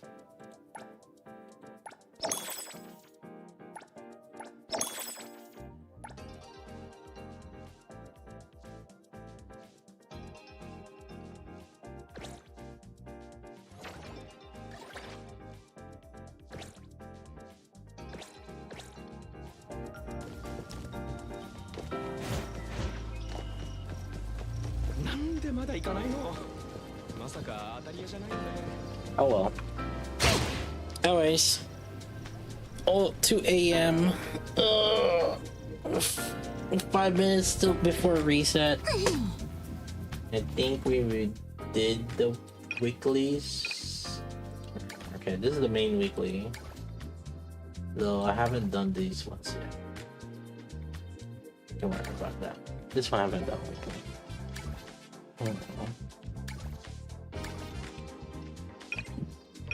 Just in time. Oh well. Much chill for now, chat. Almost 2 a.m. Got some work still to do, so I'll be busy. Yeah.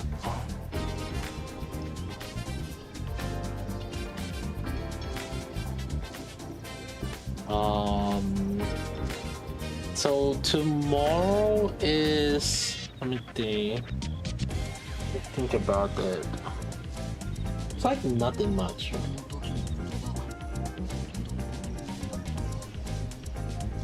I'm trying to think what would be up for tomorrow.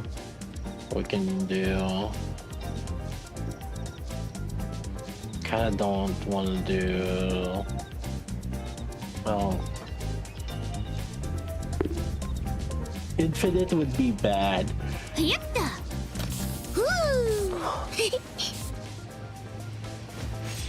Nothing, yeah.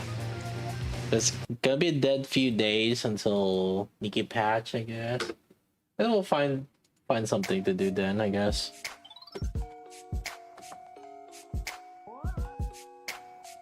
But alright, chat. What's it for now? GG's. I'll see if there's like something we can do tomorrow instead then. DG. Oh god.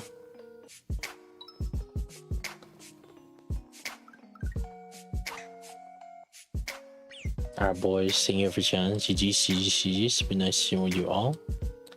That's gonna be it for me for now.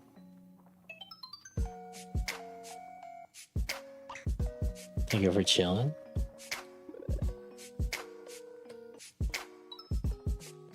I shall see you guys next time.